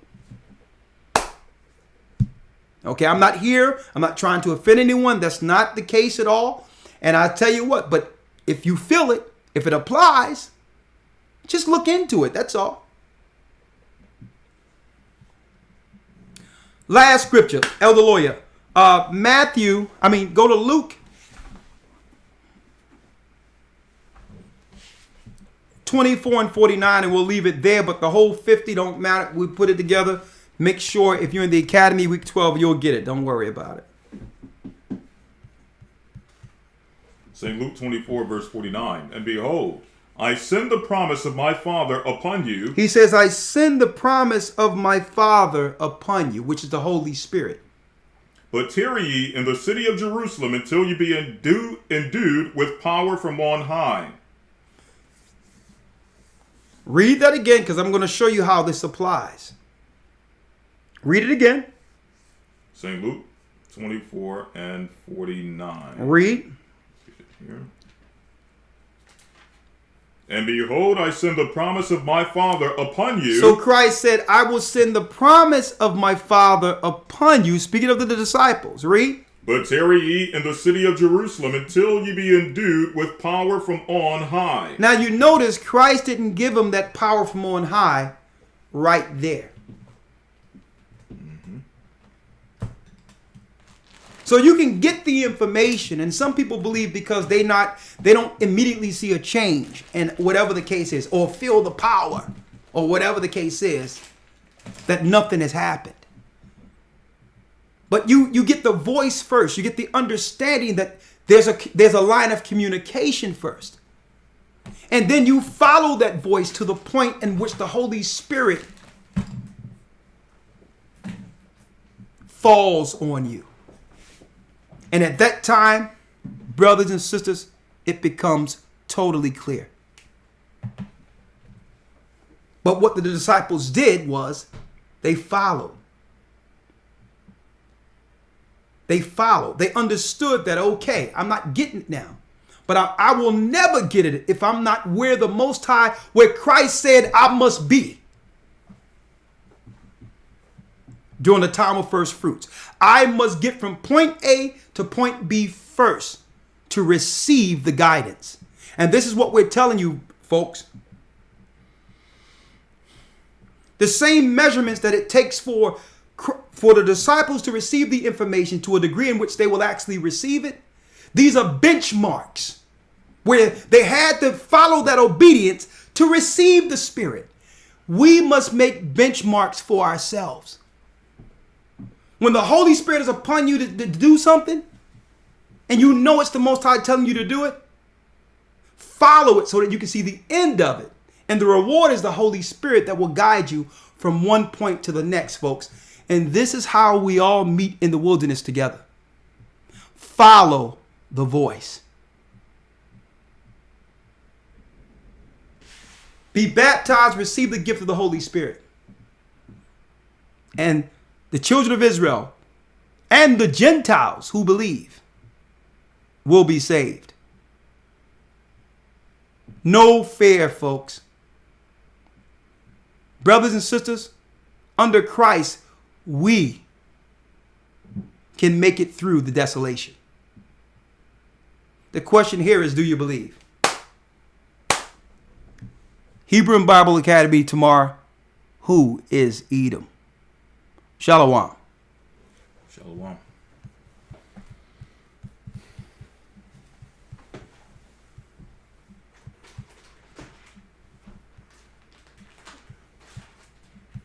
The Bible. Is it hard to understand?